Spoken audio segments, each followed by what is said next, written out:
SAR100 program participants. Yes, right.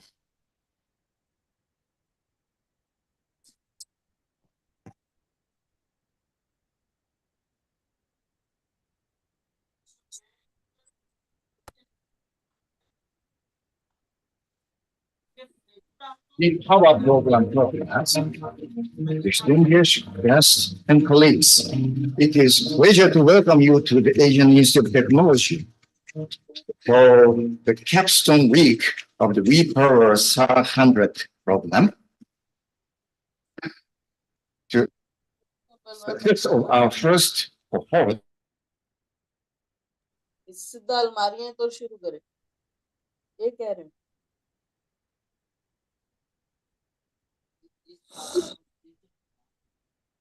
कुछ नहीं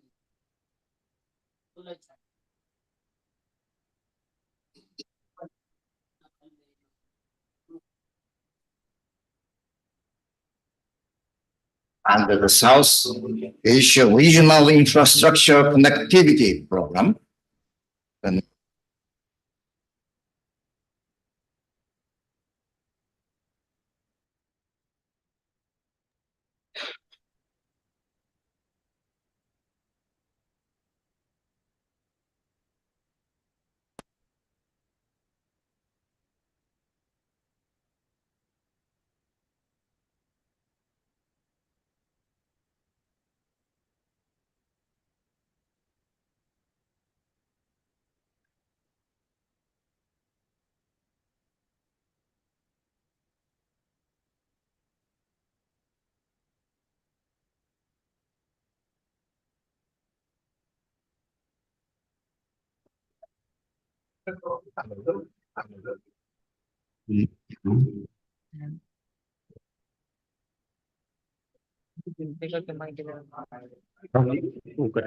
लेकिन माइक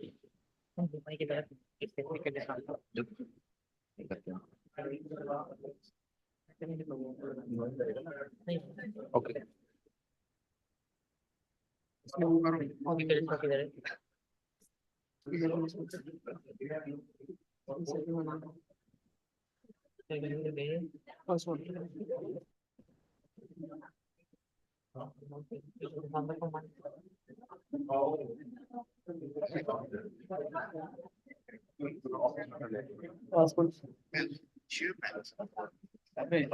इसका थर्ड वाला है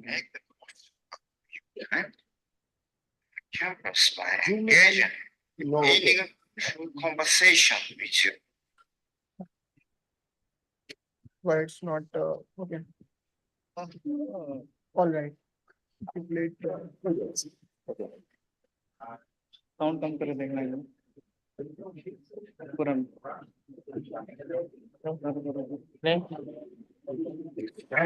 Yes, with your mentors. What do you think? यही करेंगे अब क्या हो गया भाई तुरंत उठा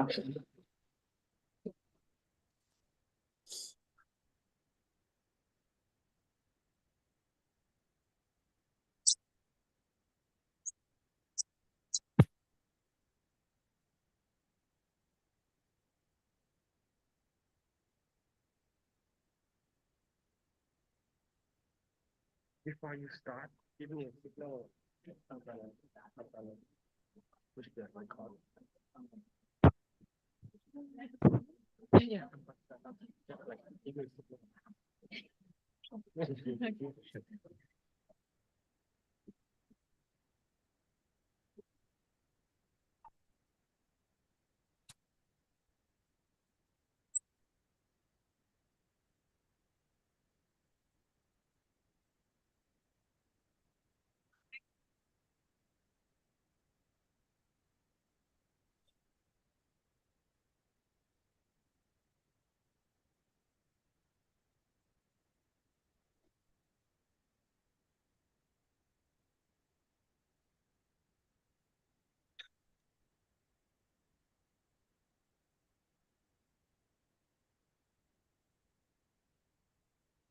Women together.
Good morning, ladies and gentlemen. Please be seated. We will be starting in a couple of minutes.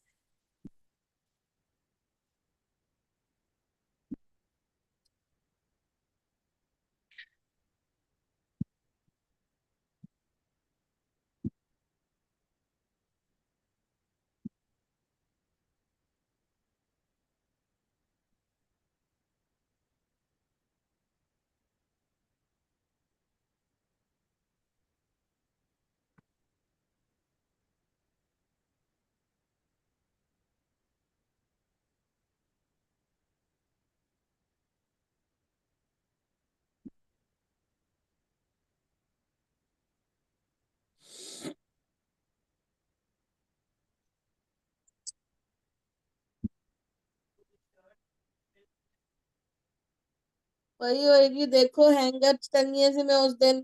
Ladies and gentlemen, please be seated.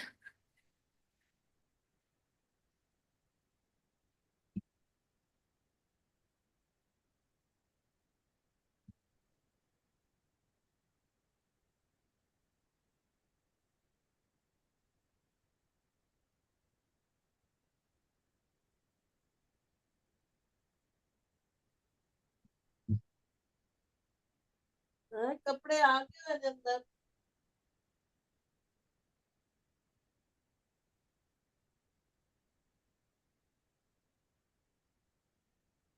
इनायत, जल्दी करो बेटा, 8 o'clock हो गए।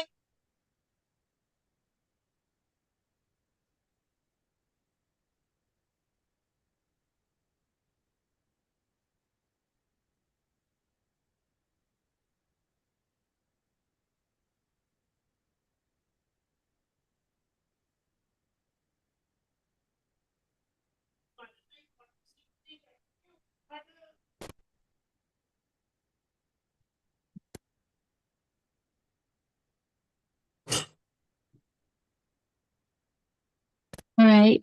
Good morning, ladies and gentlemen, dear participants, our esteemed guests and committee members.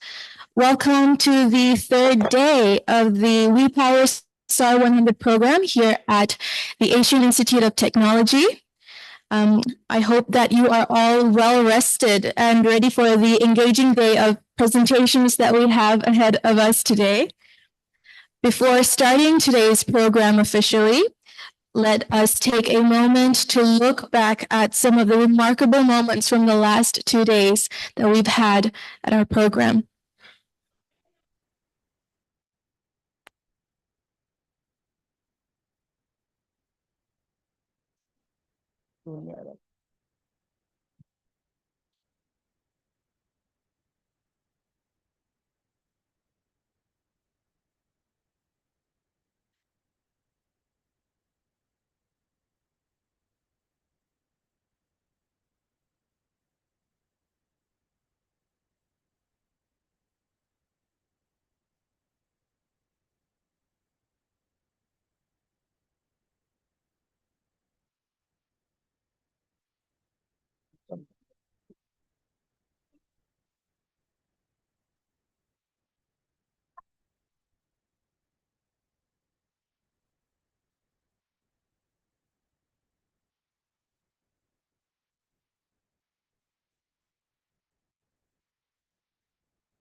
SAR100 program participants. Best for we power program partners, distinguished guests and colleagues. It is a pleasure to welcome you to the Asian Institute of Technology for the Capstone week of the We Power SAR100 program and to celebrate the success of our first cohort of women's engineers, but in true the Women's Leadership Program under the South Asia Regional Infrastructure Connectivity Program. The next few days have been carefully planned to complement your achievements. Please make the most of your time on the campus by engaging in through conversation with your peers, exchanging ideas with your mentors, and savoring this unique moment together. At AIT, we pride ourselves on action.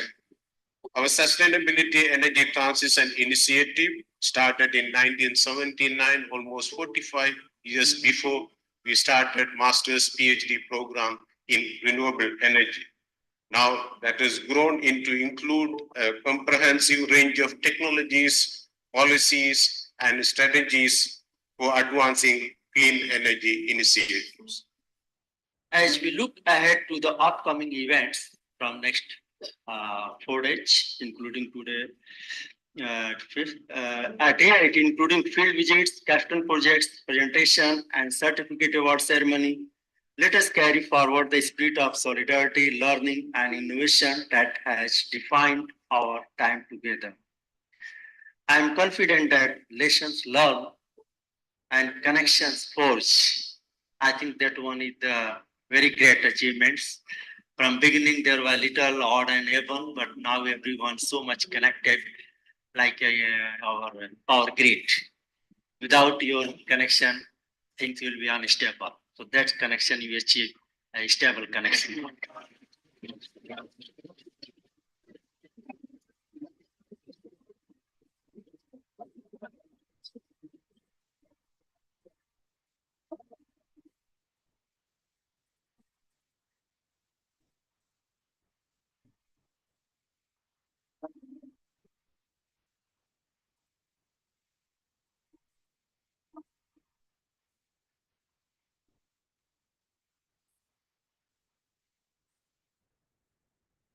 AIT's knowledge resources and our prowess as a combiner and consolidator of knowledge, that it was possible to do it under one roof.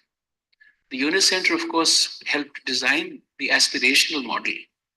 But when it came to delivering it, the nuts and bolts that put it together were no easy task. And so this is why the reason I'd like to start with congratulating the people responsible for this is to say that had it not been for our faculty, for our distant dispersed faculty, for our technical teams who despite, this is a technical environment, I know, but technical things have their own life, they have their own will.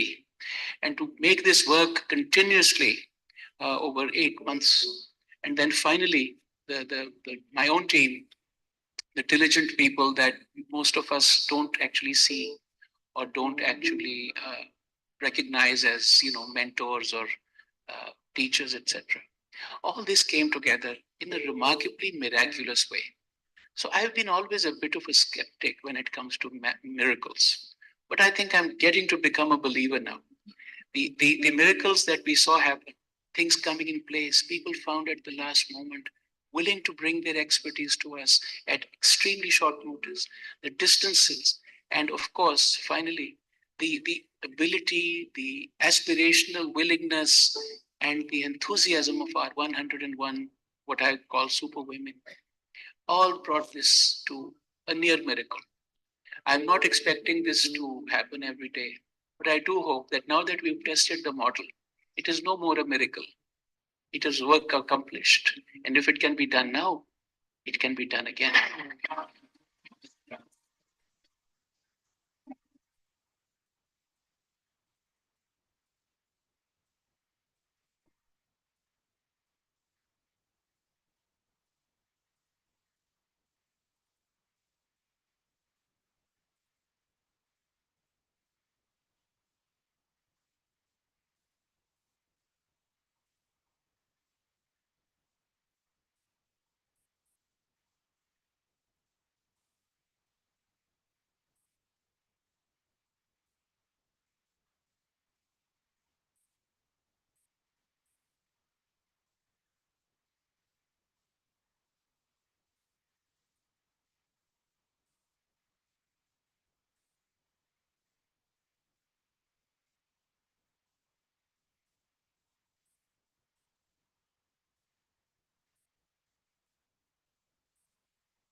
We just had a networking session, and there was a question in it as well that what is your key learning takeaway?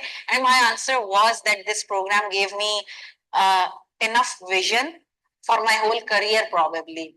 That was one of the greatest things about this program. And what I see myself doing is exploring the policy side, the regulatory side. I never thought of it before, but now I see the importance of it, the key, how to get there. I didn't know, even if I knew policies are important, I didn't know how do you get from an junior engineer, electrical engineer to that level. How can we have that impact? But now I see my career having that trajectory as well. So a lot of new ideas of how my personal career and how I can contribute in reducing the circular debt of our country, and the little part that I can play. Mine, everything is memorable, but the best one is Model 10 by Paula ma'am.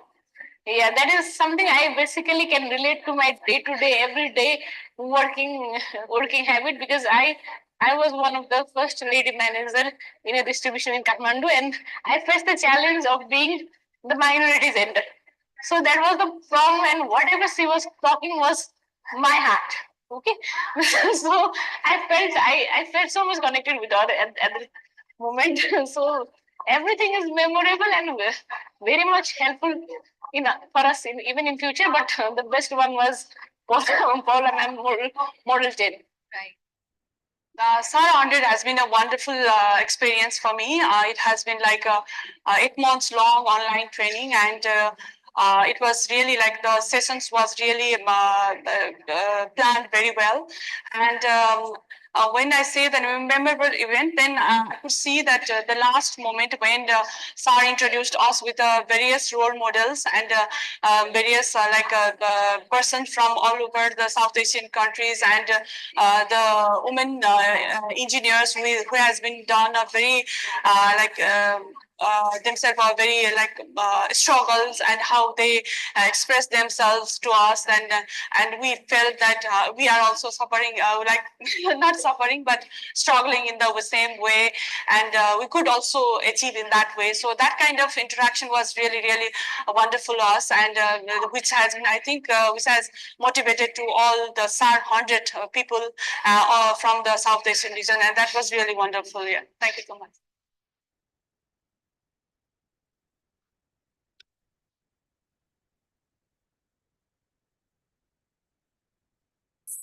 This a fun little video. I really hope you're able to catch glimpses of yourself here and there. And with that, let us begin with the morning assembly to be guided by Mr. Sushil Kumar Suni and Dr.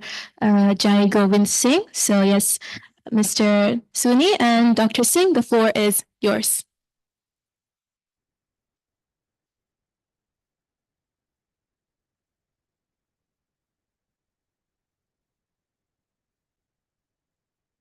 Good morning. Good morning, ladies and gentlemen. What a pleasure. So time flies. So the day has come when you all will be making presentation. I have been watching all of you even yesterday night, 11 p.m. with the same vigor, with the same enthusiasm, trying to excel things. I have gone through the process. Believe me, when I was of your age, I could not have made such a presentation. Never. Such a content oriented. What a beautiful way of presenting. Thanks to all your supervisors. So if I am not from academia, otherwise I would have given excellent to everyone without looking at any of these. That's the kind of a thing which you all have done. So today, 10 presentation, marathon. One thing is for sure that all of us will learn from these 10 presentations. I am sure I am going to learn a lot from all the 10 presentations. My humble submission would be, when somebody is presenting, forget about your presentation. Look at that presentation, appreciate it, borrow some ideas. Now, each presentation must be conveying a lot. I will not take much time. To me, it looks like this. We were taught cooking for 8 months, different recipes, different things. So many topics. Then we were given a menu. You have to cook, make a project, which you all have done, 65 pages, 100 pages. That also very well.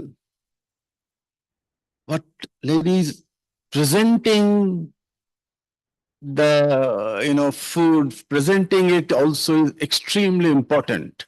And take it from a rustic operator from my side. I will tell you, even if a badly cooked food, if presented well, would go well, and a well cooked food, if not presented well, is a problem. And you get only a minute or so before the minister to say whatever you want to say, and you have to present that. I'm sure all of you would do very well in your presentation. Be relaxed. You all have done the best. There is no doubt about it. And we are all going to learn. So without much ado, let the presentations begin. Thank you.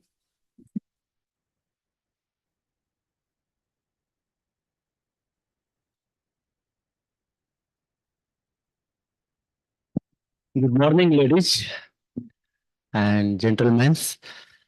Once again, thank you very much for being here. So again, I do not want to take much time. Already you are going through different learning stages and phases, and we are also, we too. Okay, it does not mean only students learn or only participants learn. Organizers also learn and teachers also learn. Yeah, Sunil sir mentioned few things. Yeah, we also face like that issue. Our students, like master students, do 1 year thesis work, and PhD students also do like 3 years or 4 years is to work. Okay, and they have to present final presentation in 30 minutes. We give time 30 minutes. Unfortunately, okay, 30 to 35 minutes we say. So as a student, they think I should present everything. But this is art again, okay? What you want to highlight, you can't do all. The reason is even when I ask, even I am teaching, okay? So my students, maybe after 30 minutes, maybe they are learning a listening curve drop.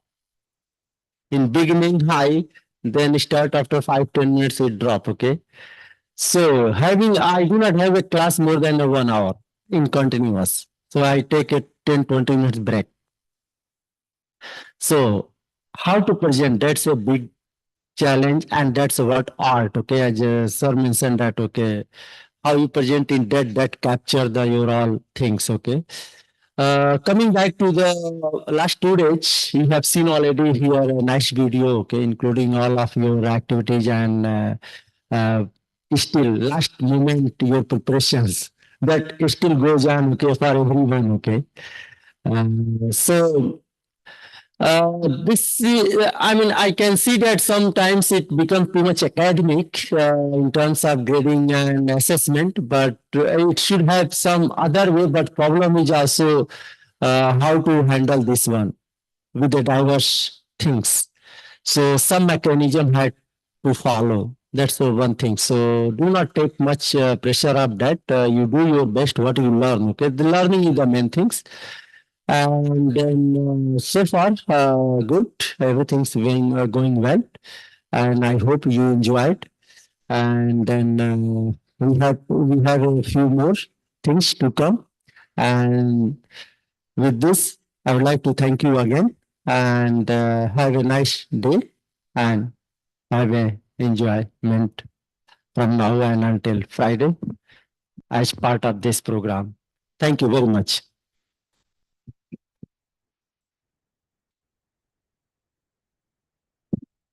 Thank you so much. And Mr. Sumi.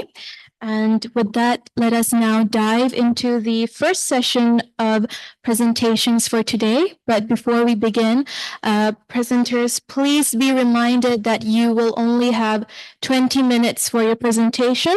You will be alerted once you have 3 minutes remaining, at which point you should start to wrap up your presentation. The 10-minute question and answer session will begin immediately after your presentations, in which we will be entertaining only one question from fellow participants and the remaining questions from our committee members. And a reminder to committee members, please remember to write your group's name on top of the evaluation paper. Okay, thank you. And with that, we will now begin with group 1. So yes, if group 1 can start getting prepared.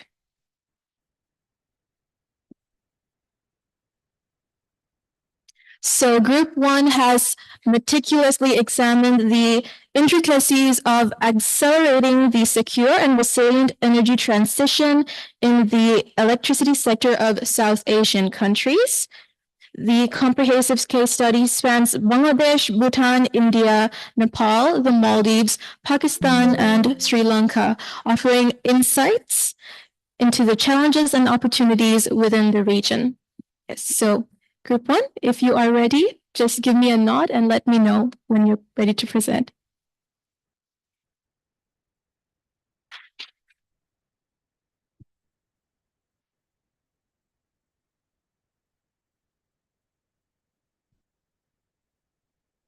This you change the slide. Okay, same. This goes back. This goes forward. Okay, and if you want to point, you point like this.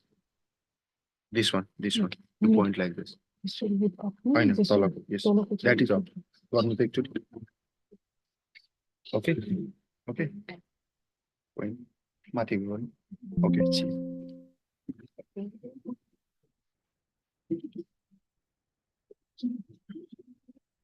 Good morning, everyone. I'm Sri Zong from Bhutan Power Corporation. I think it's a long and awaited day. I'm here to begin our Group 1 Capstone project. The theme of the project is accelerating the secure and resilient energy transition in the electricity sector of South Asia. In our group, we are a total of 10 members from 7 countries, namely Bangladesh, Bhutan, then India, Nepal, Maldives, and Pakistan. Yeah.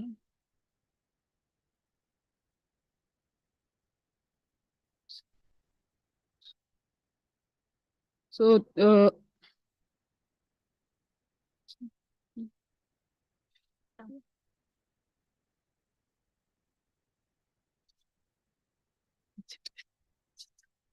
in our project and agenda,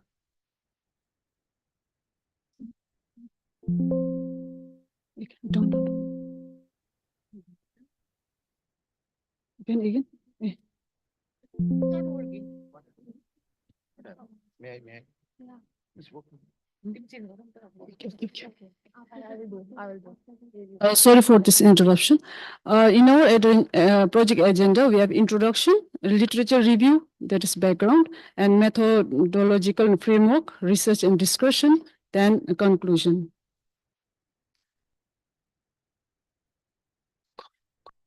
As I quote, a transition to clean energy is about making an investment in our future. Further, we all know climate change is real, therefore, is a need to incorporate RE resources into the power system. In order to integrate RE sources, there is a requirement of balancing energy demand along with strengthening grid resiliences and reliability. Next. Okay. According to the International Energy, the overall energy demand for South Asia has grown 80% since 2000, and Asia accounts for 80% of the world's coal consumption. To achieve net zero carbon emission energy, transition to RE sources is very necessary. Our research on this project is mainly focused on these three questions. Number one, current scenario of the power sector of 7 countries. Number two, main drivers and challenges that were going to affect the energy transition of South Asia. Then number three is effective solutions to overcome these challenges.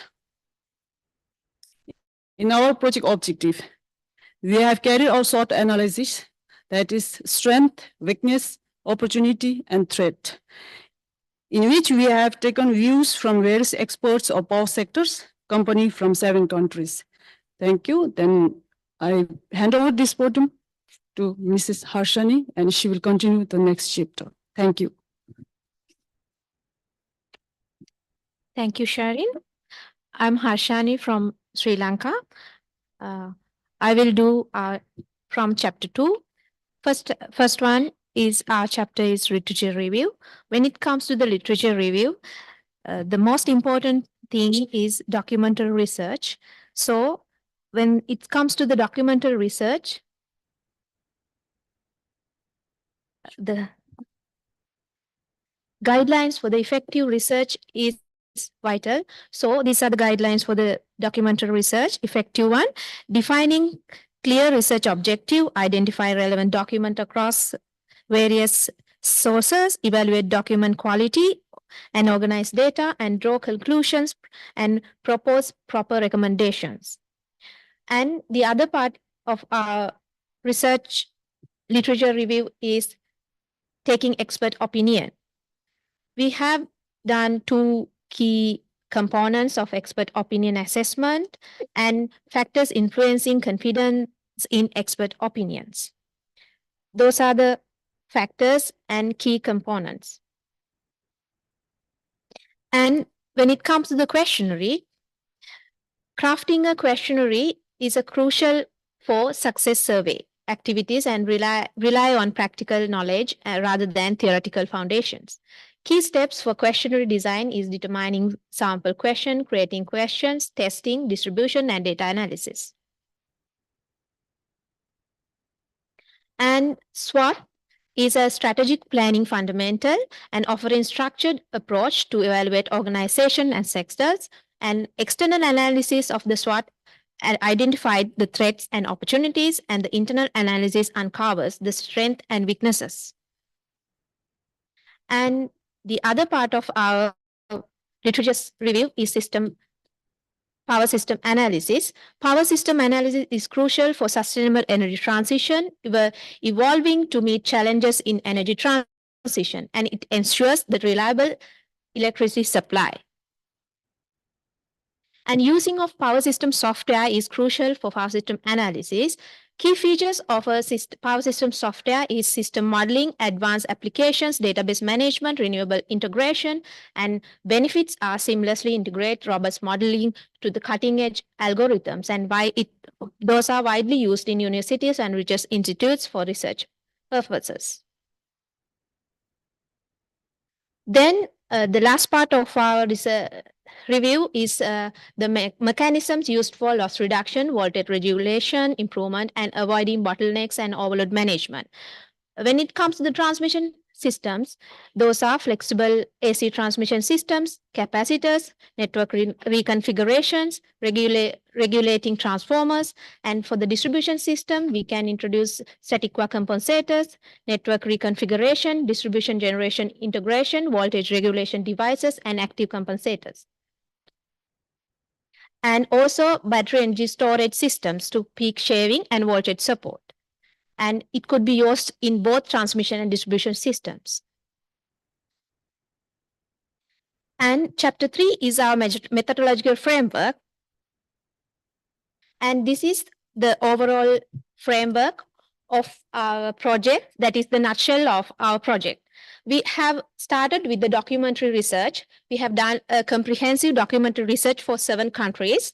And out of that, we have prepared a radar chart for all countries. And from the documentary research, we have prepared a questionnaire for the expert opinion. And then from that questionnaire, we have prepared a SWOT analysis. Then from the SWOT analysis, we have done an expert opinion review. So from that, we have got weaknesses and solutions. Out of that, we have come into a conclusion what are the feasible technical solutions for these energy transition issues in South Asian countries.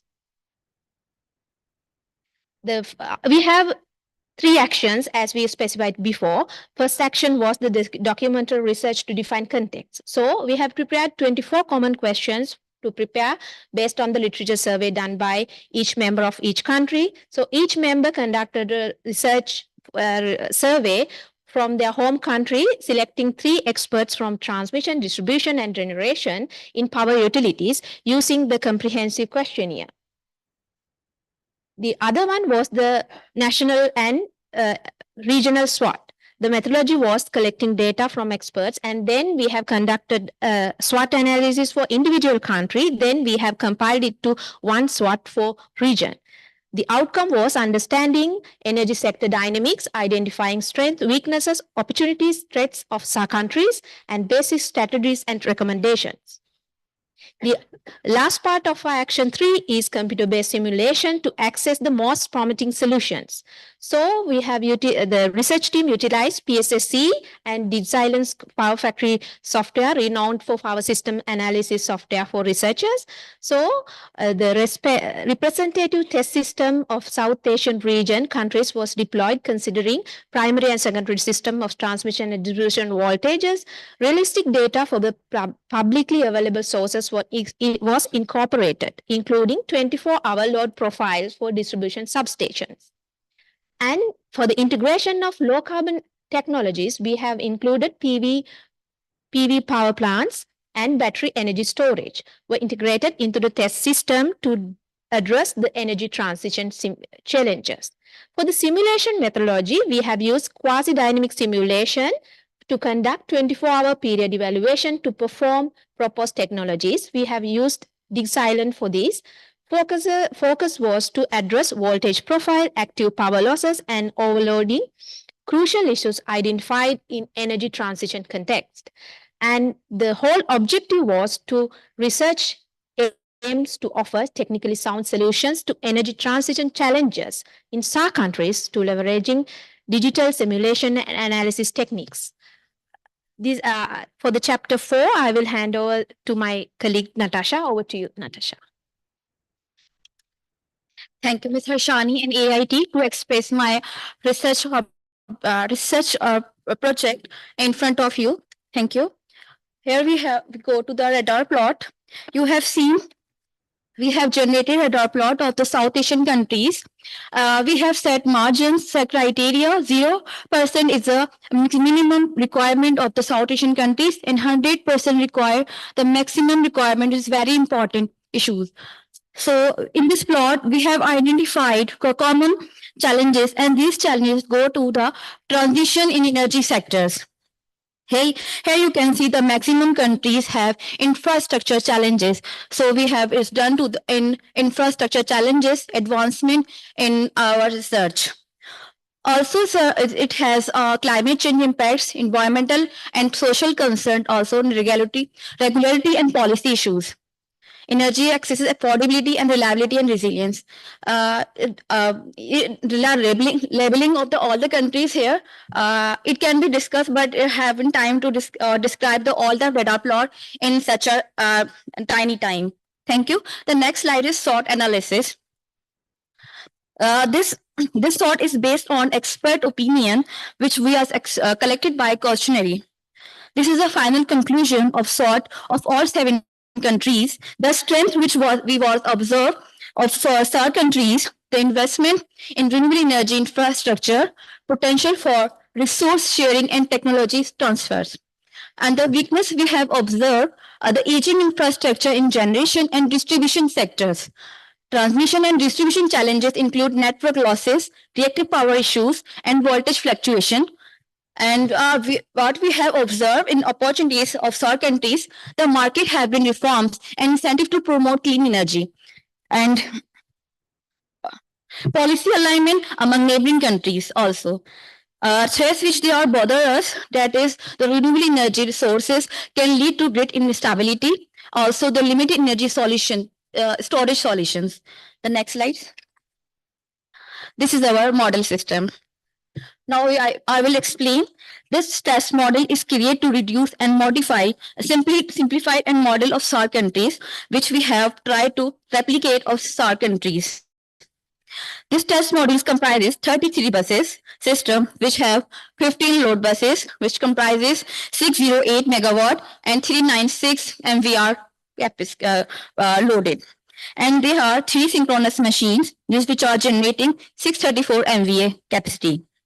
Initially, test model was prepared in power system simulation by Siemens. Then it was exported in by Digitalin Power Factory. This graph showing previously the color diagram.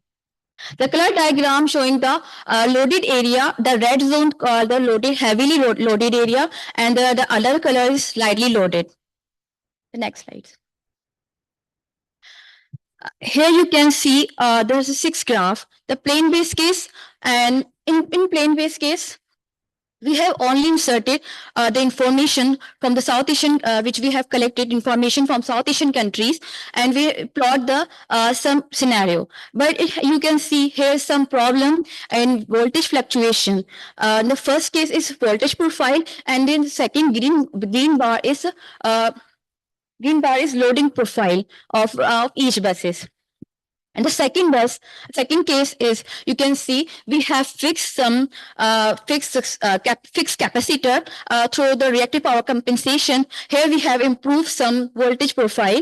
And in third case, we have also done the reactive power compensation with tap changing position of transformer. So it also reduced the maximum limit.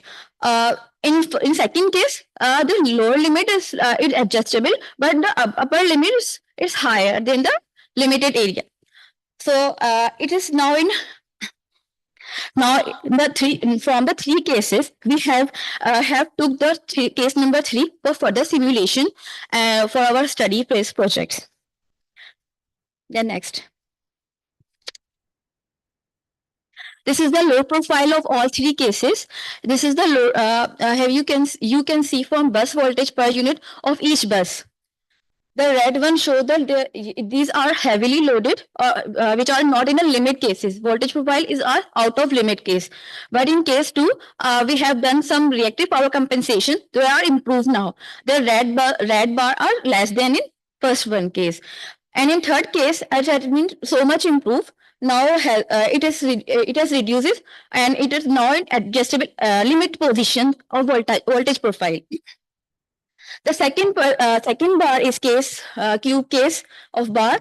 This is a loading percentage of each buses.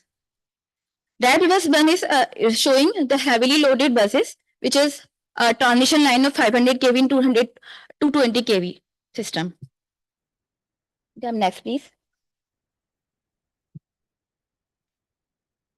This is our case model. We have generated first in PSSC, and first we have checking the compensation. After the work compensation and tap changing of transformer, let's do in the PV injection in the power of every distribution power transformer. So you can see in the next slides. The voltage profile and the power demand have reduced. This is the voltage. This is the power demand of every hour of every bus. The red one is showing the high profile demand, because the 220 kV and the 500 kV have highly loaded, so its demand is high. And the other loaded behavior. Each bus is loaded out for every hours. This is our loading behavior of every hour we have taken from the modeling system. In bar chart, in chart, okay. You can see the first chart is a voltage profile of each buses. The bus number 11021 and the 1020. Please back up the slide. 1101 is highly fluctuation in the voltage profile. It's a low end limit, and the bus number 1020 also have a low voltage profile. So, and also bus number 10 have a over voltages. Okay. And the second graph is okay. The second graph is the line loading of each buses, and the third graph is step positioning of the transformer of every hour. This is we are showing just information the our situation, our system, how to behave in a normal manner. And then we have done a PV injection. After the PV injection, we have seen a lot of power demand have been reduced, and also it is impact on the power losses reduction. We have seen and observed from the first slide and in this slide, we have reduced 15% of the power losses reduces. Next. Test model is our test model is a radial network except the high voltage side. Here we have created for at bus number 202. Please back. 202. Pointed the 202 bus number kindly. So everybody can show the bus number which one was 202. Here we have created for the bus number 202, which one is line out of next network. So the stress level is increased on the bus number 2. It creates congestion on the system. But bus number 203 and 204 already is overloaded. So we is the best location to insert the battery energy storage system at bus number 202. So we have installed here at bus number 202 battery energy storage system, and the total capacity of battery is 900 megawatt hour. You can see by graph, small graph. A small graph, the load demand was supplied by battery energy storage system for 6 hours. No, please back. This one. Okay. The battery energy storage system advantages, it improves the grid reliability and peak shaving also, and also store the excess amount of energy and reduce the grid congestion also. Thank you. And over to Ms. Komal for the conclusion part. Thank you, Natasha. So coming to the conclusion part, we have found that based on the SWOT analysis, South Asia countries have vast potential for renewable energy, with countries like Bhutan and India leading in hydroelectric power cooperation. Countries like India had already set the target of achieving 50% of the installed capacity with non-fossil fuels by the year 2030. Coming to the conclusion from the simulation outcomes, it can be seen that integrating the distributed PV with battery energy storage has enhanced the system stability, along with the usage of battery energy storage has, with the injection of active power, the battery energy storage has also helped in that transmission line loading. Coming to the implications of this study, integrating PVs with batteries have optimized the energy storage systems, enhancing the system resilience and facilitate the energy transition. Regarding the limitations of this study, I would just like to say that we have considered steady state condition, and our studies are primarily focused on voltage improvement and active power loss reduction. Now, the recommendation network would be advanced control strategies are very much required for both normal operation and contingency scenarios. Dynamic model and quasi-dynamic modeling are also needed to capture the transient behavior of renewable energy resources. Climate change, natural disasters, geopolitical risks are required to be considered for making the system resilient. In order to maximize the contribution to energy mix, smart placement of our resources are required to be studied. Further, at the end, I would just like to conclude that regarding the cross-border collaboration, hope the initiative of One Sun, One World, One Grid gets successfully implemented in near future. That's all from Group 1. Thank you.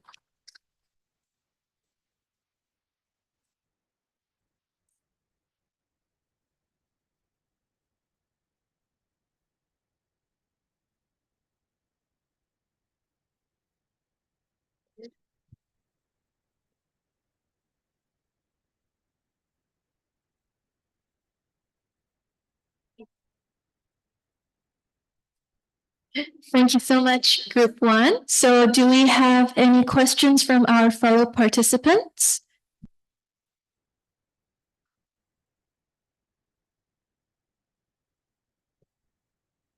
Congratulations, nice presentation. Only thing is, your time management is not so good. So you are unable to present your finding very well. But I have little doubt that how your simulation are going to give the results which you have shown. So can you elaborate that how basis on the simulations, your conclusions are related? I'm unable to get it. Oh, ma'am, it was a time constraint. That's the why we cannot express all the model in such a way. Can you please again? We have designed an assumptions base. We have taken the data from South Asian countries, which are South basis, some information, and we have set some assumptions like voltage profile is plus minus 5% limit. So we have designed it this manner, and we have designed also for loading percentage is 80%. More than 80%, it will become overloading. So we have designed such model. So reduced model. It's not a big model, but it's a reduced model. So we have tried to show the some losses and some voltage fluctuation and voltage profile. There is a low voltage profile. Also, they have also we are the energy transition period. So we are trying to introduce the renewable energy sources in our system. So we try to insert all the things in such a model, but yes, probably it's small. We could not deliver all the things. I hope my question is over. Answer is over. Okay, thank you. Thank you, ma'am. Yeah, Dr. Swati. You are also committee member. You have any question?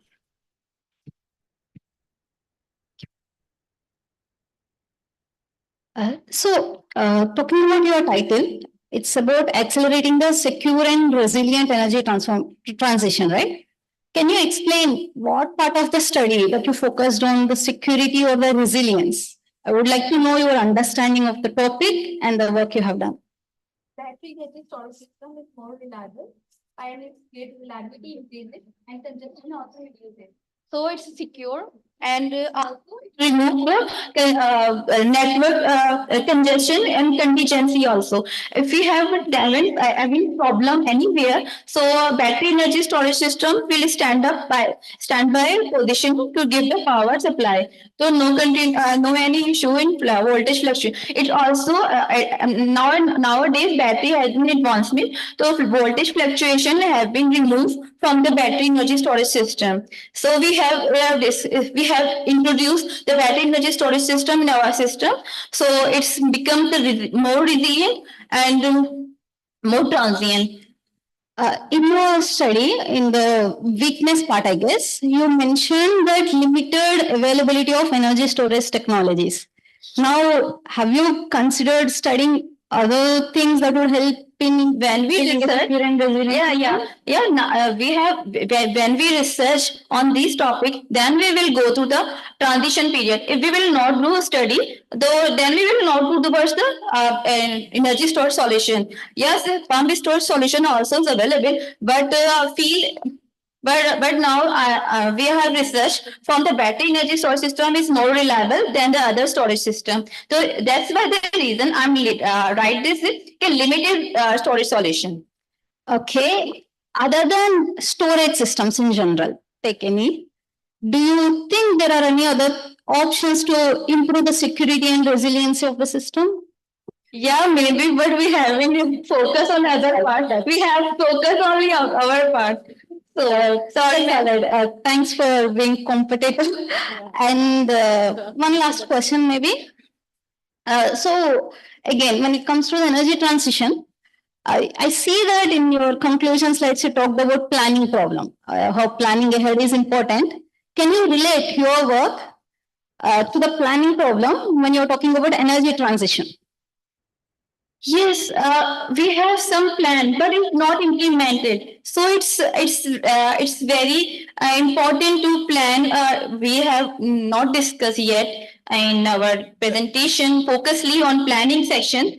Yeah, thank you, ma'am. It's your suggestion. I will improve my all presentation skills also. Yeah, thank you, Natasha and all. Anyone want to say from other members anything quickly? She's our leader, it's okay. Huh? She's our leader, she's representing all of us. Okay, but you have to support leader, okay? There are Okay. options also, like for example, for Nepal, even there is option of wind, solar, but we were talking about the overall scenario of South Asia, so we will consider that which one is the best for all of us Okay. overall. Thank you. From participants, before I go to Mr. Abhishek quickly, from participants, anyone? Yeah, please, quickly. And please understand, this is 2 months works where everything's was there, okay? So the hardware simulation, software simulation, I can't expect, okay? But they have done. So we have to appreciate, okay, these all ladies. And special thanks to Professor Francisco with all his help and everything, okay? Thank you, Francisco, sir. The all efforts here, and he also giving us the motivation which we have lost due to the some reason of our some task and other tasks. Understandable. And he always remind us to do prepare presentation and project also and everything. And he also remind us that not the PV injection only, you have to do something more. So battery energy storage system we have just and in the last moment. So we have a study. You have done all best, okay? Don't worry. Yeah, Thank you. quickly. I appreciate your efforts. It was really a good work you have done. My question is, what you have used as a battery energy storage? Is it a DC source or battery is a DC source? you have used in the PSSC software, right? No, we have done in a DigiSilent Power Factory. Okay, okay. Yeah, maybe Harshit, you can. It's Okay, slides gone. But that simulation is in PSSC, okay? No. All the things we have done in Power Factory, but PSS we have some restriction about dynamic solution. So we have tried to show the dynamic solution of 24 hours or 1 day data. So it is not possible to do in the PSSC. So we have my professor suggested to me the DigiSilent Power Factory. We have installed the student version, and he also gave the student license. And thanks all for us, all for him. He Okay, gave. thank you. Okay. So sorry. Thank you so much. You want to say, okay. So once again, a big round of applause for these all ladies and Professor Francisco and committee member. Yeah, thank you. What you have done, our master students took 6 months to come at this level, okay? More than 6 months, okay? So fantastic job, okay? Don't worry, okay? Yeah, thank you. Thank you, team also. My team is also sure, yeah. who done all the job in a short time. And Harshani, thanks, a special thanks to Harshani, who have done all the work in day and night with me and with a professor. So special Yeah, thanks great. to Miss Harshani. Thank you. Yeah, thank you. Oh. Thank you so much, Group 1. Let us now transition to Group 2, where we will explore renewable energy ventures. This group will shed light on financing strategies, investment approaches, and tariff determination procedures through compelling case studies, illuminating pathways towards a sustainable energy future.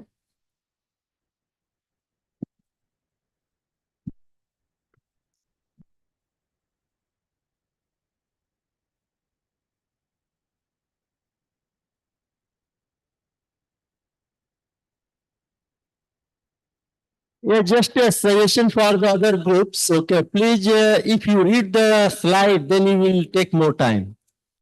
So just each participants who supposed to present whatever component or part, just you try to understand and explain, okay? If you read, then it will take more time. Time is the one big issue.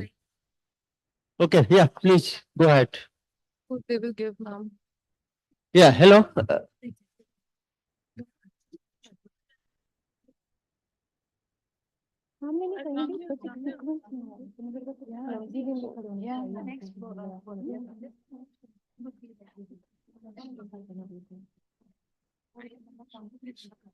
She will be operating.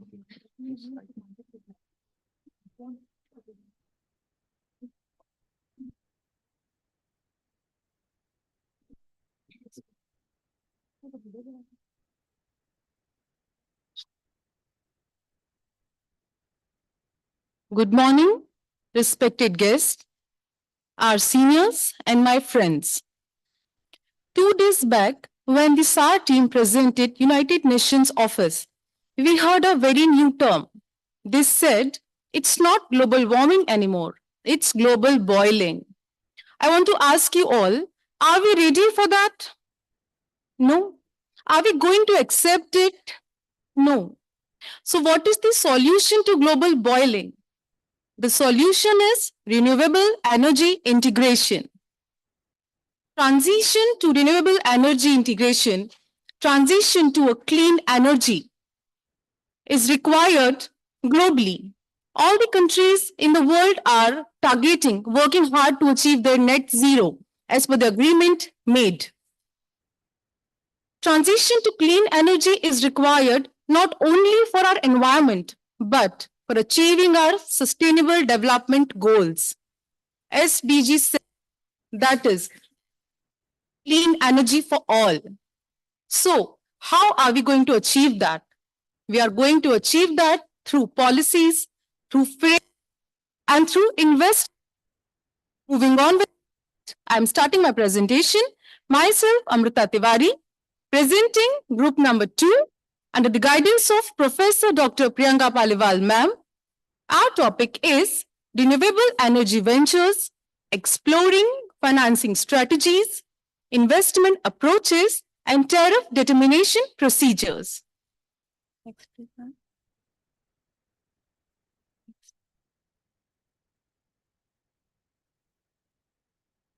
One of the key objectives of Paris Agreement was accelerating the pace of renewable energy integration. But renewable energy integration is facing lots of challenges.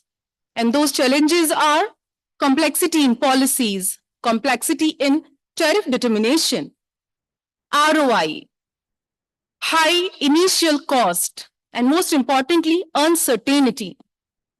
High capacity growth of renewables can only be achieved through addressing these challenges. So, in our study, we have tried to analyze these challenges through financing strategies, investment approaches, and tariff determination procedures.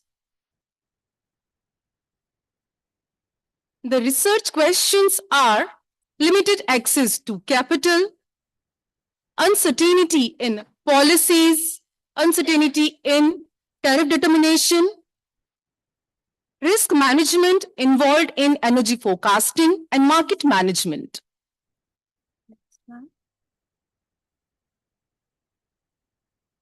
Based on the research questions, our objectives are the following.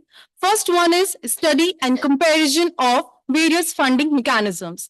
We have done this through investment procedures, through policies, and through initiative taken by different countries. Next one is qualitative and quantitative analysis of different RES projects. In our third objective, we have investigated the procedures involved in tariff determination. Now, Ms. Nida will present the literature review. Thank you, Amrita. Now, let me briefly explain take you through our literature review, what we have done on our studies, focusing on the 3 main objectives to fill in the gaps in between our knowledge and the solution of the research questions.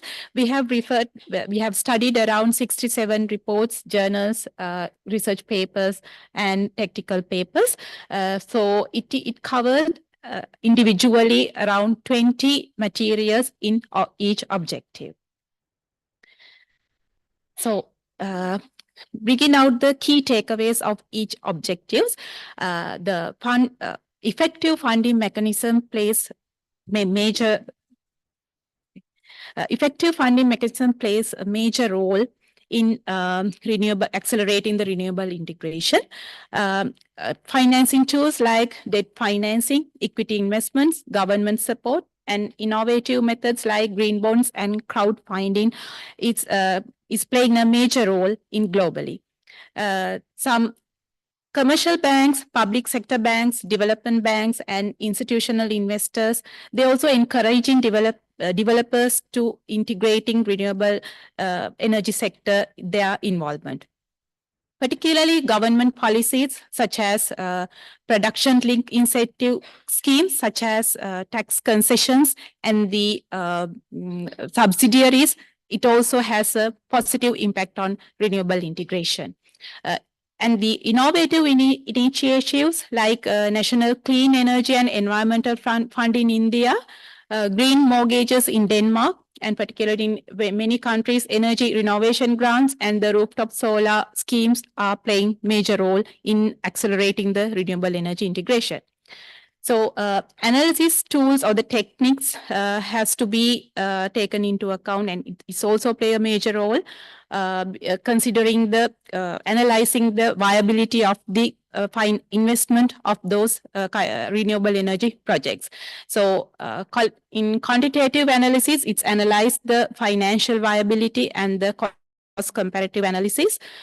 Under the economic feasibility, it is considering the initial investment, operating cost, and revenue generation when finding the financial viability of the projects. And also the cost analysis, also the risk management uncertainties has to be taken into consideration. Under the qualitative analysis, it captures the dimensions of the social, environmental, and the political impacts on renewable energy integration. The most importantly, payments to the developers, the payment structures, it is also playing a major role because it is the most important thing.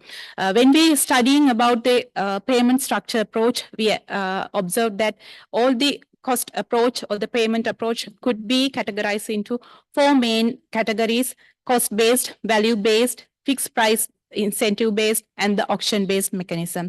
Under the cost-based, it is considers the actual levelized cost of energy, such as the fixed operation and maintenance costs, debt services likewise. And the value-based, it is considered the avoided cost, that is the cost of the fossil fuel-based generation which replaced by the renewable energy power plants. And the fixed price index, also it doesn't consider about the cost-based or the value-based, but it is ensuring the predetermined feed-in tariff through the power purchase agreements. And the auction-based method is the modern thing, and it allows market forces to determine prices, adapting across technologies and many project sizes. So next, I will explain the methodological framework which we implemented during our study. The primary focus on our study was to recognize the challenges and then address key obstacles. Based on these obstacles, we set out our objectives, how to find out how to overcome those challenges, and then we selected 5 countries in the nature of developed and the developing nature. And focusing on the 5 countries, we conducted the case studies, and recommendation for accelerating the renewable energy resource growth was given by comparing the key rationalities of the countries we had in our case studies. So next, I invite Hansi to continue with the research and discussion part. Thank you, Mrs. Shani. Good morning, ladies and gentlemen. I'll discuss about the research and discussion part 1. As briefed under the methodological framework, we selected 5 countries for case study. First country, India. Why we selected India? India, mainly we consider the RE financing structure and also the maturity of technology, RE tariff structure, and the market structure. And India uses many RE financing structures such as equity investment, debt financing, and also venture capital, incentives offered by the government, clean energy cells, green bond, and debt fund. And India had the highest annual RE growth in 2022, which is 9.8%. They increased their installed solar capacity by 30 times during the last 9 years. They have the wholesale competitive market structure introduced in 1991 and from RE tariff for interstate projects. So in terms of India, they rank the 4th in the world for installed capacity of RE and 4th in terms of wind power, 5th in terms of solar power. And also India pledged to reach 500 gigawatt RE capacity target by 2030. Green hydrogen, in terms of green hydrogen, they launched National Green Hydrogen Mission. Our next country is Pakistan. Why we selected Pakistan? RE financing structure, they have debt funding, federal government funds, provincial government funds, and private banks debt funding. Their maturity of technology, they started to promote variable RE from 2006, wind power in 2006, solar PV in 2010. They have upfront tariff introduced in 2013, and also in future, they are going to implement competitive bidding. Market structure, a single buyer plus market at present, but a competitive wholesale market will be introduced in near future. And Pakistan, they have renewable energy on grid targets set for years 2025 and 2030. Investment opportunities for both local and foreign investors. Market dynamics and challenges are still faced by the project developers. Therefore, we need to study about those challenges as well. There are emerging competitive wholesale market also happening in Pakistan. And the next country, we selected Australia. Australia is moving into the RE and increasing their RE share in a manner. They have debt funding, discounted financing, corporate financing, government funding. And we must appreciate the power renewables fund, PARF, and South Australia Renewable Technology Fund by the government. And the maturity of technology, they had their first solar PV in 1989, first wind farm in 1987. And they have feed-in tariff for solar PV. Victoria State, they have time of use feed-in tariff, fixed price fit for all other states. Wholesale electricity market, they have introduced in 1998. And they have 5-minute dispatch interval market driven mechanism as well. In terms of their targets, they have set targets also, in terms of RE, such as renewable energy targets and net zero emission targets, they have various policies set by the government and such as Clean Energy Finance Corporation. So significant foreign investment in the sector were clearly identified in Australia.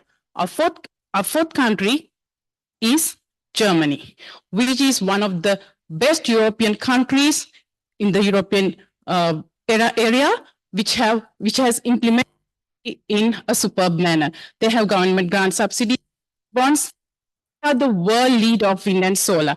10% electricity need from RE. They give that as early as in 2005. And also auction-based fit market premium scheme, they have already implemented, and liberalized market since 1998. They have high competence in generation and retail. They have very attractive energy policy initiatives such as energy vending, and also they have success stories in formulating the legal framework targeting RE integration. 80% energy supply from REs by 2023. And a country which is Denmark. Denmark, they have green mortgages, local municipality grants, and consumer loans wind farm cooperatives. They had their first wind farm almost many years back in 1975. They had their first solar PV in 1982. They have feed-in tariffs and market-based mechanism for all new renewable energy. They have a market-driven competition open to both domestic and international companies. So in terms of their developments, they have done so many technological advancements. Denmark is kind of an innovation hub for the renewable energy research and development. They are doing considerable research and development in that. And ambitions target set by 2030 for total wind power is 35 gigawatt, and for 2050 to reach it to 100% RE. So these are the basic reasons, key rationales for selecting these 5 countries for the case studies. To carry out the next session, I would like to invite Ms. Nida from Pakistan. Over to you, Ms. Nida. My apologies, Ms. Kulitin from Pakistan.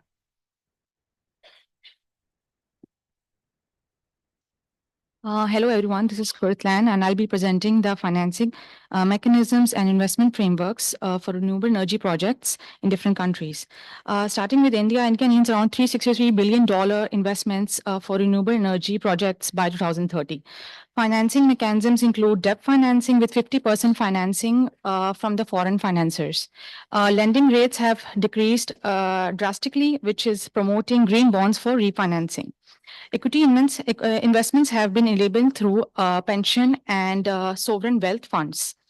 Policy instruments such as renewable energy purchase obligations, feed-in tariffs, renewable energy certificates, and energy project adoptions are common.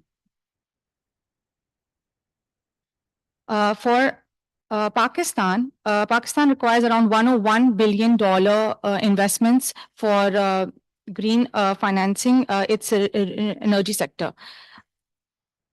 Financing mechanisms include local financing that can be done is proceeded through State Bank of Pakistan schemes, certain public sector development programs, policies such as the Alternative Renewable Energy Policy 2019 and National Electricity Policy 2021.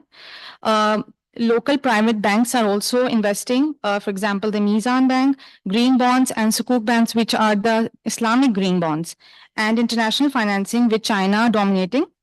Multilateral development banks financing through Asian Development Bank and World Bank, and bilateral funding, which is with nations such as China, Netherlands, Germany, and France. For Australia requires around 12 billion Australian dollar investments to decarbonize its energy sector.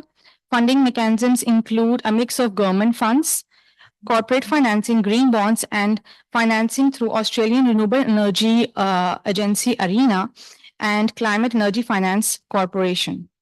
Funding mechanisms have emphasis on offtake agreements like the power purchasing agreements that contribute towards flexible investment frameworks. For Germany aims around 65% of its renewable energy investments, electricity generation through renewable energy by the year 2030.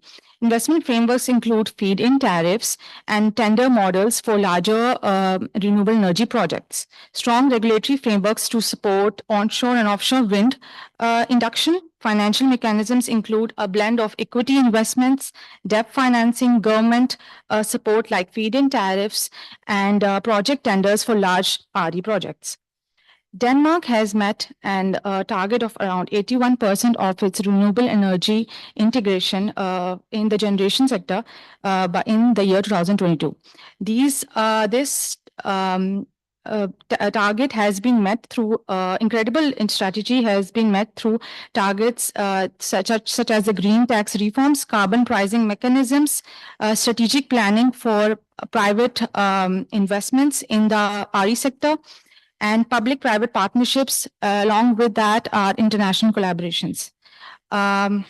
Next, Ms. Nida will be presenting the remaining objectives. Over to you, Nida.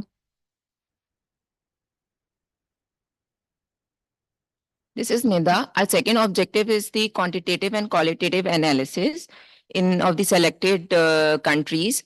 In case of India, solar PV dominance is evident. Basically, they have achieved the record level of low tariff for PV. For example, the case of Riva project, all knows the levelized cost of this project stands is 3.3 Indian rupees per unit, showcasing the success of competitive bidding. Decentralized generation is another initiative taken by India. For example, the example of Tamil Nadu. Onshore wind project has also been, the cost is also been reduced. For example, the Mopandal wind power plant, the levelized cost of energy was 3.15 Indian rupees per unit. Next. In Pakistan, 2006 RE policy is quite extensive that incentivize the private sector projects. We have studied few projects that has been implemented in this policy. For example, the solar project, Zerlu project, the levelized cost of energy for this project was around 3.3 cents per unit. We have also studied the two wind projects. The Zenfa Energy project was basically the first project that was implemented in Pakistan. The levelized cost of energy was quite high, which was 12 cents per unit. But when we compare it with the recent wind project that was implemented in 2019, it was down to the 4.6 cents per unit. Further, the policy initiatives of any policy is also targeting to achieve the 60% of RE by 2030 in Pakistan, and operationalization of competitive wholesale power market is also facilitating a favorable framework for the RE investors to get the opportunities and have a bilateral contract directly with the investors. Australia. In Australia, next. In Australia, there are long-term PPAs in which some involvement of state governments are there. Okay, consortium in Australia, consortium of finance loans are available for large-scale projects. Rewiring the nation is another initiative took by Australia. Competitive bidding is also there in Australia. In case of Germany, next. Okay, I will invite the next one to have a conclusion of our study.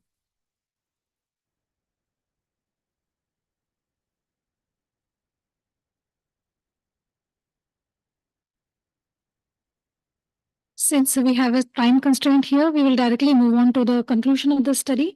So as already expressed by the other speakers, we have done a case study for 5 countries, considering few developing countries and few developed nations.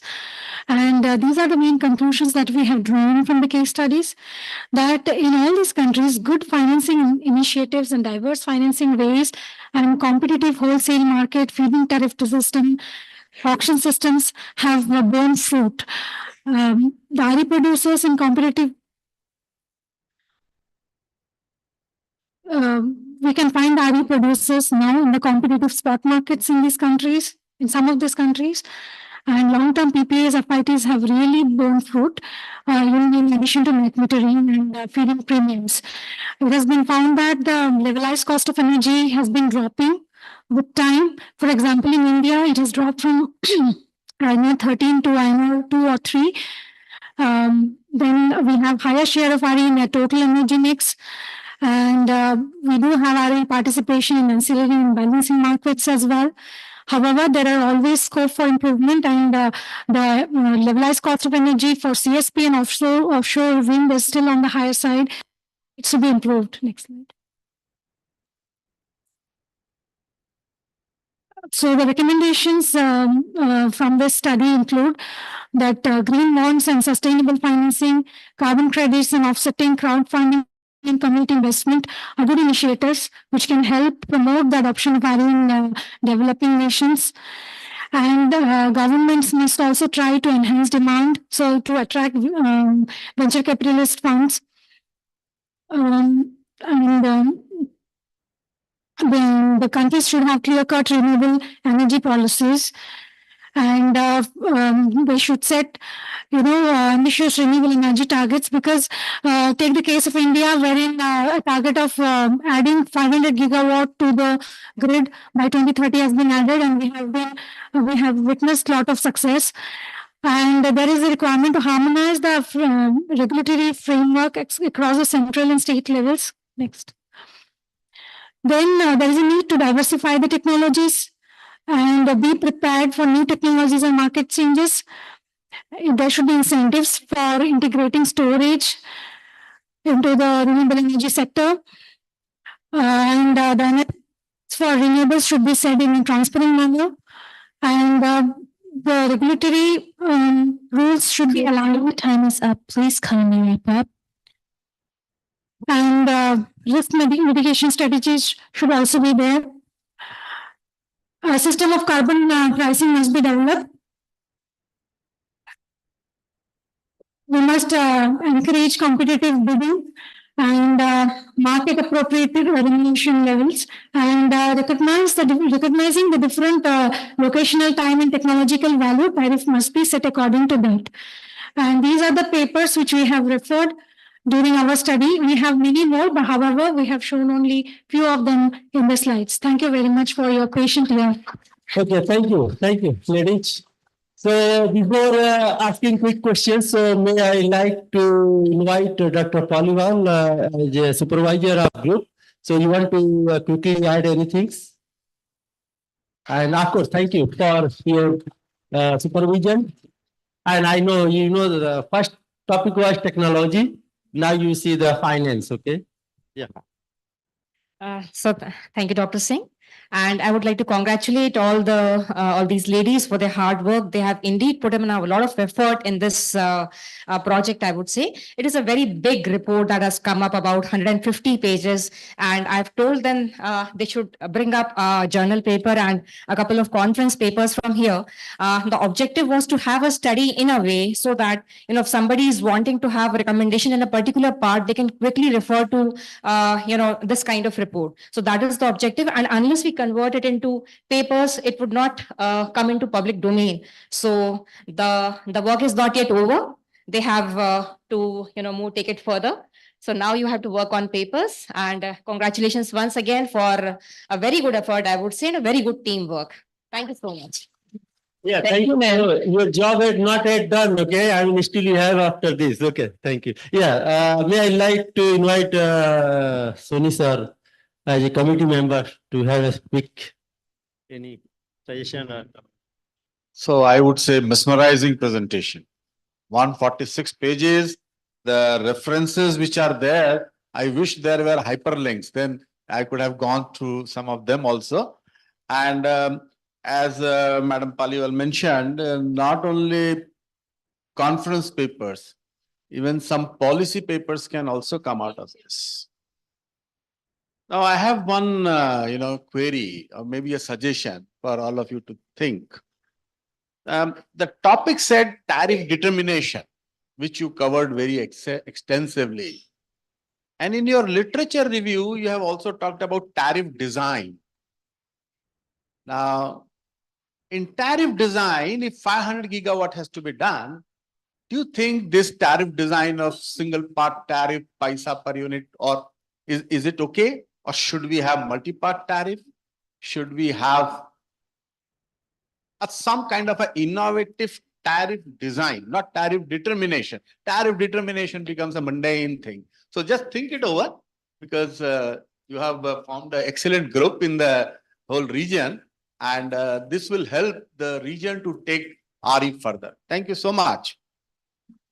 Yeah, thank you. Yeah, regional integration was the one key objective. Okay, so now you know from each other. Yeah, before, Mr. Absek, as a committee member, yeah, please. So I'll echo my fellow committee members. Very excellent presentation. And taking forward from Mr. Sonia, he talked about tariff design needs maybe a more deep thought. Another thing is, how do you structure RE? So as on date, what we're doing is we are going by project. So there is a wind project, standalone, there is a CF, there is a CAPEX, LIVAT and LCOE. Then there is a solar PV project, there is a standalone CSP project, there is a standalone storage project. But this is not the journey to be in future. When you are talking about RE as a base load to remove or replace fossil, okay, then you need megawatt certainty every 15-minute time block. So today it is all CF, capacity utilization factor, right? So think about, and you can work on what are the different more innovative RE constructs. And that will lead to you to different aspects of tariff design. And what are the payment security mechanism? Like, for example, in India, you have LPSC rules, which have been notified now. You might have gone through them. And the second point is, when you talk about financing of the project, it's not about financing of the project, it's also about refinancing of the project. So what you see in India now, various funds exiting projects once it is commissioned, and then it is taken over by long duration funds, pension funds, insurance funds. This is called flipping of the project. And they exit. So the initial people, initial venture capitalists, they exit. And they make the returns, right? Now it is the operational phase. It's a stable phase. So therein comes the long-term sovereign capitals. So probably you would have, I have not seen your report in detail, but probably this is where people are moving, like Canadian pension fund is there, for example, or Middle East, you have sovereign funds. So depending upon the stage of the projects also, the funds are going to, come and go. And this amount, which is from the exit of the VC capital, it is being plowed back to the new capacities which are going to come up. Okay, so this is another way in which the industry is moving fast. You will see many RE players going by this route. They are selling their maybe partial stake or full stake in their operational projects and then deploying capital in the new upcoming bits, right? But overall, yes, it's a very interesting area and very thought-provocative and a very detailed presentation. So congratulations. Thank you. Any quick questions from the participants? Anyone would like to know anything or comments? Anyone? Yeah, please.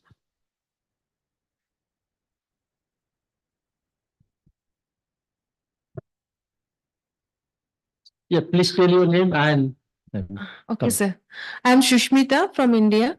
My question is regarding the policy interventions. Do you have any alternative ideas which can be brought through policies so that the uh, concept of renewable energy integration and taking it forward, just like sir just now said that most of the investments are coming up and from the first or second stage they are going back. So what kind of policy interventions can be taken up so that from the starting to the completion it works and we get good RE projects in future?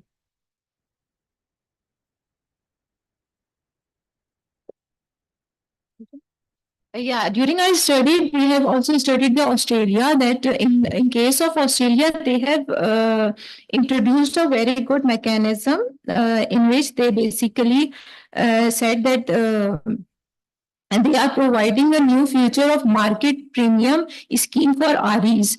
Rather, if a project is implemented and they have given a feed-in tariff, and if they also want to be part of the competitive market, and but the market price is quite low to cover their operational cost, they will give the additional market premium to them to so that they if there is a major risk in market for REs, they are basically promoting them to have a multiple way of revenues from feed and tariff, also from a market. So I think through policy intervention, we can introduce such type of project from developed countries. We can introduce in our countries too. Thank you. Anyone else want to add anything from the participants? Yeah, please. Sir, as Nida ma'am explained, it says that as the initial cost of any RE project is very high, so while investing, the investor always feels hesitant whether they will be recovering the amount or not. So to keep them invested and for operations also, they to keep them for long run, they are given incentives and they are allowed to participate in the market and recover their revenue from the market as operation costs are low. Initial cost is high and operation costs are low. They recover the revenue from market on the long run. So they can have that, but initially some policies need to be done so that they don't feel hesitant investing such huge amount from the government, so that they can earn their revenue from them. Okay, thank you. Yeah, just a quick from the experts. Anyone want to say? Here? No? Yeah, please. Yeah, quickly. Yeah. Now, The question is, have you taken the cost of transmission line to the nearest PV station in your tariff calculation? No, ma'am, we haven't. Financing of the. Only the financing part is cost determination for tariff determination generally. No, we have not considered for the transmission group. That means it will add to another amount to the capex of the project. Yes, ma'am. For grid integration part is different. Thank you. Yes, ma'am. okay, in Thailand, they have a tariff like different voltage. I mean, there are two distribution utilities, okay, PA and MEA. So they encourage to buy power from E-gate at higher voltage. So they slightly vary the different voltage level So now distribution utilities in Thailand, they buy power up to the 230 kV. 500 is the maximum. So E-gate is the like 30-40% generation and 100% transmission. So E-gate is like a one single buyer purchasing model. Okay. So with that, you want to say, sir? Okay. So before yeah, next group. Okay. So I would like to thanks Dr. Paliwal and the whole group team and committee members for their fantastic work. Thank you very much once again. Thank you. Thank you, ma'am.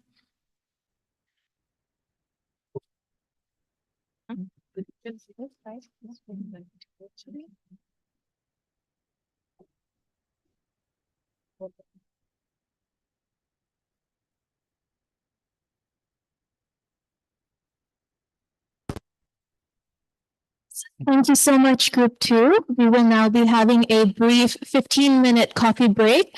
Snacks and refreshments will be served outside.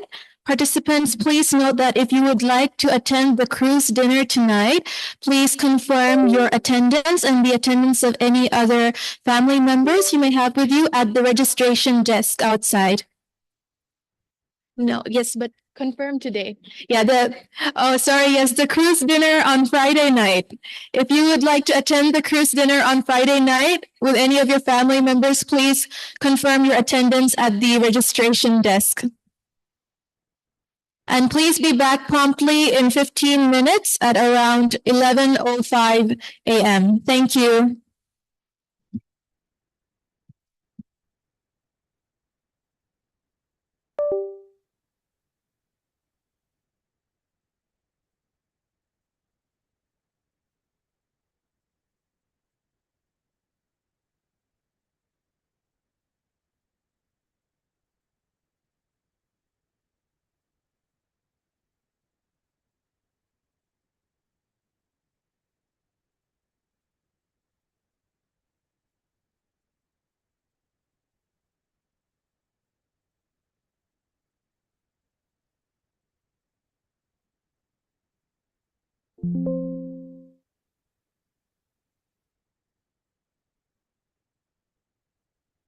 Anyone here from group 4? Group 4, can you please check the presentation if it is the updated one? And Shivali ma'am, I want to check the sound with you. Ma'am, can you ask Shivali ma'am to check the sound and talk once? I messaged her, she didn't reply. The final version of group 6, I made it to this morning I made it. Yeah, I got it. Can you just read it once? Let's do it during the lunch. Right now, we have two presentations before lunch. Okay, fine. After lunch, I will- we are here. Okay. And add the when slide is presenting. Because your audio that you are on the. Just don't want to show that to the participants. You'll be showed that. No, in the option, there is a, What? there is No, the there is an option, but I don't, what you can do.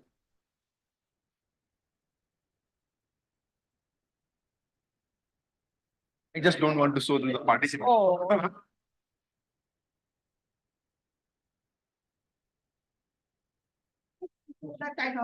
Okay, no, we are showing at 2 minutes.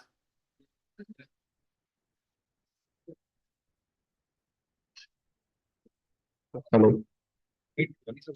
I know, see, speak. Can you speak, Shivali ma'am? No, our sound is going. I want their sound to be heard by us. Yeah. Okay. Shivali Goswami. Shivali Goswami. Because she wants to interact online. Yeah. SIU.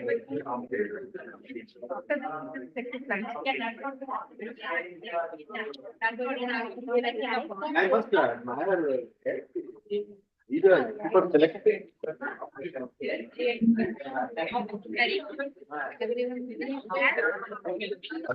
Can you speak?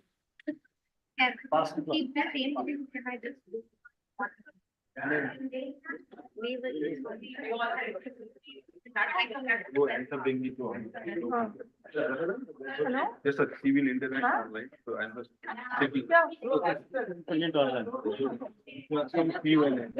connect because it's important. Yes. Our sound is going clearly. I just want to check. Yeah. पर आपका नहीं आ रहा है, आपका mute हट पे आया है पर साउंड नहीं आ रहा है। मैम अब बोलिए, एक बार हेलो करिए।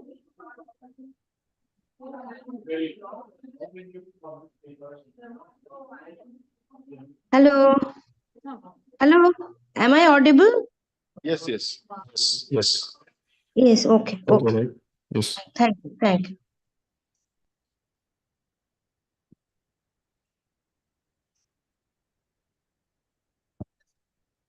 Yeah, I'm coming. Professor already said you could come.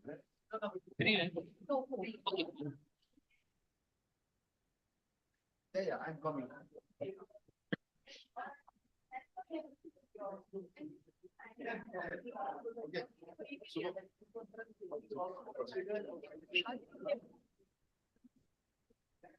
Hello.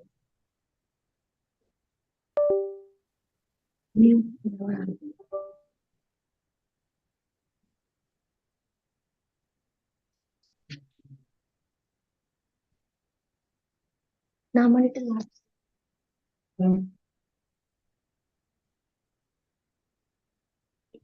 Change.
मैं क्या एक्टिंग करूं?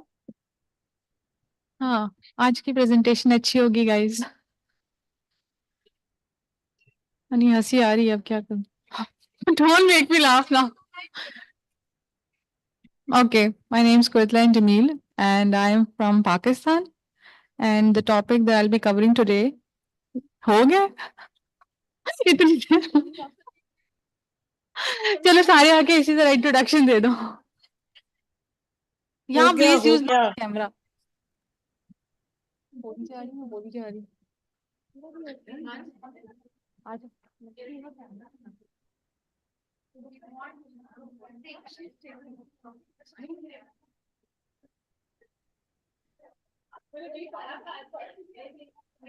मुझे बोलना है कुछ, बड़ा मजा आ रहा है।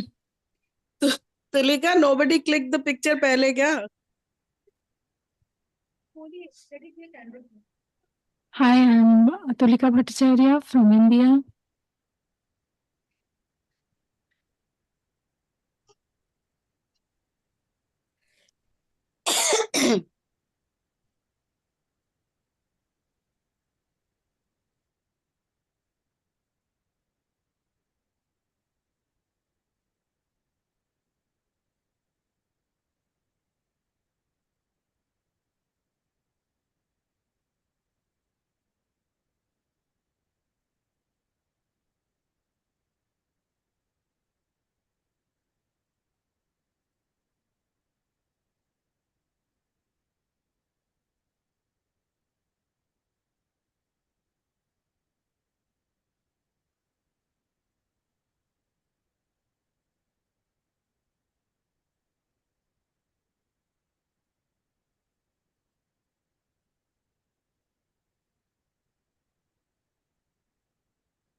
Hi, this is Tulika from India. Hello, Ashishani. Congratulations. Uh-huh.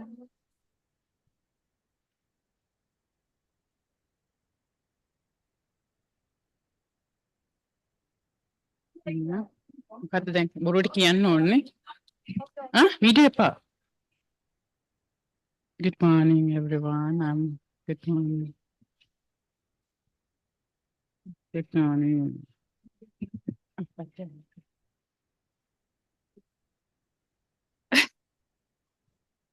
Hello. Hi. Yes, hi. Mm.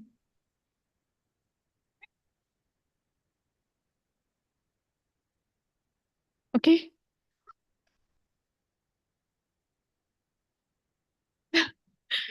Nivita, you want?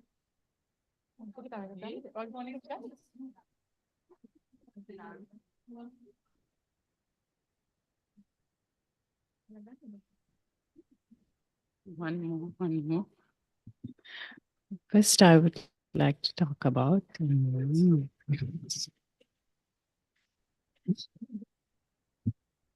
First, I would like to talk about these things. Really?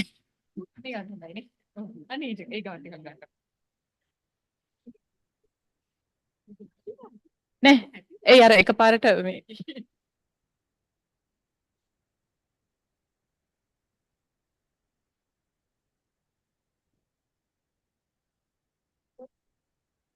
ඇතිනේ යා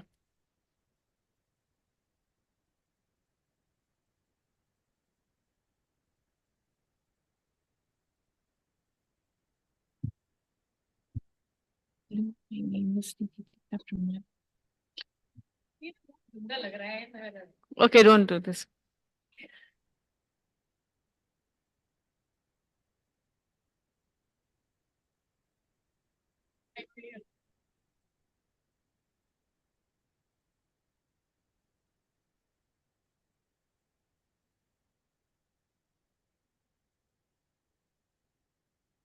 ಇಲ್ಲ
Ladies and gentlemen, please start making your ways back into the auditorium.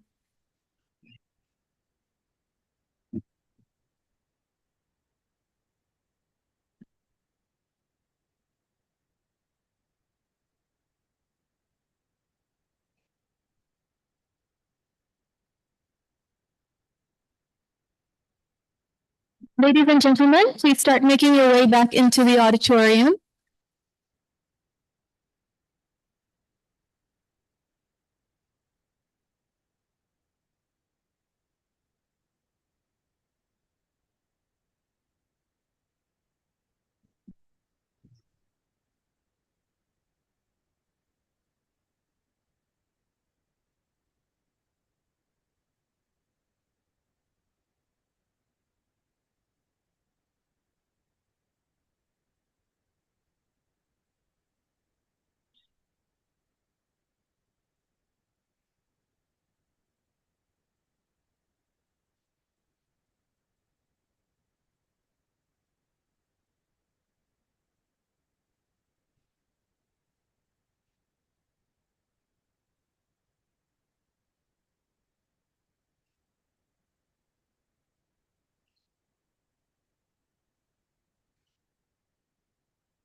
Ladies and gentlemen, please be seated. We will be starting shortly.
Okay, ladies and gentlemen, welcome back.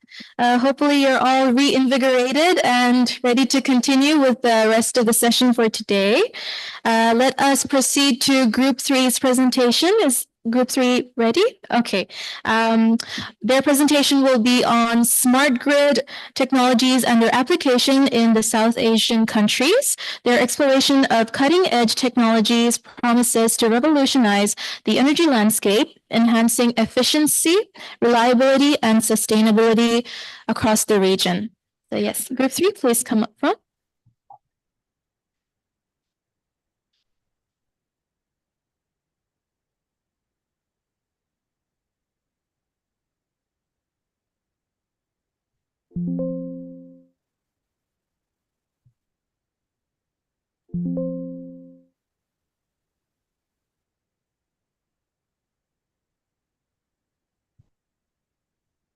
Good morning, all.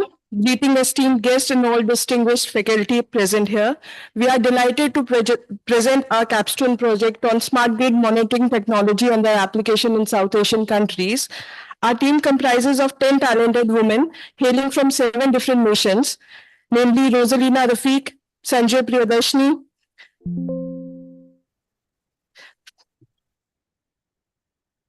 Priyadarshini Madhusmita, Amrita Sarangi, Shipra Kharwar, that's me, Pramila Chaudhary, Fatma Fizna Yusuf, FZ Mazook, Alispa Katak and Kinzali.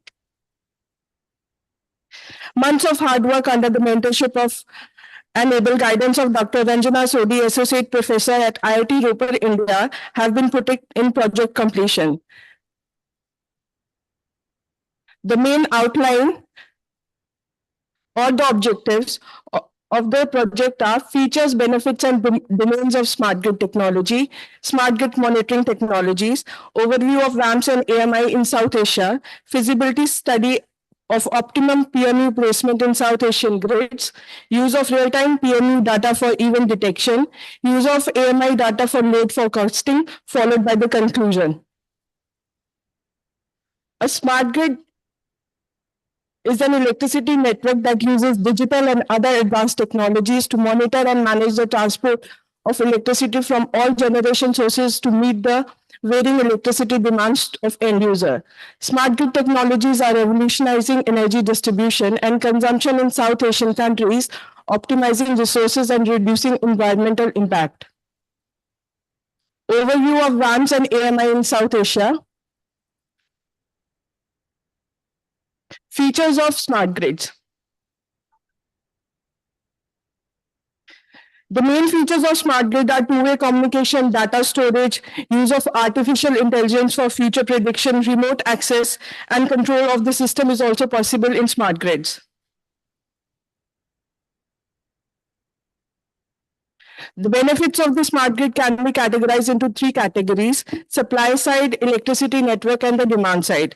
On the supply side, it optimizes facility utilization and improves the connection between operation and generation. In the electricity network, smart grid enables remote grid management, reduces losses by effective energy routing, and increases automation along with self-healing responses. On the demand side, smart grid provide better information to consumer, increases demand response and flexibility, and enable customer to better plan their consumption.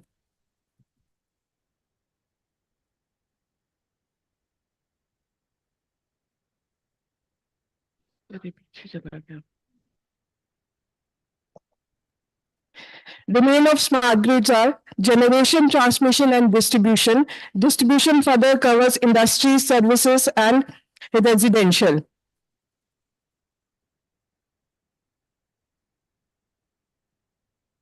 Smart grids have monitoring and control features that include existing technologies like SCADA, FGMO, and AGC, as well as emerging technologies like VAMPs and V2 applications. The transmission side involves state estimation, voltage surges, and fault management using real-time data, while the distribution side applies smart meters and AMI for monitoring. These components provide monitoring, control, and management for efficient system operations.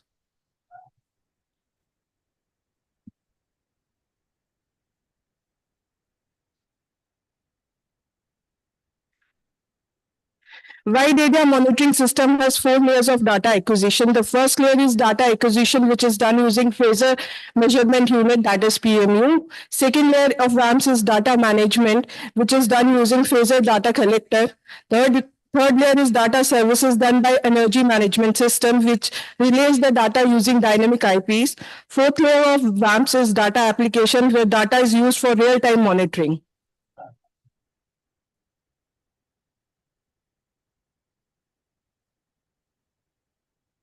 PMU collects and synchronizes phasor data with the grid system to ensure accurate power system monitoring. It has a sampling rate of 25 to 50 samples per second and is time synchronized. AMI is an integrated system of smart meters, communication network, and data management system that enable two-way communication, provides remote control for disconnecting purposes, and stores small amount of internal data also. In further slides, the statistical data related to VAMPs and AMI in South Asian countries are detailed, but I'm skipping that due to time constraint. And with this, I conclude my introduction part and pass the podium to our next representative, that is Ms. Rosalina Rafiq, who will continue the journey forward. I'm skipping this part. These are statistical data of the various 7 countries, South Asian countries.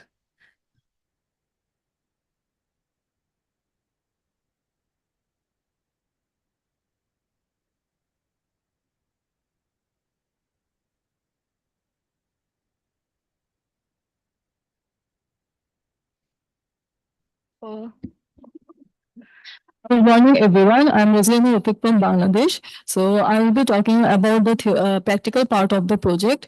So there are 3 parts that we covered basically. So we will be talking first of all about the PMU feasibility study of PMU placement across 4 South Asian nations.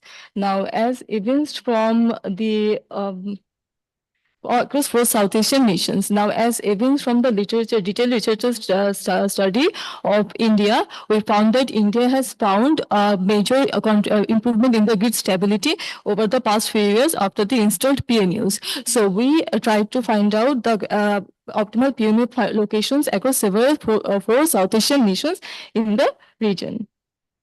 These are the 4 voltage levels that I'm talking about. Pakistan 500 by 220 kV transmission network, Nepal 132 kV transmission network, and Bangladesh 230 kV transmission network, and Sri Lanka 220 kV transmission network. For all these networks, we will try to find the optimal PMU locations at several buses using linear integer programming. So Moving on to the methodology of PMO placement methodology, like we said, we are going to use linear integer programming, which is basically will optimize a function, objective function based on its cost. So this is the cost function, and this is an example of a 5-bus system. So as we can see that there are 5 buses, and if I place a PMO in bus 1, the cost will be 1, C is the cost, and if I don't, then the cost will be 0. So in this way, the cost function will be a linear function, and my objective will be to minimize this cost, which is the objective function. And the objective function will be minimized based on some constraints. Here, the constraints that we used is that I need to make the whole system visible.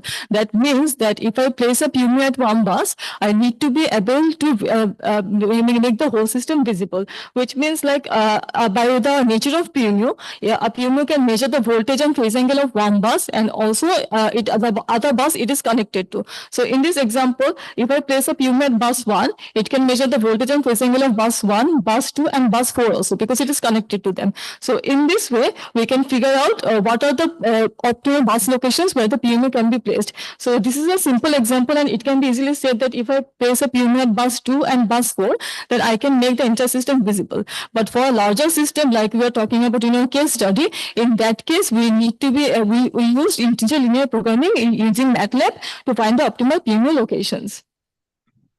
So moving on to the methodology, first we need to first step is to develop the network topology for all the 4 nations. So the network topology is simply how the buses are connected to one another. So for example, bus 1 is connected to bus 2, bus 3 is connected to bus 4. So it's a 2-dimensional matrix. After that, step 2 was to mention the number of buses, and then we need to create a 1 into n matrix, which is the cost function. So if the cost is, if PMO is placed at a bus, the cost will be 1, and otherwise the cost will be 0. And then creating an n into n adjacency matrix. So adjacency matrix is basically, since we are using MATLAB, we are not using Simulink. So the adjacency matrix will make the MATLAB understand how the buses are connected to one another. So it will be an n into n matrix, where n is the number of buses. So it can understand how the buses are connected to one another. If the buses are connected, the value will be 1, and otherwise the buses value will be 0. And finally, we need to create a 1 into n matrix for the observability,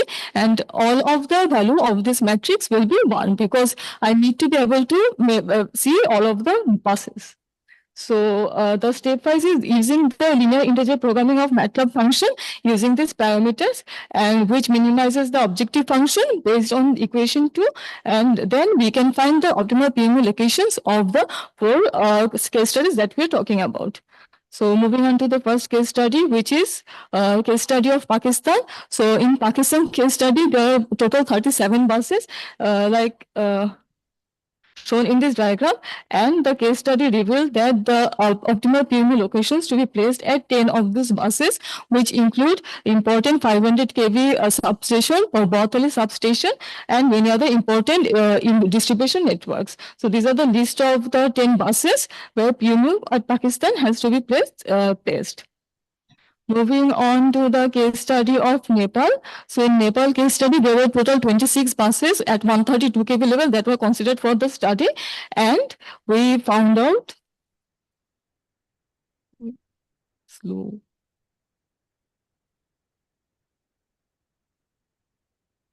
So in for Nepal's case, there are total 27 nodes that we considered for PMO study, and we found out that 9 of these stations, 9 of these stations can be placed where the optimal PMO locations can be placed.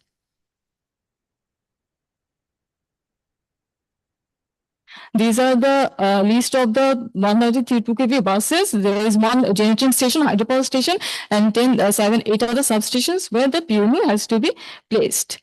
And this includes 1 important substation, the node number 22, the Chamilia hydropower plant. So moving on to the case study of Bangladesh. For Bangladesh, we consider the 230 kV line, and again this is the detailed diagram. In this case also, there were 48 buses considered, and the results show 16 buses of them to have optimal PO locations.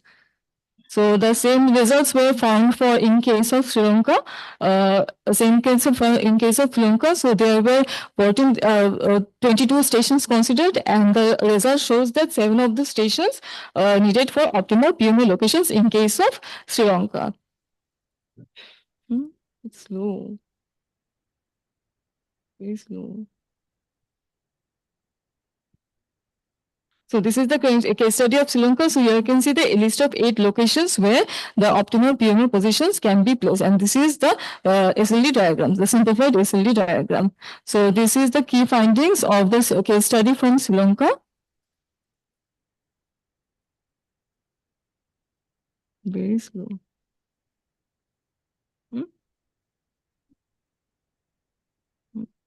So this is the result from the Sri Lankan side.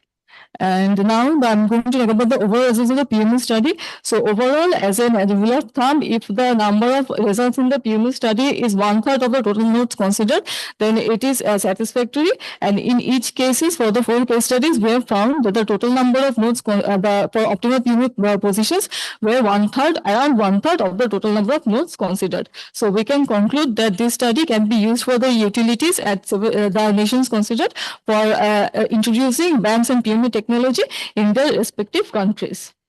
So moving on to the next part of our project, the use of real-time PMO data for event detection.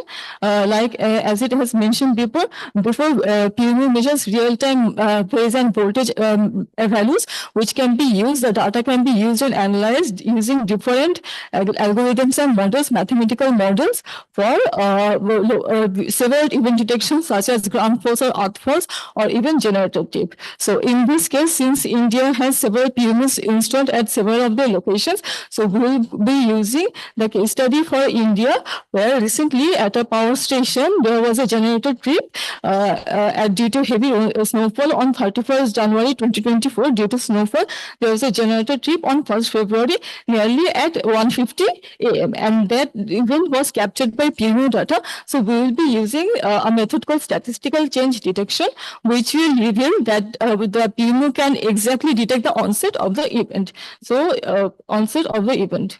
Moving on to the next slide.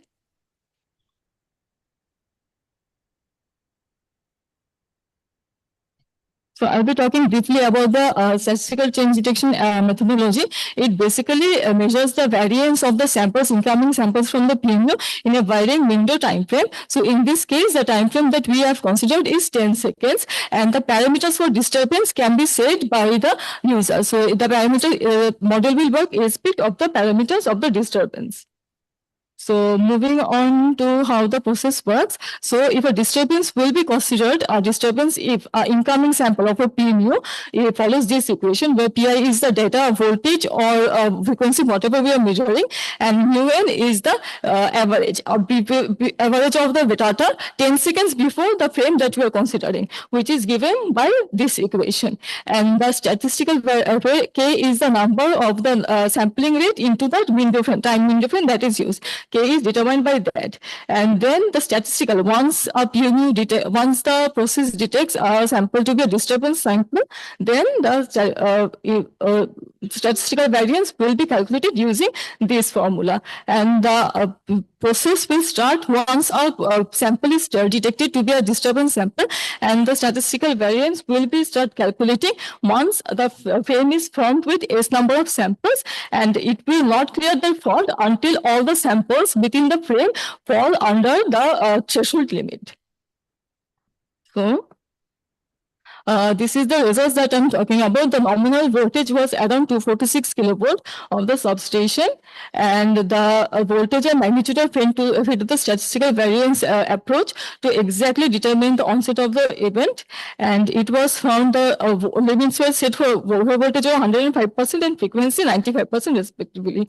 So here is the data for the voltage. As you can see, during exactly at 10:15 p.m., 10:01 p.m., the voltage drops down to 0. And exactly at that moment, this is the result of the statistical variance. Exactly at that moment, the value of statistical variance spikes up.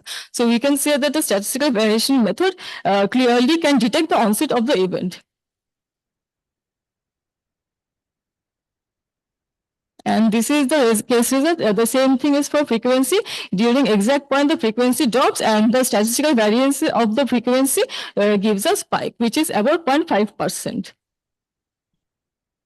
So you can see the exact moment the disturbances occurred, which was around 154 p.m., which was also recorded by the SCADA system. So we can say that PMU data can be effectively used to record and analyze for disturbance detection.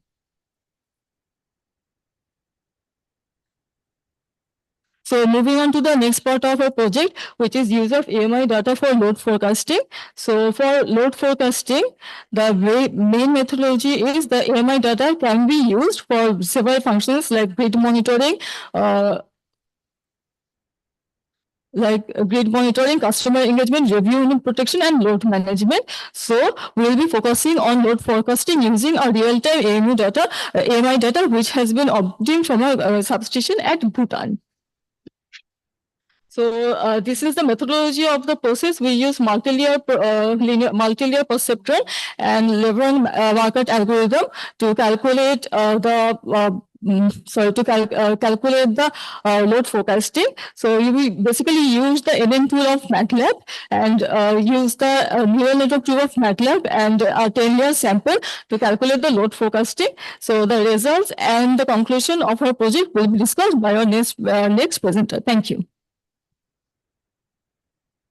Thank you very much. So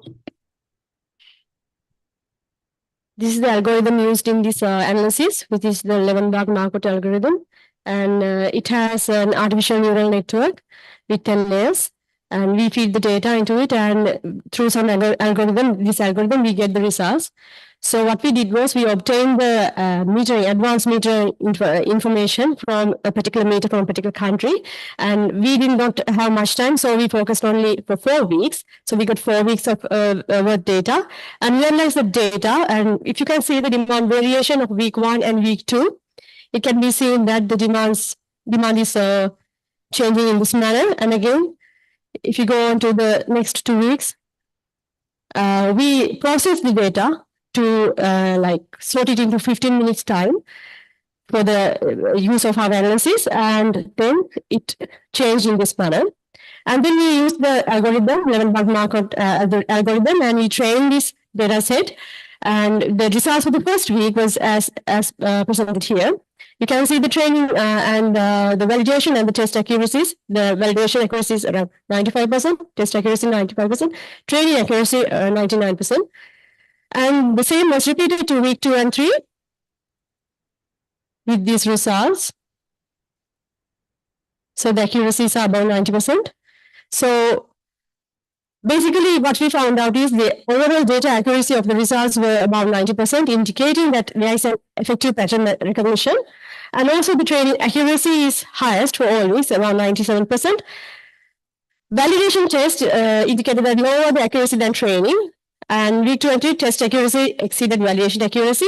So overall, in our research, we have done 3 things. We have studied the optimal PMU placement of the networks in South Asia, which does not have any PMUs. And apart from that, we tried AMI implementation, and all the countries aim to have AMIs, but still countries are in the stage of implementation, initiative stages. And as you can see, the optimal placement, suggested optimal placements using linear integer programming was found for the countries which do not have any PMUs placed so far, as well as the applications and efficacy. We tried this algorithm where we can find use even statistical change detection to use PMU data for event detection and state estimation, as well as finally, one slide is missing. Finally, the limitations are the availability of data, and the key contribution is PMU placement study done for the 4 nations that can be used by the regulators in future for utilities for considering in VAMs. Thank you very much.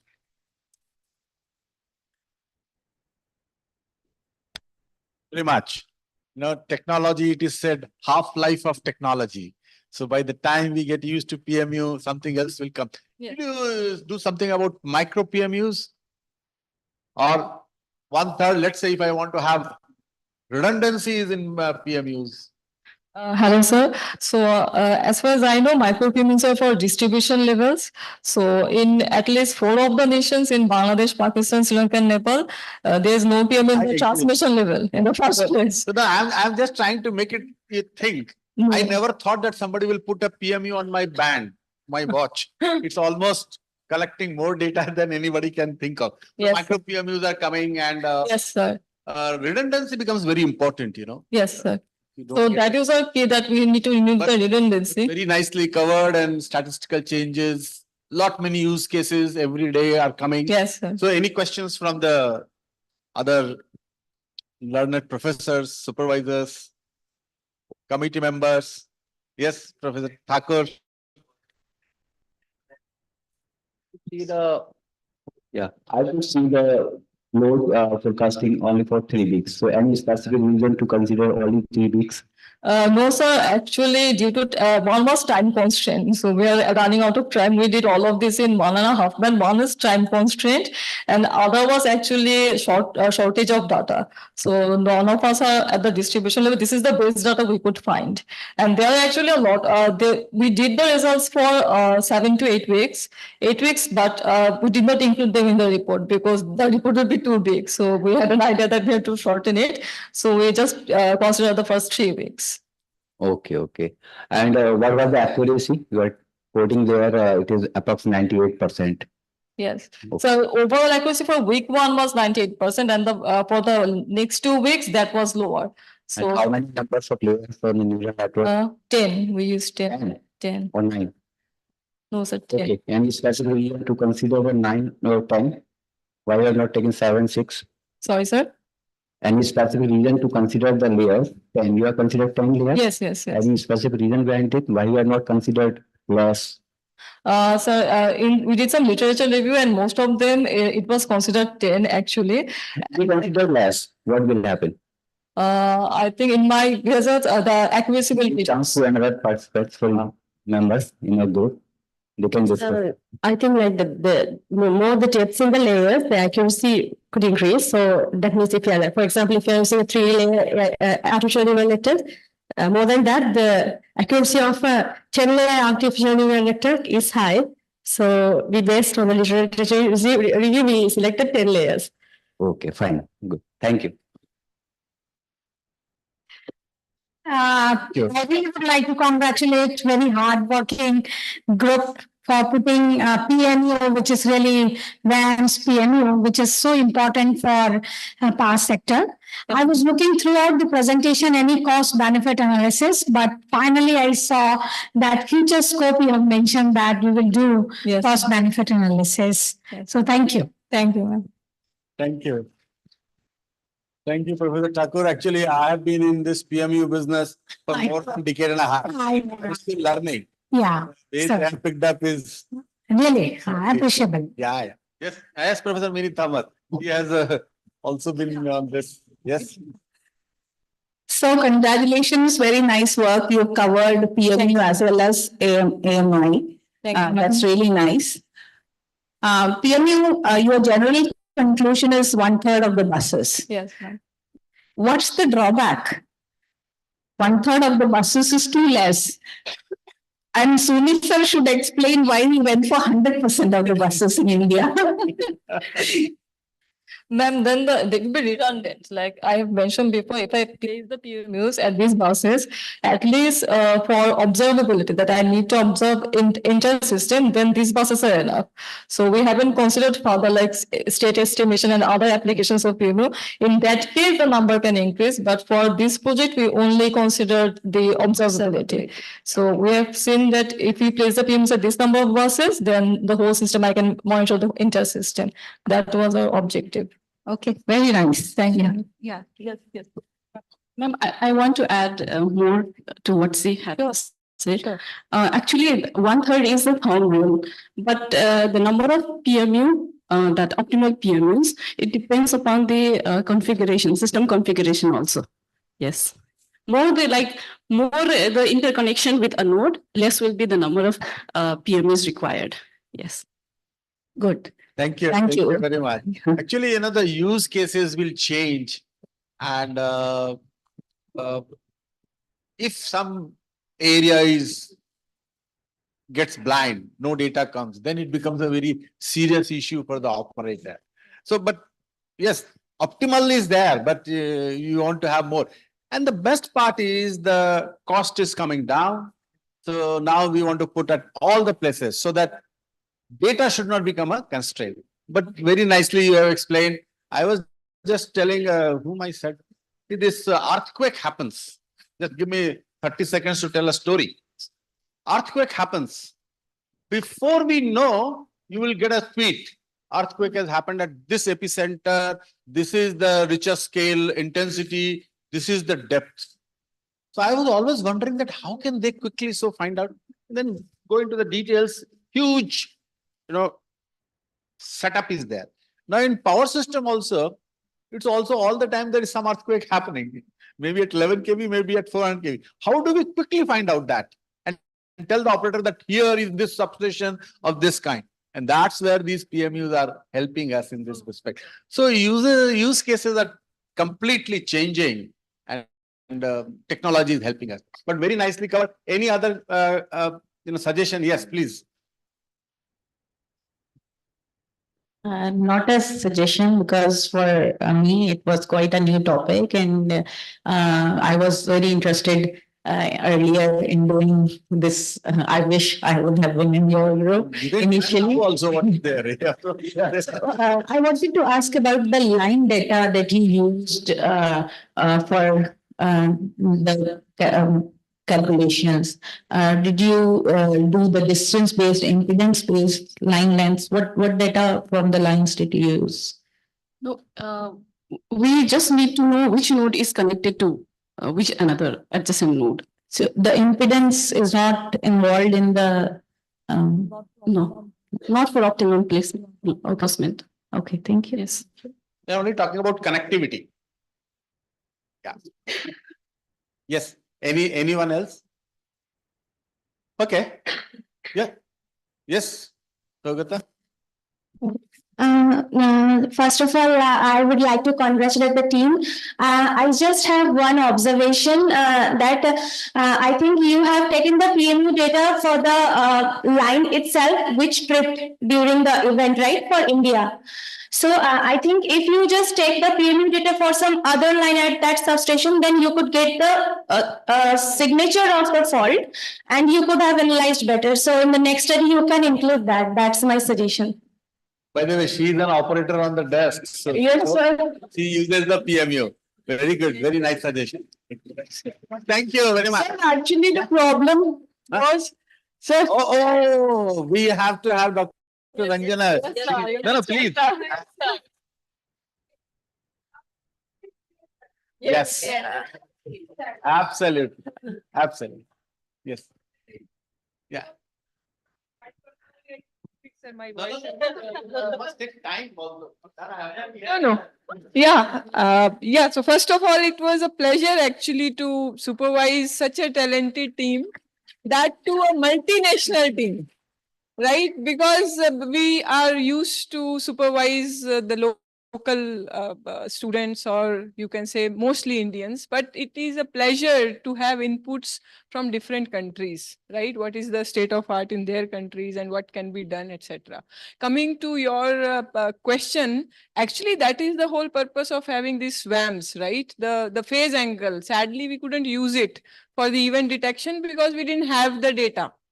Somehow we could pull out only that too after lot of struggle. I stressed a lot one of them. मैंने कहा भैया लाना तो तुम्हें पड़ेगा. Actually, when you create by hook or crook some event, you have to get it, right? So that is how we only could have corresponding to a substation. So we couldn't use the actual feature which lies in the phase angle or angular separation thing. So had it been, so we look forward to you and your, I would say, collaboration to have that kind of analysis done. Because many things can be done.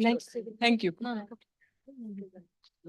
Actually, sir, I got the data from Sugata's team only, and I know how much and how many days I requested them, please data de do, and somehow the event occurred in my power station. Then I said to them, ki ab to mere power station ka data, to please give it to me. Then they finally gave. Yeah.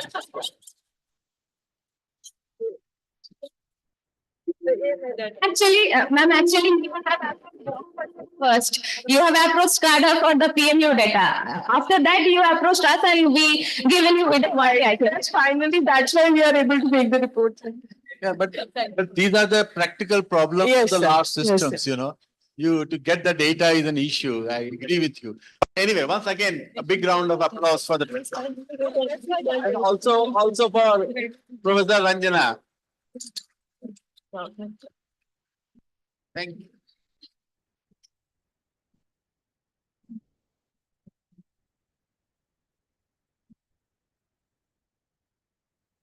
Yeah, thank you so much, Group 3. We will now be turning our attention to Group 4, who will enlighten us on the integration of energy storage in power systems. Their examination of energy storage solutions promises to address the evolving needs of the power sector, enhancing grid stability and flexibility in the face of dynamic demand patterns. So yes, is Group 4 ready? Yes, okay, you may come up front.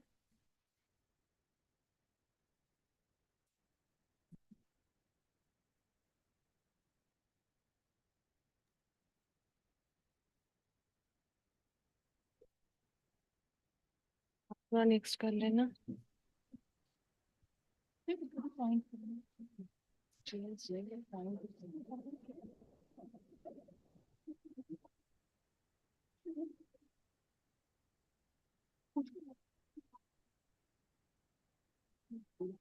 So actually, we want to have the pointer. Is there a high pointer in this?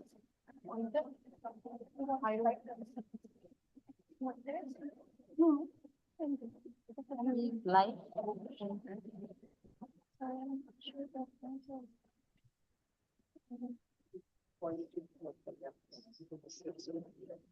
We're not figuring out what whether it has. Yeah. Is it available on the screen? Yes, I can. Pointer. Pointer, I have to show that. Right, okay, that is what. First आप slide change करो मैं करूँ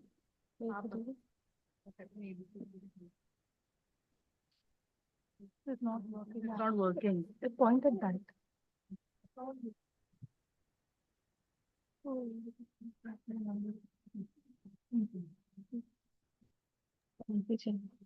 ये आगे जा रहा है। आगे जा रहा है। आपको कैसे जाना?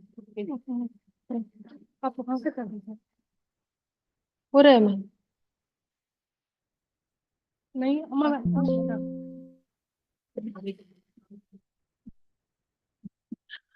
Distinguished dignitaries, esteemed faculty, organizers, sponsors, and my dear 100 SAR friends.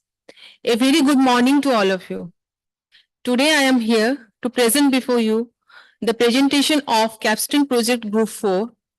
The topic given to us is integration of energy storage in power systems. Now, our group comprises of 10 members from different countries. They are Tohida Mahfouz, Pema Wangmo, Rosni Abraham, Sivli Goswami. She has joined online. KKA Chandrakanti, Dipsika Joshi, Shushmita Mohanty, Rashmi Adhikari, Sajayan Sarfraz, Tufjila Manjur. We are fortunate and we have been mentored and supervised by Dr. Kaji N. Hassan of RMIT University, Australia.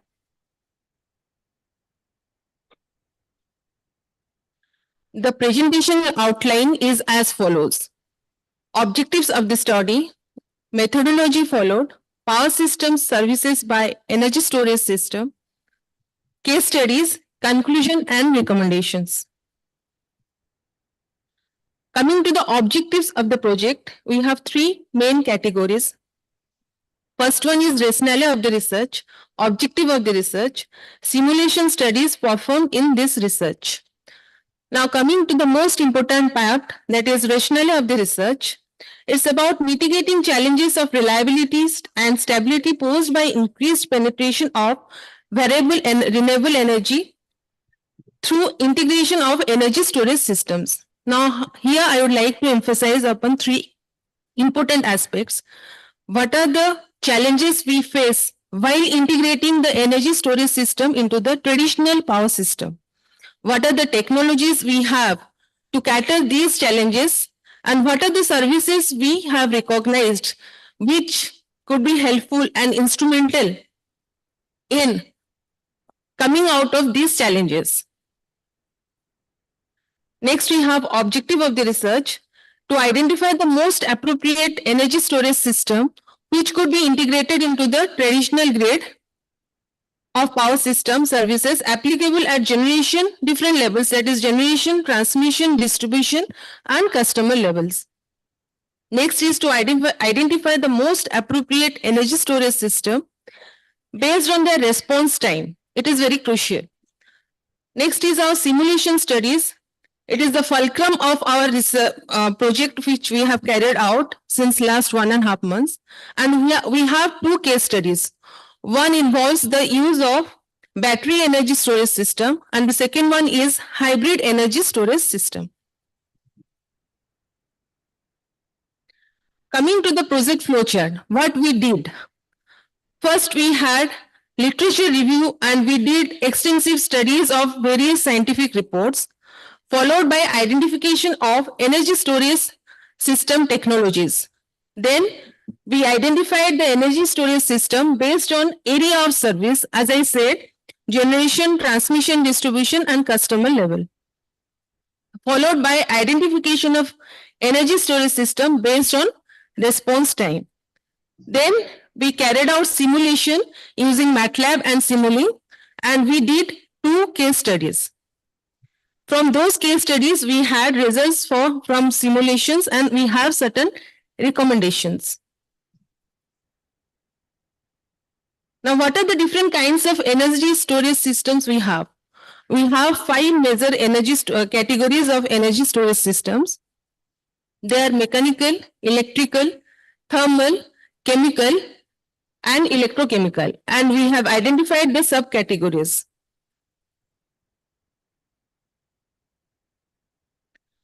Now, what are the key performance indicators of energy storage system we have?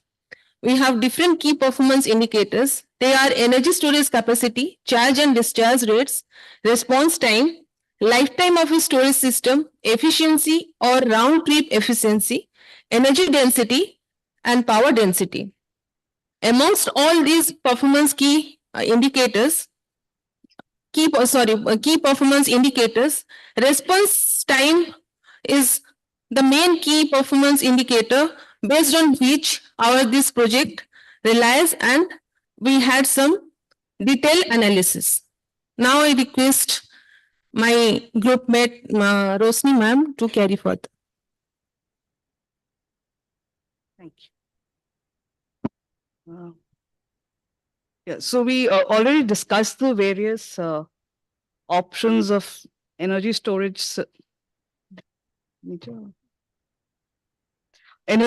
systems and some technical parameters associated with these energy storage systems. Now, renewable energy sources pose certain challenges to the power system due to the variable nature of their output. Energy storage systems, on the other hand, offer an option of storing electricity during periods of high renewable output and low demand for subsequent release during periods of low RE output and high demand. And so they're able to complement renewable energy sources, renewable energy output. Now, on the generation side, we see that some power system challenges that we face are like peak load shortfall and grid unbalancing, reduction in system dispatchability, the need for black start functionality, spinning and operating reserves. So energy storage systems like pump hydro storage, compressed air energy storage, grid scale battery storage, supercapacitor energy storage, and green hydrogen cell are able to provide these services at the generation end. Similarly, at the grid, there are certain issues such as frequency fluctuation, voltage fluctuation, inertia issues, line congestion. On the distribution end, for line loss, system overloading, voltage fluctuation, and reactive power support that is needed wherever RE output is added. So energy storage, the same energy storage systems are able to provide us system services like frequency control, investment deferral in the grid due to where by placing these energy storage systems closer to the load, and other support systems in the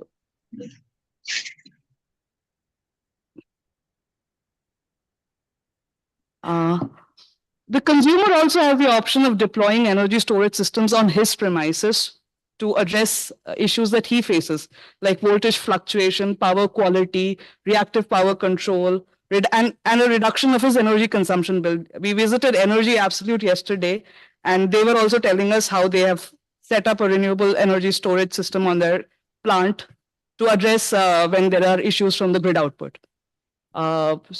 Basically, it enables consumers to have energy backup when the grid storage is not available, and also to manage their costs. Energy storage systems also need to be evaluated on the time scale, because there are certain challenges where the response can be slower, vis-a-vis some challenges where the response has to be really fast. Now, some issues such as grid balancing, secondary and tertiary frequency control, peak shaving, can be handled by a response time which is in minutes, and these can be provided by pump hydro systems, compressed air systems, and grid scale battery systems. Other issues like capacity firming, contingency grid support, spinning reserve, loss reduction, generating ramping, and all need a response in seconds, and maybe not for a very long duration like grid support, but for medium duration. And grid scale batteries and compressed air energy systems, flywheel energy systems, and VPP community battery storage can provide these services. There are some issues which need very fast response time, like primary frequency control, voltage control, reactive power control, power quality issues. And these can be resolved by systems like flywheel energy system and supercapacitor coupled with battery storage. Now, here what we have tried to do is that summarize our analysis onto a sort of four-dimensional matrix. The vertical axis, we are representing the issues in the power system that need to be resolved, and where we are, and the horizontal axis shows the energy storage systems that can provide a solution to these issues. Whether energy storage solution can provide the required resolution has been plotted by a binary Y and X on the matrix. And we have further color-coded the Ys with respect to the response time, with light blue being the fastest and dark blue being the slowest. So this is for the generation end. And so what we're trying to show here is, like say, for example, the grid scale battery can help in grid load generation balance with a response time in minutes. It's not very fast, but it will serve our purpose. Similarly, on the grid, in the transmission and distribution network, the grid scale battery can give us frequency control in milliseconds. So that is how we have tried to structure the matrix. At the consumer level also, batteries and VPP is able to say, for example, help them in cost management.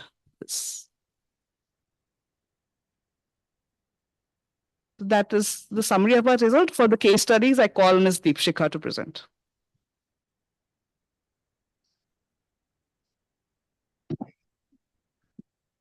Based on the big table, the four-dimensional table, we have identified two case studies to demonstrate some of the services.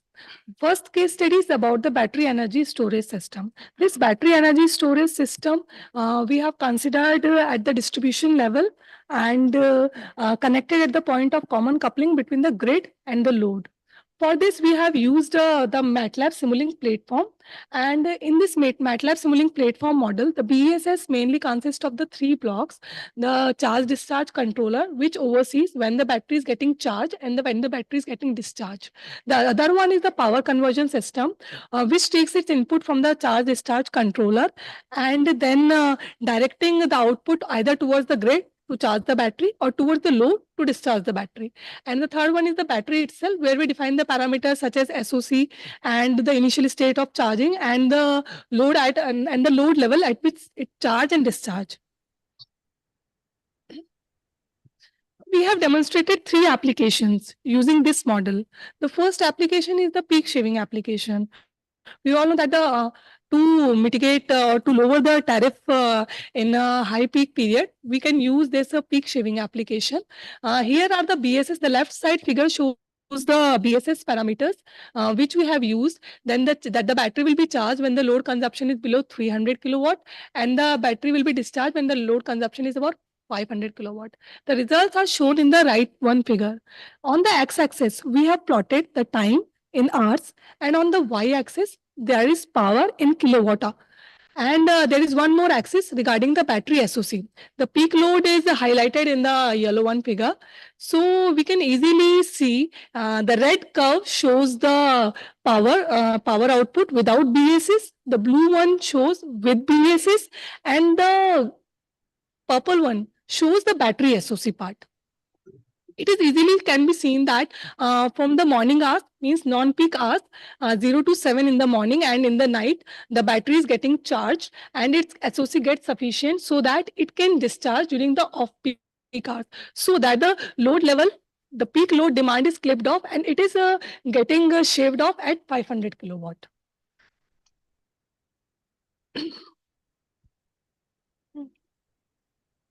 For the second case study, it is about the load leveling applications. These load leveling applications, when we have to match the demand and the supply gap in the grid, we have to use this type of application, and BESS is one of the most appropriate for doing such applications.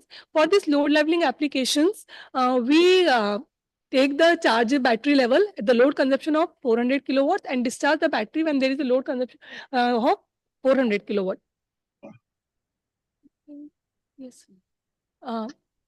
So in this also, we have made the output graph and it has three figures. In this, we can easily see that for the morning hours and the evening hours, the battery is getting charged, and in the peak hours, it is getting discharged and maintaining a constant load level of 400 kilowatt. I think I skipped the study because of this pointer issue. Yes, this is the load shifting application.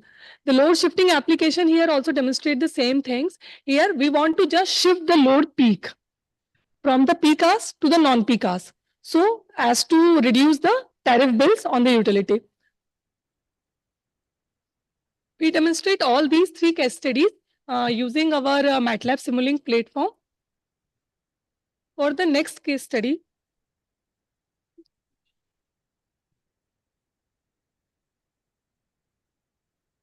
for the our next case study, we have considered a hybrid energy storage system. In this hybrid energy storage system, we have considered a PV module, which is working at its maximum power point tracking. And there is a hybrid energy storage system, which consists of a BESS and a supercapacitor energy storage system. The battery energy storage system provides the steady state response in the system, and at the same time, the supercapacitor will take about the transient responses. For the differentiation between the two, for the power allocation between the two, we have considered the case study considered a simple filter, a high pass or a low pass filter, in which the incoming power or current is divided into high frequency and the low frequency components, and simply the high frequency component are diverted toward the supercapacitor part, and the low frequency components are diverted toward the battery energy storage system part. This is the input load profile we have used to demonstrate our results. In this load profile, we have considered three scenarios. The scenario one is sudden change in load demand. for about 5 kilowatt. And then again, the demand diminishes after a certain period of time.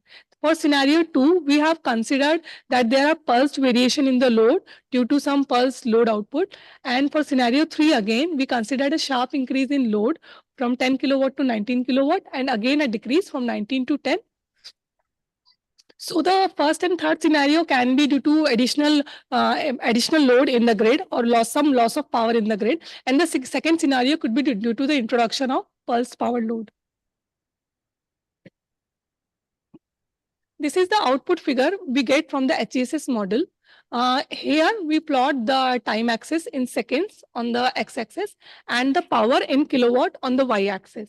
The red curve shows here only the SC output, and the blue curve shows the BSS output. We can easily determine that the SC is giving fast response at the time of transient, and BSS is covering the steady state response part, so that the total output figure just matches what we demand as an input load. That's all from my side. And for the conclusion and recommendation part, I will invite Ms. Rashmi. Thank you, Deepsika ma'am, for your handover. I'm covering right now conclusion and recommendation part. First, I would like to cover conclusion part. We have done 2 case studies, battery energy storage technology, and another is hybrid energy storage technology.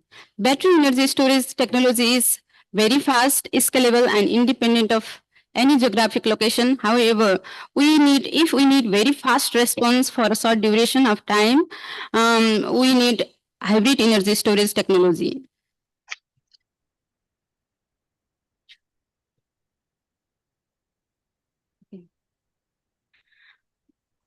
These are our recommendation based on literature review and our case study result.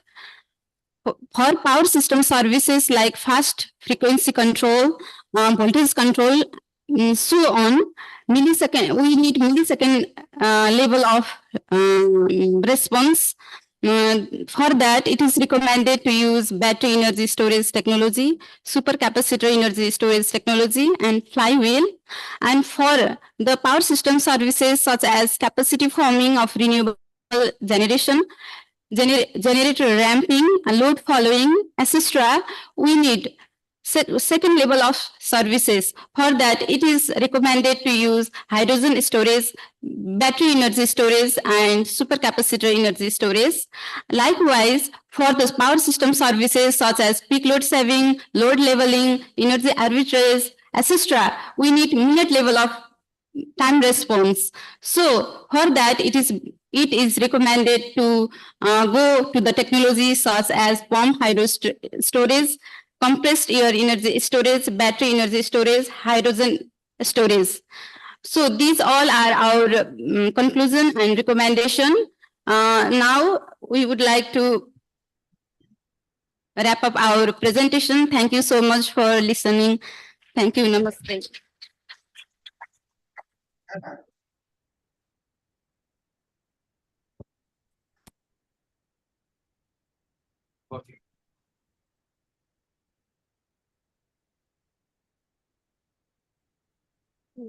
Now working, yeah. Very comprehensive presentation, right? So you have touched each and every aspect, I would rather say, where the batteries are and should function in the entire network. So the battery energy storage, or for that matter, energy storage, right? Not only battery, but energy storage. So it could be anything that you have explained over here, are now becoming very, very critical as far as flexibility requirements in the grid are concerned. And these technologies were already there so many decades, but why are they becoming more important today? Why? Because the variability in the grid is increasing from the supply side. Demand side variability was there anyway earlier. And we had our own ways of, as a distribution operator, ways of taming the demand or meeting the demand, right? But now the supply side variability coming in, the flexibility need is becoming prominent. And that's what you have captured in each and every node, milliseconds, seconds, minutes, hours, etc. How are you going to do? Now, I believe these are all simulation results, right? So Yes, sir. In the first case study, we are able to demonstrate by ourselves. These are our results, which we get from the MATLAB. But in the second case study, we face somewhat problems due to time constraint and that version of the MATLAB. So here we use the case study results. The first case study is being performed by ourselves on the MATLAB itself. Yeah. Now, one thing is you have demonstrated technically what are the features and benefits, graphically you have evaluated and examined, right? So have you tried to value all these stacks? So when you evaluate an energy storage system, there has to be a techno-commercial evaluation, right? So a single use case of a battery won't be sufficient to justify the cost it is going to be. So you have to value the stack. So for each of the instances, for example, when you do the valuation of the stack, you stack up the values and then see the BC analysis, benefit cost analysis, then see whether it is commercially viable, it is paying back within the duration of the life cycle of the storage. A. B, when you design a storage system, there are two ways of doing it. Because there is a consistent decline in the output of the battery storage, there is a decline in the output due to the technical constraints, right? So A, you either oversize it in the beginning itself so that the design output is constant throughout the life of the. Have you examined this aspect also? Because this will have an impact on the technical sizing of the battery. Whether you want to, in the initial days only you oversize so that the design output is constant throughout the life, that is one. Second is you start with the design capacity which is required and then you add up, augment during the course of the life when there is a decay in the performance. So have you evaluated these two methodologies and which one is beneficial or both are beneficial in case-to-case basis? What's your recommendation? So we did not look at any of the economic aspects while we do because of lack of time. But then I think your question to the group 2 was also on these lines as to how to design. And I feel that renewable and storage, these could also exist as two separate industries where people, for economics, they can, trade, right? In the sense that there could be people who are creating energy storage systems, right? And an industry that needs it. And they can contract for that kind of, as in like the ramp up does not need to be the problem of the industry who's buying that energy storage service. Like storage service as a commercial prospect. Yeah. So you're right. So when you are giving or defining battery energy storage as a service, you have to evaluate it. And you're right. So there are 2 or 3 ways of looking at it. One is standalone storage. You talked about it, distribution grid, transmission grid, and maybe you're done. Then there is storage as a part of the RE as a product. That's what I was talking about in the group number 2. Right. Here we are talking about standalone storage also in distribution grid, for example. There also you need to stack up the value. Now, last thing, if it is so good, where is the problem? Why is it not ramping up? I mean, why the storage? I mean, you visited the site yesterday also, right? So one of the factories. What did they tell you? Why is this not taking up very, very rapid? Scaling up. Sir, initial costing. So there are 3 main reasons I would like to share with you. Okay. Initial costing. Our group member will. Our online group member will answer the question, please. Yes, Suleiman. Yes. Initial costing of the storage, especially battery storage, is quite a considerable factor. Because of that only, I think storage is not so popular yet. But due to variability of the RE, I think without support of storage with proper capacity, success of RE cannot be seen in a shorter period of time. Yeah. So you have answered the question in a way like one is the cost curve going down and second is how do you enrich the value stack? So both have to be there together to justify a commercial case of the battery storage. Last but very important, I couldn't see anything about the, say, second life of the battery or how do you, tackle the circularity aspect? Any thoughts on that? Yes, sir. For EVs, We have mentioned it in our report also that for EVs, whatever batteries we are using, that can be say reused in base application for grid storage, because for EV specific power output is required for the consistent drive in service output. So instead of rejecting those batteries, we can use those batteries for base application for second use. And after that also we have to have a policy framework for reuse and recycling of the battery materials. You're right. So Yes. secondary mining is very, very important because these materials like nickel, cobalt, Yes, those very, are very, very rare. Yes, sir. To add. Okay, so secondary those critical minerals we have to consider for policy issues, policy framework regarding reuse of those materials and recycling. So have you put up in your recommendation? I couldn't find that in recommendations. Sir, in this slide we have not mentioned, but in the report we have mentioned all these recommendations. Okay, thank you. Thanks a lot. Yes. Congratulations. To add to this, sir, we also visited the facility, the battery facility yesterday. There also we see that they are first using the batteries for the consumer purpose, and then they are recycled them to use in BSS. And there they are getting a battery life cycle of about 40 years. And then they again recycle them for the third time and use in other application which do not require much storage. And after the 3 recycling only, they discard the batteries. We see them yesterday only, sir. Okay, thank Sir, you. regarding Time running out. So, sir, as a committee member. Sir.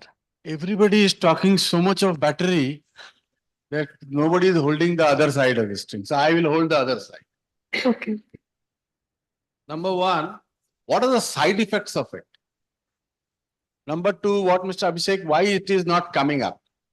Number three question which bothers me is, during my childhood when plastic was brought in, my grandmother told that this is not good, you continue to use copper. But all the papers convinced that yes, plastic is good, lightweight and all that. And today now we are doing this. Is it that battery after 30 years when you all will become very senior, you will say, please remove all the batteries because it is hazardous, we can't dispose it off. Is there any chance of that kind? Are we getting swayed away by the hype which is created? Is there any conflict of interest in it? Look at it from that angle also. Now, everybody is not angel in the industry. Correct. That you all understand. So look at everything from the other side also. Some people should argue from the other side also. Thank you very much. But otherwise, you all have done excellent presentation and it's a vast subject, all kinds of storage. Thank you very much. Thank you. Thank you, sir. Yes. So, thank you. I would ask the supporting team, could you show the slide 13 of the presentation?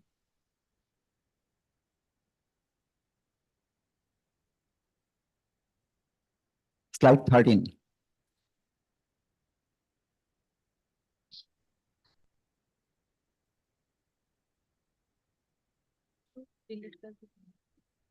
Yes, this is the one. So I think that slide 13 and 14, that's the essence of your work, actually, not the simulation, right? So looking at that, every power system is all about balance between demand, real power and demand and generation, reactive power, demand and generation, maintaining certain frequency, maintaining certain, system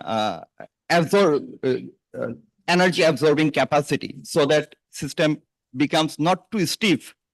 So looking at these metrics and looking at the South Asian grid networks, different countries, each grid has its own characteristics.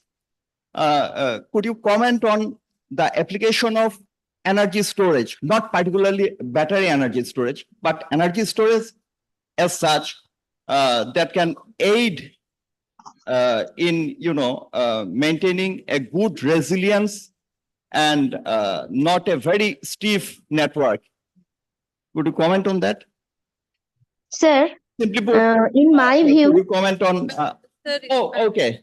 Sure. In my view, we can explore pump hydro storage in a rapid way, because though it has some limitations of geographical topology related issues like height of the upper reservoir, but still in the South Asian region we have enough hydro and waterfalls. So if we can cultivate that pump hydro storage, that can help to reduce the what our professor Mr. Soni is saying, that battery has some chemical issues also. So regarding that, I think pump hydro storage has much promising options. Okay, my question is not regarding in any particular type of energy storage system.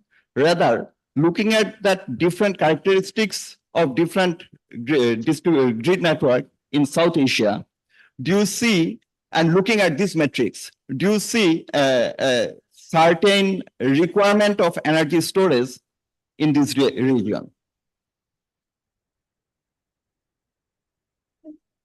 Actually, we have to give emphasis on all type of storage, because only one type of storage may not help in achieving the certain uh, particular applications. We have to give emphasis on battery, hydro, pump hydro, and other storage as well. Thermal storage mainly for the consumer levels, where it has heating and cooling for purpose. There is a maximum energy consumption is used. So that way we have to give emphasis according to our requirement and applications. So I understand your question is as to why we need to look more into energy storage. Is that the question? Because so we've all made these climate related commitments. We are looking to ramp up renewable and in the region. And that was the basis that we were starting from, that to need for renewable to replace thermal and other conventional sources, we would need a complementing energy storage solution to be available, right? I mean, so that. Okay, not. Okay, like country. Okay. You mean when you said the region, yeah. Yeah, time is out. But Yeah. quickly. Actually, the solution lies in integration of grid network. So there are areas in the South Asian region where the peak timings are different. So maybe if they are interconnected, then the storage requirement will definitely not be required. Thank you. Okay, before concluding this session, may I invite Dr. Kaji to comment overall, because he is also supervisor of this group. Thank you. So I'm Kazi Hassan from RMIT University. So I was fortunate enough to work with these super women. And then I would say I didn't help much. This is all of their hard work and effort. It is a very big topic, and it is too big to work with. So whatever we distilled here, I think it gives some recommendations and then some thoughts for future as well. So I would like to congratulate these 10 superwomen again. Thank you so much. And thanks everyone. Yeah, thank you. Just mention integration. We have to integrate, but it has a lot of barriers that have to find, and for that reasons we are here. Integrate at least 7 country, 8 country. Let's see South Asia. Okay, so thanks. Thank you very much, Dr. Kaji, and both committee members and all groups. Yeah.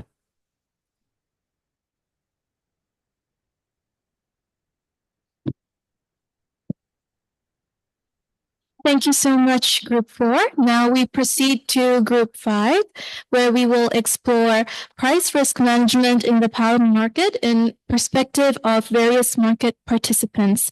Their analysis of price risk management strategies offers invaluable insights into navigating the complexities of energy markets, ensuring resilience and sustainability in an ever-changing landscape.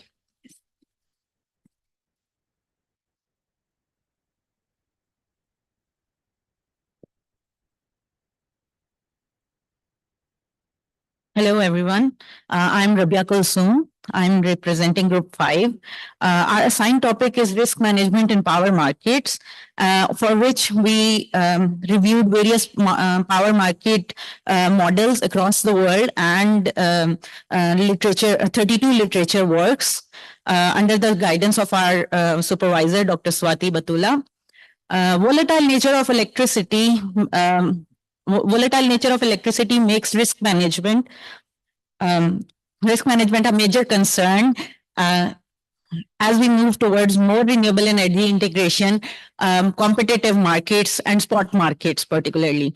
So for our research, we chose to conduct a case study focused on analyzing the price risk and techniques to reduce the risk from the perspective of a profit-seeking Genco in a competitive market. Today, Ms. Annapurna, Sarita, Tarali, Sajani, and Nuzat will be presenting our project for us. Thank you, Rabia.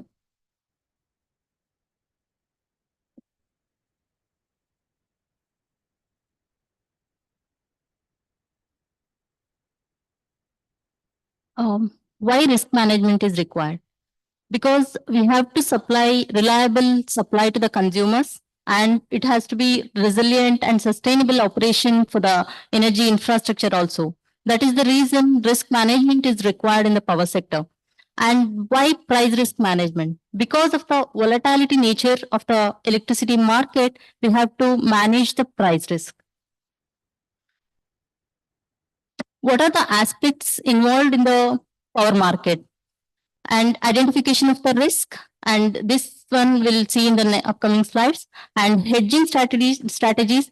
This will mitigate the price risk, as price volatility depends on the demand, weather, and regulations and fuel costs. We have to involve varied energy investment to reduce the price risk, such as coal, renewable energy, and hydro. And regulatory environment will also decides the price risk. And ongoing tracking of electricity markets will help in price prediction, operational flexibility, and long-term contracts will have revenue stability to the generators. And scenario analysis also helps power companies to reduce the price risks. Objective of our research is to identify the key drivers of price risk, to examine the current management strategies, to implement a chosen risk management strategy. Now I will hand over to Sarita. Thank you. I want to continue with the slides.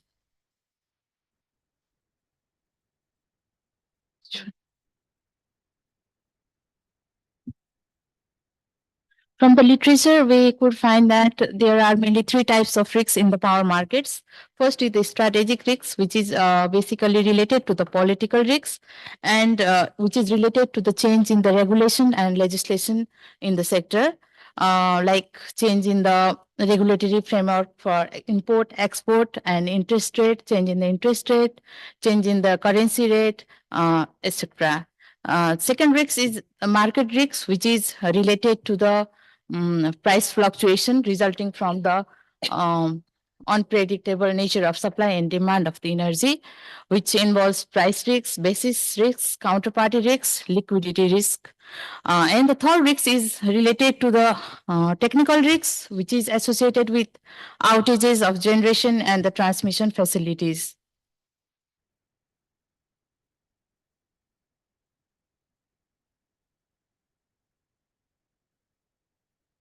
From the perspective of different market participants, on the financial risks, we can discuss that Gencos can face risks related to the fuel costs, plant availability, and market prices for electricity.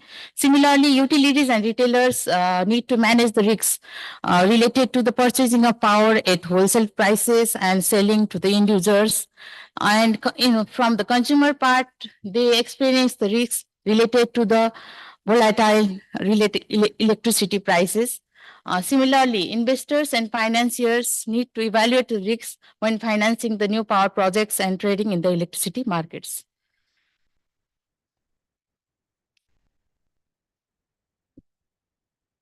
Previous.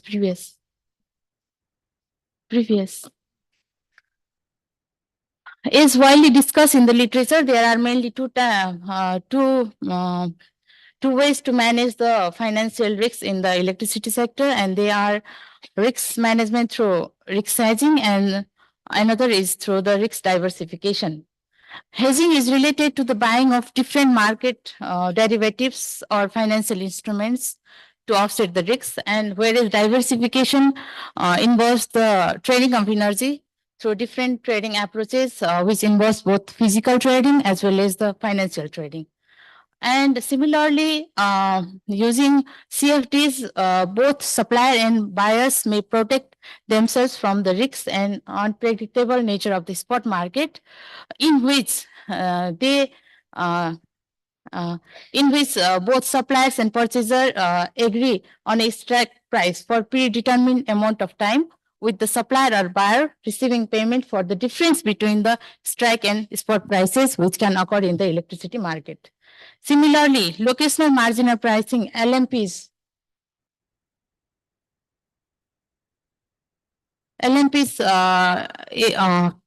is also a dynamic pricing mechanism used in the market, which reflects the cost of providing additional electricity at a specific location in the power grid, and this allows for the management of the transmission line congestion. Next. From the literature, we found that various methodologies have been proposed for risk management in power sector, and we have here demonstrating some of the few papers, like the paper published in 2003, Ivo and Zusi presented optimal management of a combined physical and financial portfolio with integrated framework, and they have applied Monte Carlo simulation in the research. Similarly, in the paper published in 2007, Liu and Wu have proposed risk management framework for the GENCOs, in which they have categorized GENCOs into the three categories, and they have used VAR method to assess the trading portfolio. And in the next paper published in 2006, Deng and Oren have highlighted that call options, forwards, and fixed price swaps can be the useful tool to log the profit for the generators, for the generator with fixed unit cost. However, for the if the generator have the market market-based unit cost, then split cost could be the better option for hedging the generator's revenue. Thank you, and I would like to call my friend for the rest.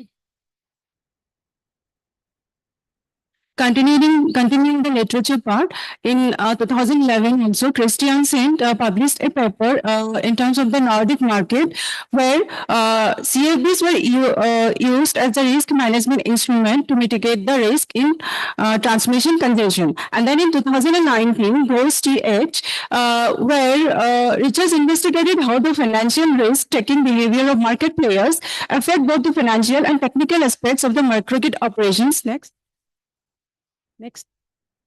And in 2020, Vadepura Dahari, where he developed a model to improve the microgrid scheduling that includes customer participation in the demand response. And this model took into account various uncertainties like the duration of power outage, wind power, electricity prices, and the customer demand using the SAR method. And Jason in 2016 proposed a stochastic optimization model for microgrid energy management. This model is designed to optimize the operation of microgrid by considering the uncertainties in renewable energy generation and the market conditions. Next, please.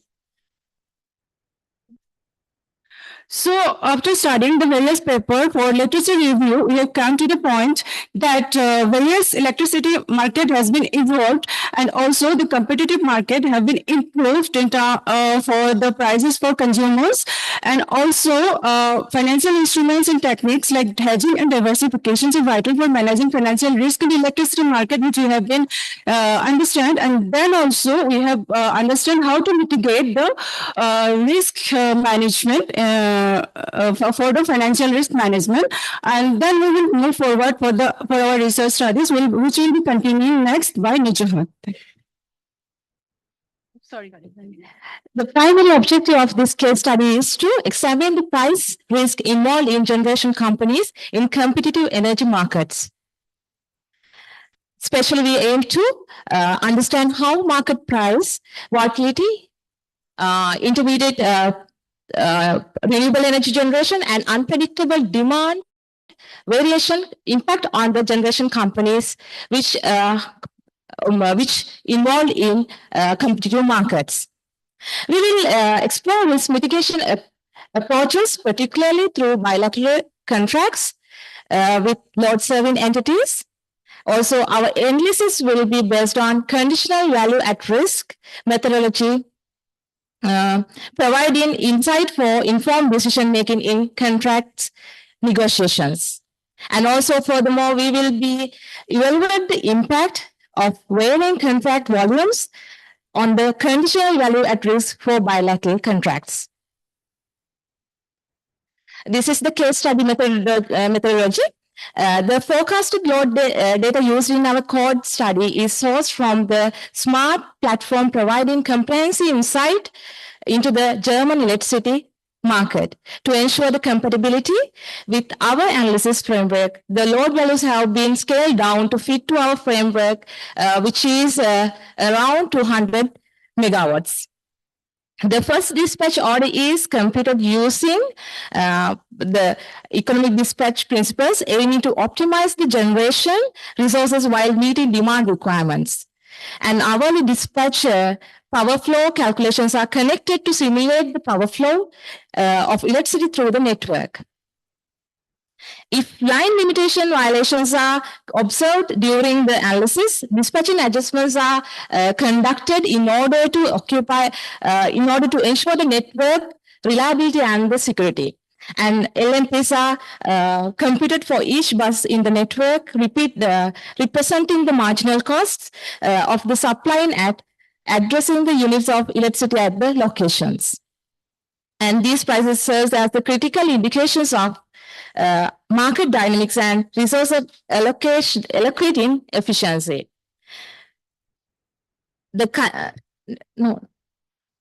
calculations of the GenCo earnings involves accessibility revenue generated by generation companies based on dispatch orders and LMP values. This analysis provides analysis into the profitability of generation operations in the electricity market. To validate our findings, LMP values and all the calculations are rechecked with the GUSEC software using the GMPL programming language. And finally, value at risk analysis is conducted to assess the potential financial assets associated with different scenarios to validate that one. And also, next one. Next slide. This is the case study configuration. We have selected 3-bus system here, which is considered with 3 generators in each bus and load serving entity at the 3rd bus system. So when we consider about the cost function for the generators, we have used cost function consisted with base load, fixed cost and the marginal cost. And here in this table, we can see the maximum capacity allowed by each generator and also the line capacities and the line reactance. Over to you, Ms. Nusrat. Hi, I'm Nusrat. I'll go a bit more in depth into the approach and the results of the calculation and the results of this case study. So this case study, as Sajani has indicated, is based on a 3-bus system. And because 3-bus system is a bit a smaller system, we have utilized Excel as our calculation tool. But in reality, because it involves line flow calculations, it's a complicated process that involves multiple steps of calculation. So in the first stage of the calculation, the dispatch considered is economic dispatch, but in reality, there is never a scenario where 100% of the times you can meet the generation through economic dispatch. So for the economic dispatch, we then verify the line flow capacities. And if there are, you can go to the next. There are instances when generation is to be met by two two generators simultaneously. Like we can see that generator B and C is in operation at particular hours. So if we consider the economic dispatch, we have seen line capacity violations in certain instances.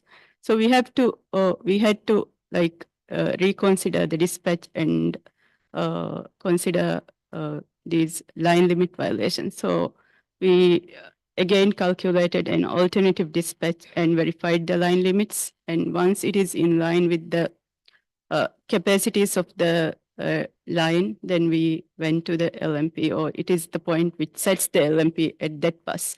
And using this LMP, we calculate the earnings for the generation company.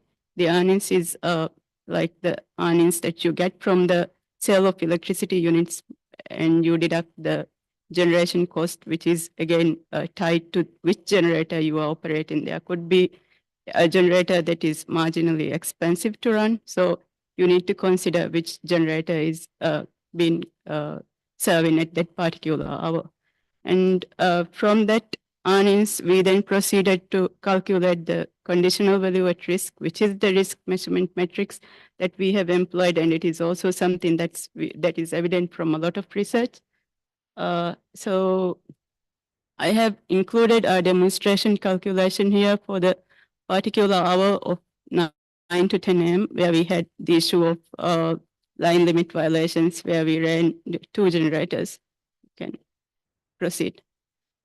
So when we consider the superposition of the line flows, we see that the line 2-3 is being there has been overflow in line 2-3. So we had to divert the generation from bus 1 and 2 to bus 3.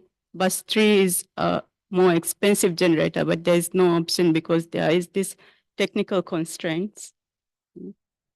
So once we set the new dispatch, we then calculated the LMPs. The LMP for bus 1, because the generator B is already loaded to the maximum value, there is no way we could meet the LMP at bus 1 using Gen B. So we had to consider generator 2. But again, if we increase the generation from generator 2, it will create an overflow in line 2-3. So it had to be a combination of 2 and 3. So the calculation is detailed here. And what we got was, go to the next.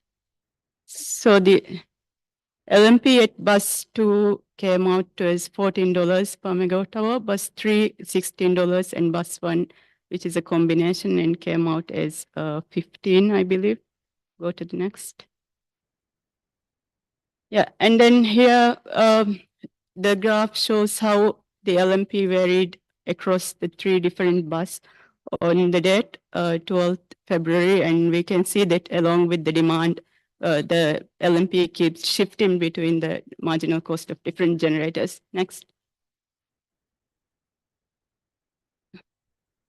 So in the initial or the best case where the GenCo had no CFDs or no other revenue approaches, the total net earnings came to 235,950. And this is the graph over there illustrates how the generation company earnings varies, and we can see that it's not fixed. So any generation company or any company per se would seek ways to optimize their profits and increase their earnings. So what are the strategies that are there for in a market environment? So one thing is the CFD contract. They could have a bilateral contract with the load serving entity, and what we considered is a load serving entity at bus 3, and GenCo had a CFD contract, and we analyzed the strike price of $7 per megawatt hour, and we see at various contract values how the GenCo earnings would stand. And we can see that if we move from 100 to 250, the GenCo earnings increase, and then when we move from 250 to, can you go to the previous? When we move from 250 to 300, the net earnings decreased a bit. That's because they have been running this expensive generator at the lower demand hour. So at that instance, it is it has decreased a bit. And then the points that is illustrated by the diamonds, those are the conditional values at risk, which is being calculated for different confidence levels. So we also considered another strike price, and it showed that the Genco earnings is a bit higher when we when we go for higher strike price. So these kind of approaches could be utilized by Gencos, and there could be further approaches like FTRs that could be taken. Thank you.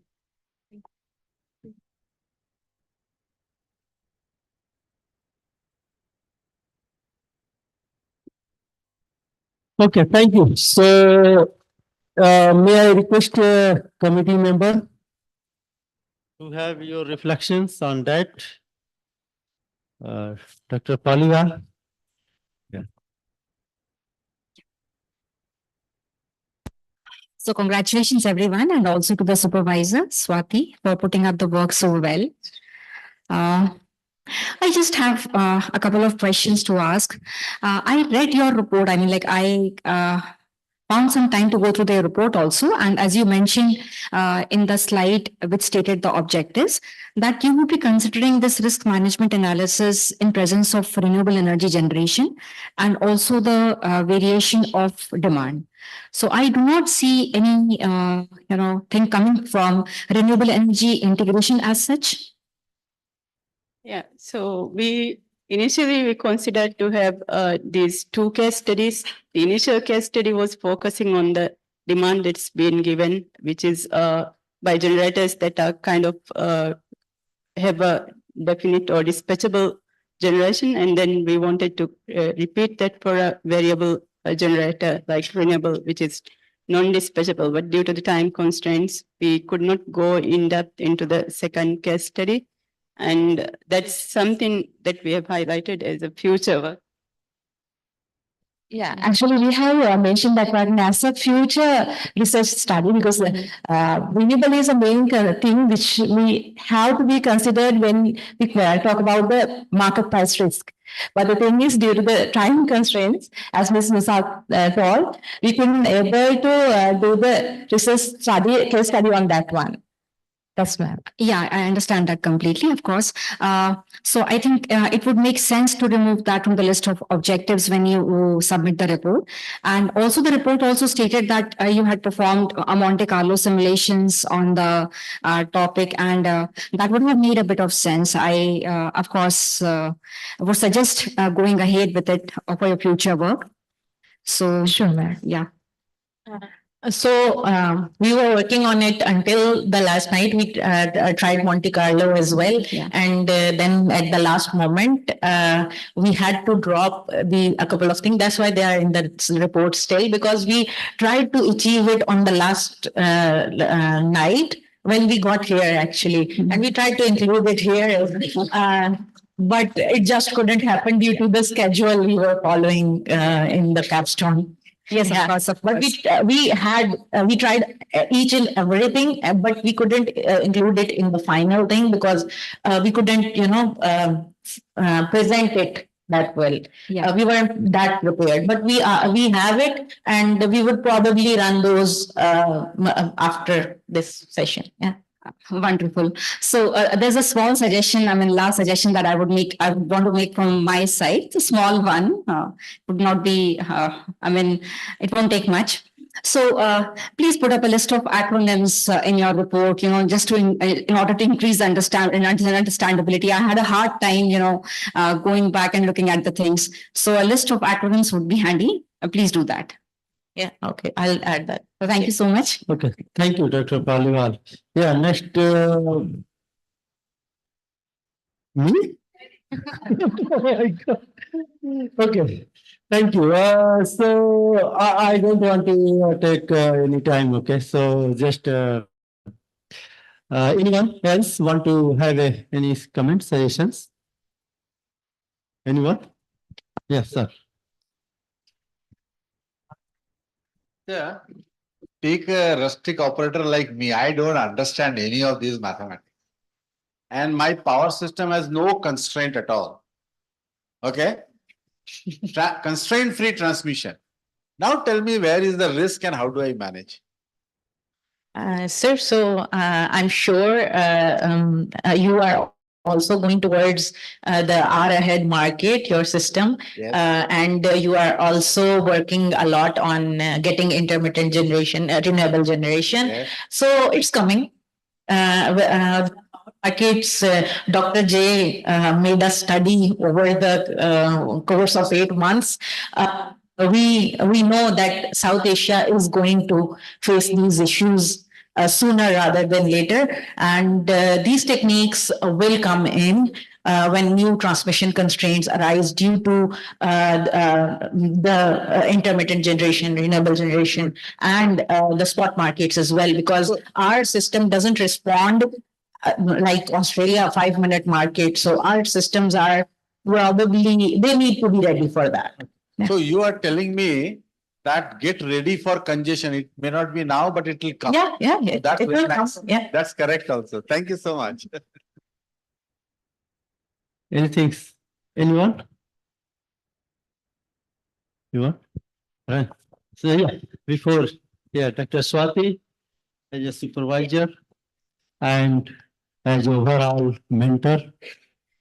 Thank you. And firstly, I want to tell you that please take note of Dr. Priyanka's comments. Very important that you have acronym defined. I think you got it at some time. I don't know if it's missing in the last page. And they have done coding also for including renewables, I guess. I remember assisting you with the modifications to the code. I think they couldn't make it to the report. Yes, and yes. you'll have to accordingly change the report. And coming to Mr. Suni's question, I think you could have a better answer.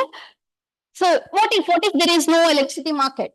What if it's a vertically integrated system? Forget about congestion, forget about the market prices. You have risk to manage. Can you talk a bit about it? Yeah, only technical risk will be there at that time. Then we have to maintain the N-1 criteria for that.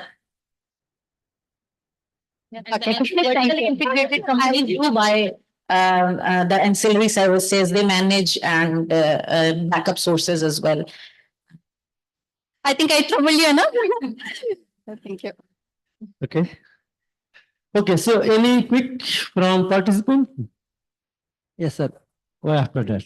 Yeah. This is Kenza from Pakistan. It was nice presentation. My question is, this case study seems to be based on German or US markets. So how it will be applied to South Asian markets as of now? So India already has day-ahead set up, and Pakistan is also opening up the competitive market. So we need to.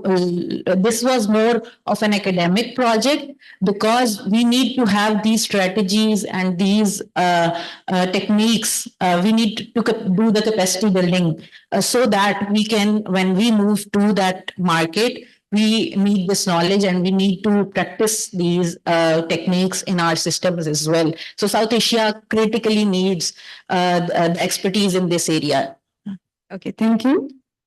Yes, sir. So, could you comment on how market operations can affect the system operation? I mean, the power system operation. So, could you comment on that? How market operations may make the system operate such that certain security violations may happen? So one of the things we did study during literature review was that sometimes market operators can like different generations can have can manipulate or impact the market using if they have in certain localities due to congestion, or they can have monopoly in those areas and they can manipulate the market as well. So in those areas, the system operation gets impacted due to the decision of the market operations. So in your literature review, did you find any reference to a situation where the market rules jeopardize the operation of the system? Yeah, we did one of the I think the most famous one was the California market incident. It crashed in 2001. So we did study that. Okay, before one comment. Uh, I deriving that comments from your statement, academic and industry gap. Yeah, yeah. You are all from the academic, sorry, Industry. Yeah. So how you see and how you want to fill that gap from your side? So what I wanted to say at the end was I appreciate your efforts specifically. Even though most of us industry people were not comfortable with the academic intensive modules, especially the power market related ones. But you pushed us, and it was a very good experience. And we intend to, we realized during this program that studying for us industry people is possible along with our day to day jobs. And we look forward to transferring that knowledge and study more and connect to our peers about it and share literature so that we are better equipped when the time comes for it. Okay. So thank you very much, all group and supervisor, Dr. Swati and committee member. So And all of just you. Yeah. one more comment. Please. Thank you to Dr. Swati because we literally started from scratch on this topic. None of us had the background. We know nothing about the financial basics or financial instrument. And she got us to the point that we did these studies, and it was great. And thank you, ma'am. Thank you so much. Thank you. Just to add that, before I was talking with Soni sir, before making this group and topic selection, so there was something in my mind that, okay, maybe this topic is going out of context, some of people. So then I was thinking it is good or not good at being academic. Then I thought, let's break the silos. Okay, so I thought, you can do it, and then we push it and you did it. Okay, thank you very much. Yeah. You want to say something?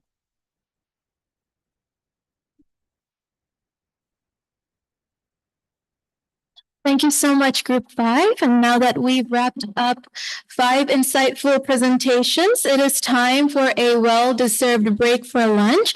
Once again, participants, please be reminded that if you would like to attend the cruise dinner on Friday night, to confirm your attendance and the attendance of any other family members at the registration desk outside.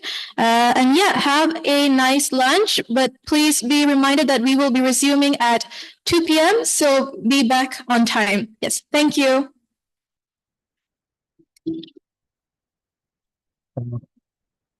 Can we have some members from group 8 and group 9? Group 8 and group 9, please.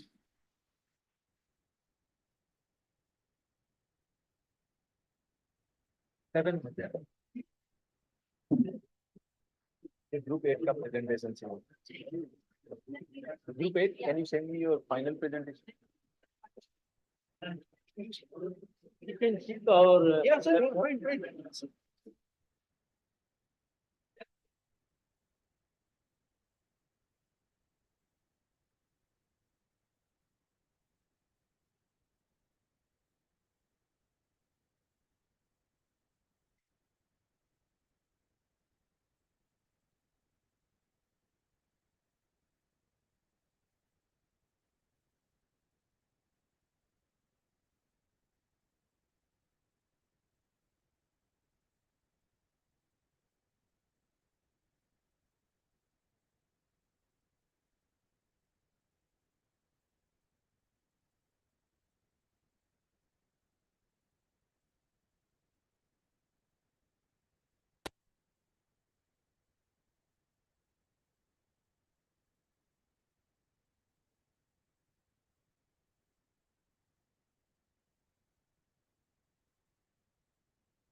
Okay, this one.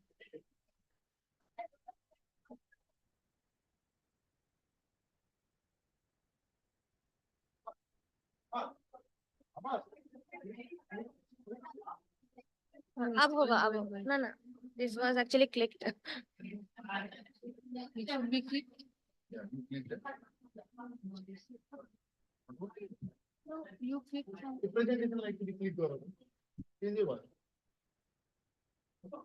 Slow. Yeah.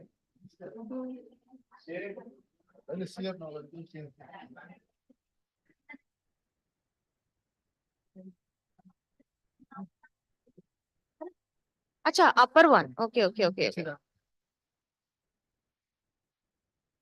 Okay, okay. This is for us. Okay. And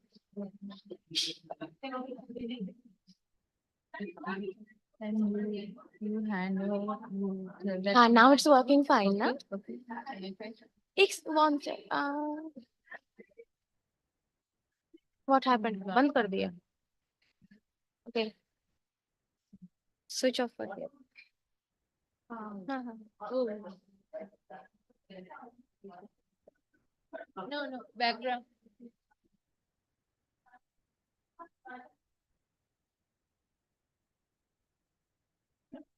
I can also do this, like after my part, I can do this. Or respectively. Okay, okay.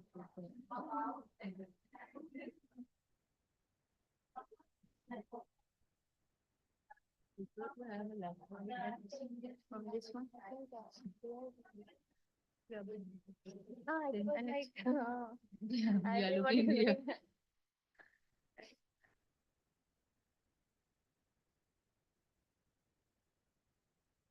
We can see there and so that otherwise it will be very difficult when you can from here and yeah.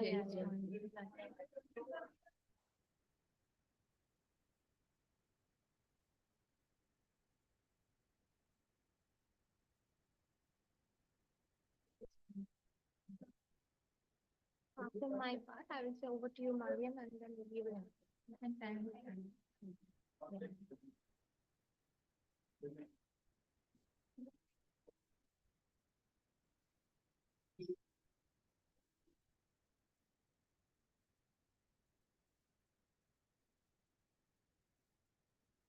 now it is much better.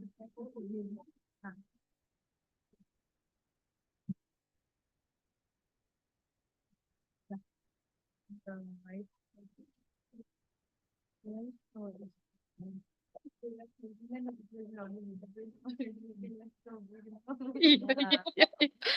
Oh, wait, tell me.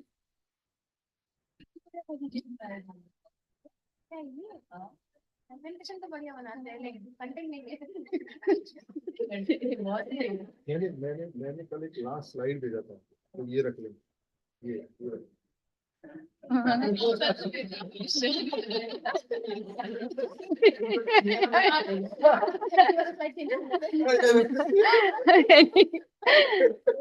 We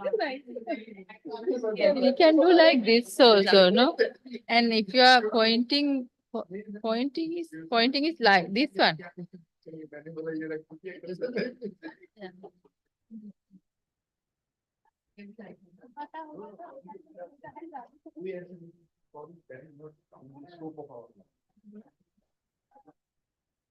Yeah.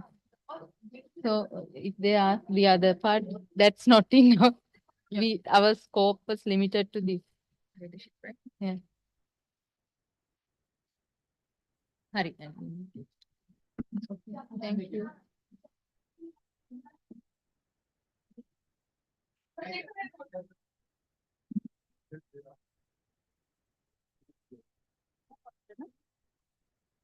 Yeah, you have to show it there.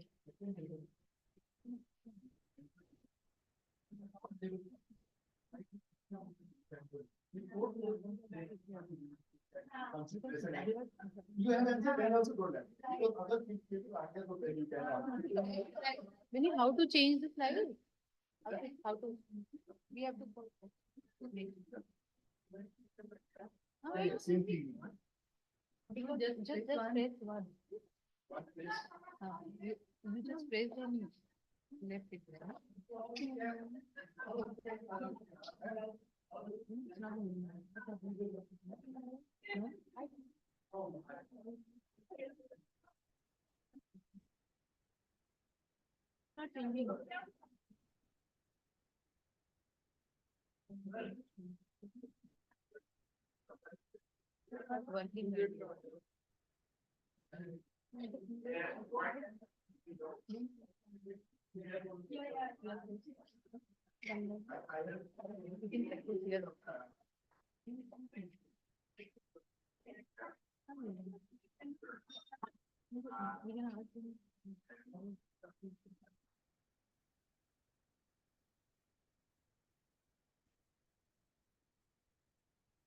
Ini boleh masuk ya.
Ladies and gentlemen, please make your way into the auditorium. We will be starting shortly.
Ladies and gentlemen, welcome back to today's program. I hope that you've all had a delicious lunch and are feeling ready to take on the rest of today.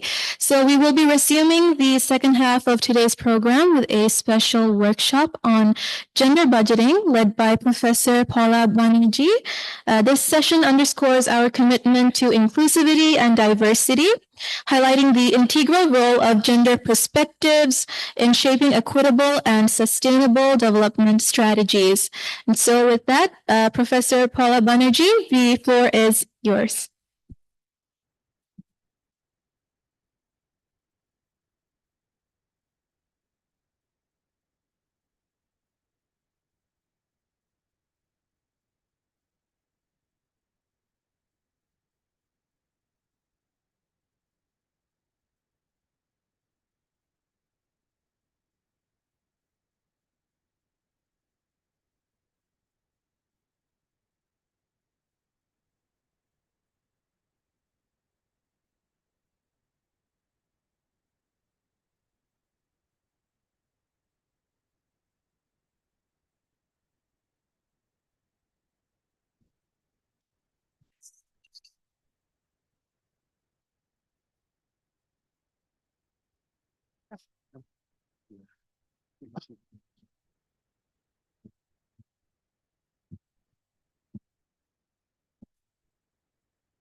Good afternoon. Where are the others? Online people were not playing hooky and now you are. Too bad. Hi, welcome all of you. I'm delighted to be here with you today. I remember we had a lot of very good discussions when we were online. You were wherever you are, and I was here actually. So a lot of you have been asking me, ma'am, when did you arrive? Long back, a year back actually. I'm now teaching here.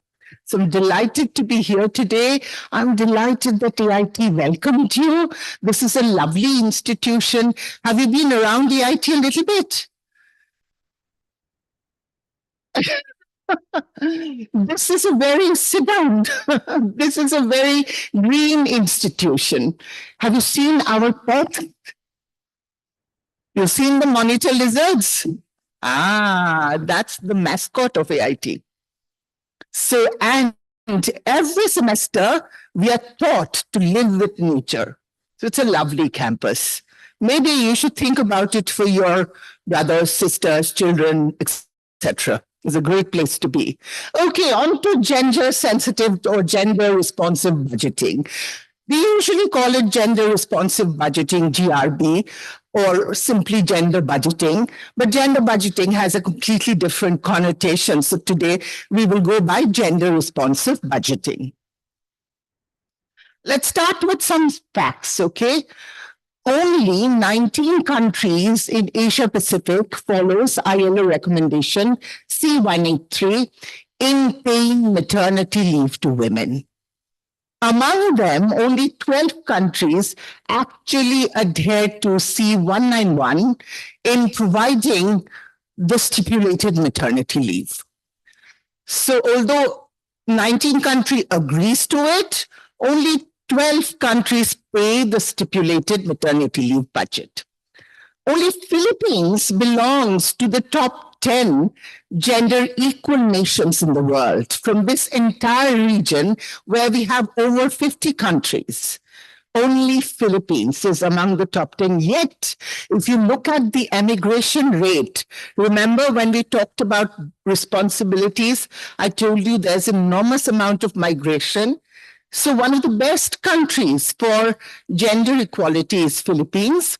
And yet, it has enormous rate of emigration.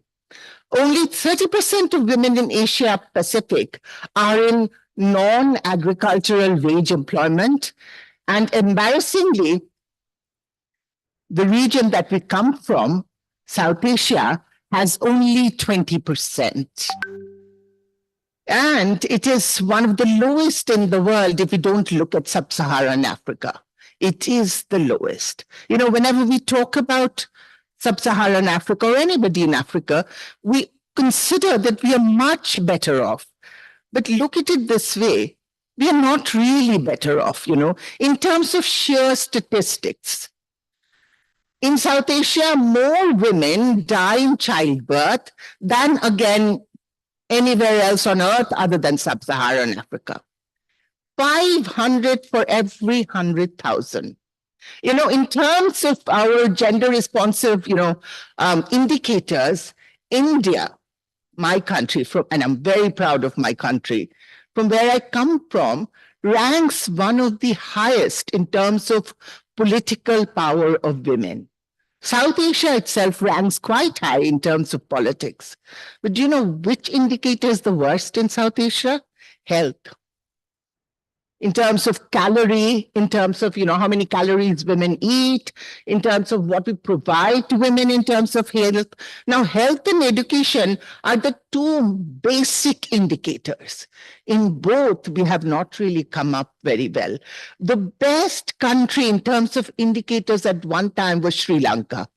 But now, see what is happening to Sri Lanka. So that shows that even though intrinsically, even if gender relationships are more equitable, but when there's conflict, gender relationships become very different. Intimate partner violence is very high in both South Asia and Southeast Asia. 30% of women in Vietnam and more than 40% women in Bangladesh. I mean, I can give you percentages of other places as well. But in Bangladesh, which is now really rapidly economically growing in terms of, after the microcredit system, after their garment industry, etc., it is really having a burgeoning economy. But we see that in terms of intimate partner violence, Bangladesh is quite bad. On average, women in Southeast Asia and South Asia earn between 30 to 40% less than men. And this is statistics by Asian Development Bank. In terms of World Bank, I asked you that question for your exam. Somebody gave a good answer that not every segment has the same difference in earning. Also, every category, in the sense women with child have a different record rather than those without children, but we will take the mean, So in terms of that, for equal work, we do not have equal wages. One heartening thing I can tell you here, very few countries have equal wages. Even in United States, women earn only, I think, 67% of what men earn. So you see, we are slightly better than United States because in our government jobs, you have pay scales. But wherever you have to negotiate for your job, there women will earn less money. So that is why I thought that you guys are all bright young women with your entire life in front of you. If we do not talk about budgeting, if we do not talk about fiscal developments, we will not be able to complete the course on gender. Gender is not just about man, woman, relationship with other genders, or what we are doing at home. Fiscal budgeting is also very, very important for us to be equitable, to be equal, to be compatible, and to be empowered.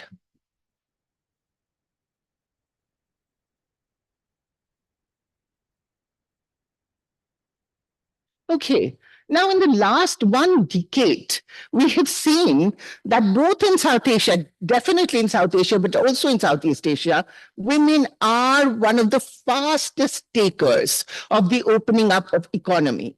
Many more women in the job market are visible today. Public space is also something where women are not marginalized to the extent that they were, and they're very visible. Women are able to work night shifts, with most South Asian countries denied them before. But although jobs are opening up, what is the cost? The traditional protection mechanism is eroding. Today, women are allowed to take night shifts, but how many of us are aware that there was a protection mechanism in place at one point of time?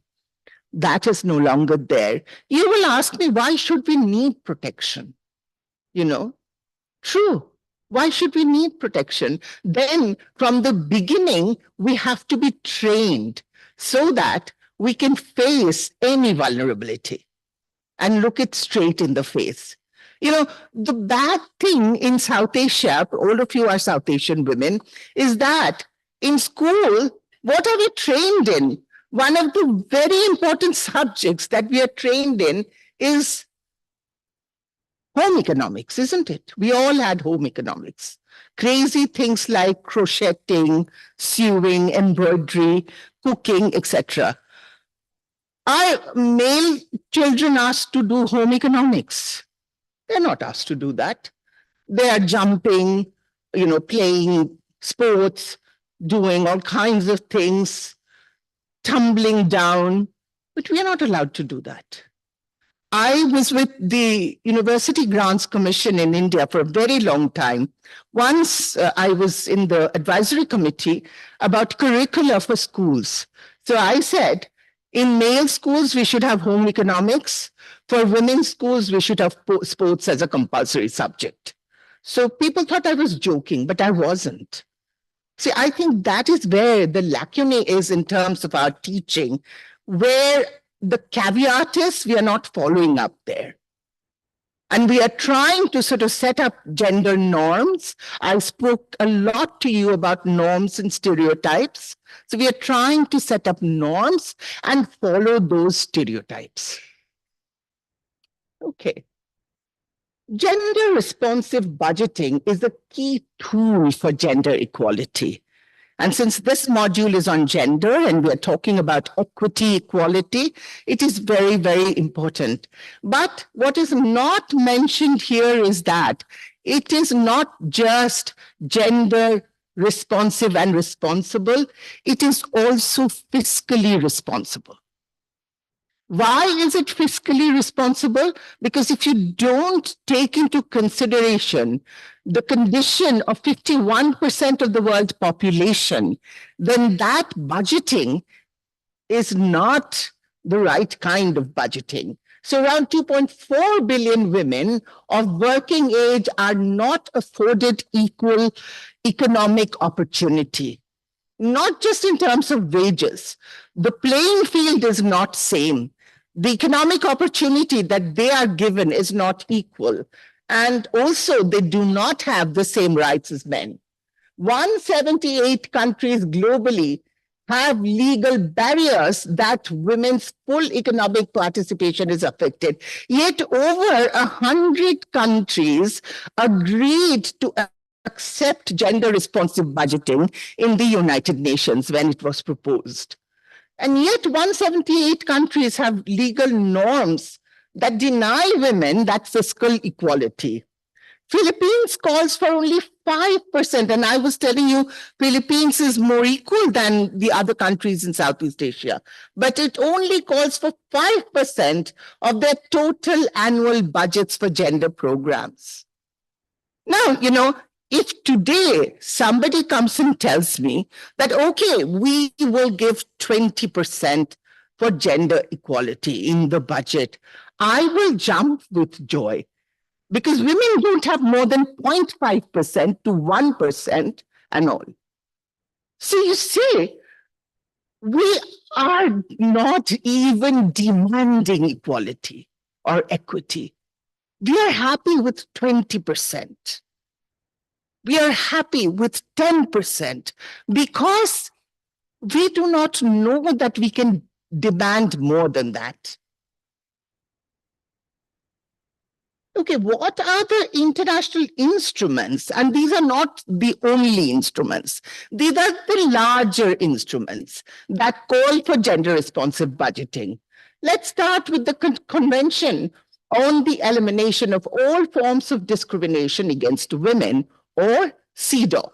We've all heard about CEDAW, but please, it's just 30 articles. Go through CEDAW. You will see that there is a lot that you can take back from there. And CEDAW in 1979 called for a gender responsive budgeting. Then remember the Beijing, or you may be too young for that, but we were growing up at that time when there was the Beijing Declaration of 1995 and the Platform for Action, the Beijing +5, the Beijing +10, all of these asked for gender responsive budgeting.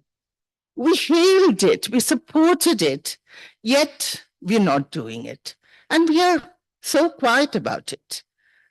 We're not even demanding it. This is not even within our priority area because we can't imagine that we will have some inroads into the budget. Budget is considered even by economists, people with sense of economics like women engineers. We consider budget as part of high politics. That is part of the masculine stereotypes. We are not bothered about it. For days and days and days, government will say you're supposed to get so-and-so salary, and you will not get it. You will not get your DA, but you do not complain about it because budget is high politics. We should be happy with whatever we are getting. The Asian and Pacific Ministerial Declaration of 2011 for advancing 2014 for advancing gender equality and women's empowerment called for it. Most importantly, as far as I'm concerned right now, is the Sustainable Development Agenda. A 2030 Sustainable Development Agenda that came out in 2015 that is very much sensitive to gender budgeting, gender responsive budgeting. According to SCAP, we also talked about SCAP before. Gender responsive budget primarily entails a recognition that budgets are not neutral. See, we often think science is neutral. We often think fiscal policies are neutral. We often think whatever we consider as high politics, that is neutral, but that is not neutral. It is either gender sensitive or it is gender blind. There is nothing called gender non-sensitive and yet gender equal. So either what we have is sensitive to the gender differences or it is gender blind.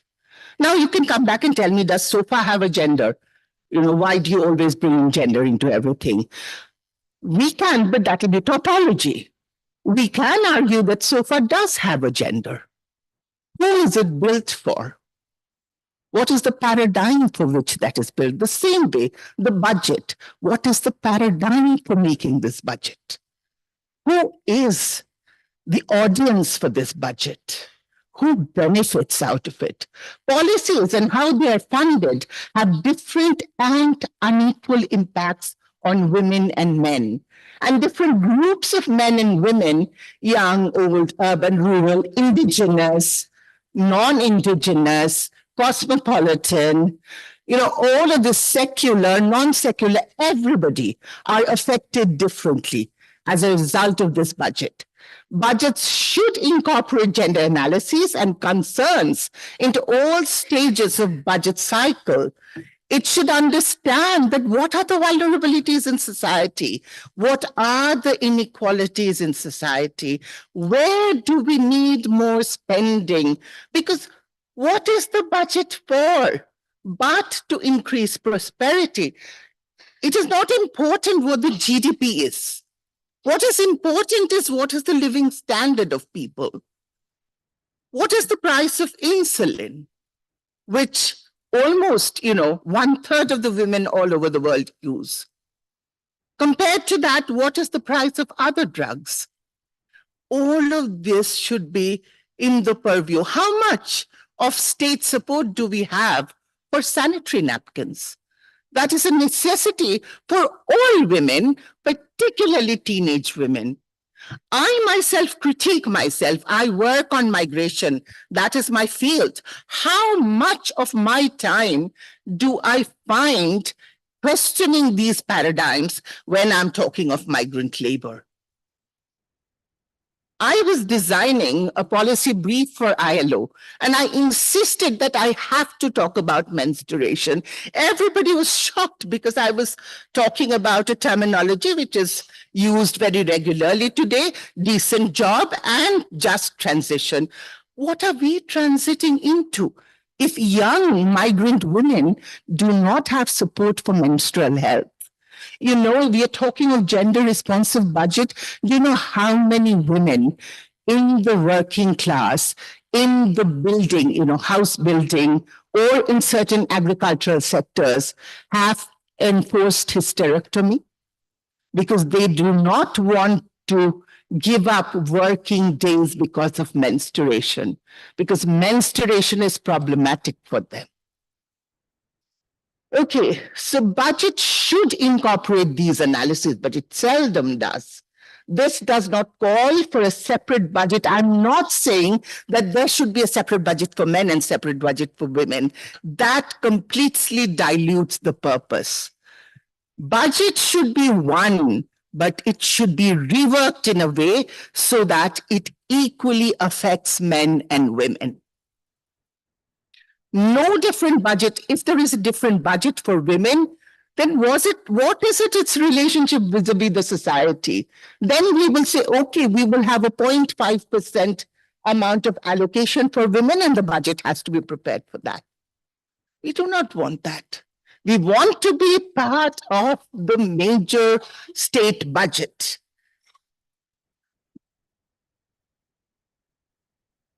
Okay. So gender responsive budget is required because we have to be part of the whole budget. Expenditure of different government agencies should be calculated keeping in mind that these government agencies have, gender responsive relationship to the whole population. Then there should be considerations for new programs. The old programs, the paradigm might be completely masculine. So we shouldn't be happy with that paradigm. We should question that paradigm. We should try to transcend that paradigm, to change the paradigm. It is very, very important for us to have new programs for new expenditures.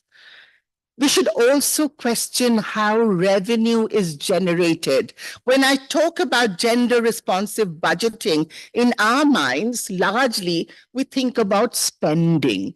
We think, okay, we will give women 5%. Okay, we will allocate 10%. No, no, no, no, no. We also have to see from where the money is coming from, because that calculation is also gender insensitive. If you look at the sector of family households, for example, that does, that is into entrepreneurship, for example, weaving industry, we all wear textile. So these textile industry, they have household as one of the units for their work. When women work there, do you think any of them get any wages? No. That is part of the family income. When we calculate a woman's contribution to the household or to the economy, we do not calculate what is her contribution for non-paying jobs. Yet even now, even for your sector, even for people that we think are empowered, the household work are done more by you than by the male members of your family. Automatically, when we have a son and a daughter, we ask the daughter to get up and make the tea and not the son. That stereotype is also deeply embedded within us. And that is very problematic. We ourselves question, why will I ask my son to cook dinner? I will ask my daughter to cook dinner. That stereotype is embedded within us. So when I'm critiquing the budget, I'm critiquing myself as well. I'm not free of those stereotypes, and neither are you, my dears. Question yourself. It is not just about questioning the state. The state is the mega paradigm. The micro paradigms start with our households. How much of the calorie do you eat? If there are 3 pieces of fish, you will give the biggest to your husband or your son, the second biggest to your son or your daughter, the third to the other child, and the last one you will have. Why? You think that's equitable. That's not equitable. You produce, you have to do labor. If you are unwell, it will rock the entire family. We don't question that. So, for gender responsive budgeting, we need legislation, but way more important is for us to look at ourselves, to introspect, to start from the family, to work against stereotypes, and to change the model. Today we are doing constantly, we are modeling. In that modeling, we are logistics, we are into male modeling. Fiscal questions, we are into how many masculine paradigms are our modeling. Masculine paradigms doesn't necessarily have to be male. Even female fall into masculine paradigms because these are attributes. If you associate that attribute with your boss, then you are equating that with a masculine paradigm. We should question that. So what is gender responsive budgeting? Gender responsive budgeting, very simply, refers to government planning, budgeting, and performance monitoring that mainstream a gender perspective in order to address gender inequality and contribute to the realization of women's. Now, it says women's rights. I've taken it from UN Women, but I would say for women's and vulnerable sections' rights. Gender responsive budgeting seeks, therefore, to ensure that intentionally raise revenue and allocate public resources in a way that address disadvantage, vulnerability, exclusion, and inequalities in society.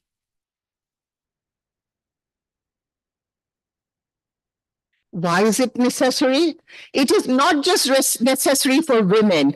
It is necessary in the national, regional, and global levels, as there is a lack of commitment to ensure that spending for women and other genders are not equitable. So it has to be equitable. Investment in human development will fail without gender responsive budgeting. Without GRB, there will not be any recognition of women's contribution to economy. GRB recognizes the intersection between budgetary policies and human well-being. I asked this question at the beginning, why do we need budget? Every country has a budget. Why? To ensure the human well-being of its citizens and also aliens who reside within it or are affected by it.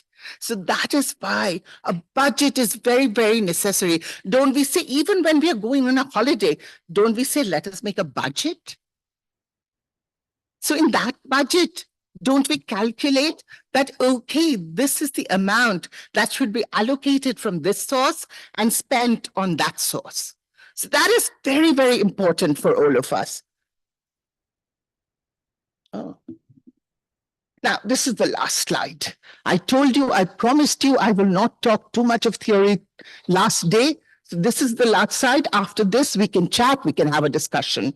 Who decides on the percentage of spending? Is it just fair that the finance minister and her team will decide? No, we should all contribute. Now, you can say that India has a finance minister who is a woman, but is that all that it needs? I don't think so. I think we have to make more of a commitment. In national economies, why do the disempowered have to make all the compromises? Why is it that only 15% of the SDG 5 have been achieved? That is one of the lowest achievement of SDGs, SDG 5, because what is SDG 5? It is for gender equality and for responding to vulnerabilities. How are women's expenses calculated and who is responsible for such calculations? That calculation is not very easy to calculate because women are silent partners in the economy. Do budgets take into account women's non-remunerative functions in society? So we have to ask all these questions to our states, to ourselves, to our families. Only then we can approximate a level of gender equality, at least fiscal equality, which is probably the most difficult thing to achieve. So in terms of lecture, thank you very much. Now I will sit down because my legs are aching. And we can chat, talk about it.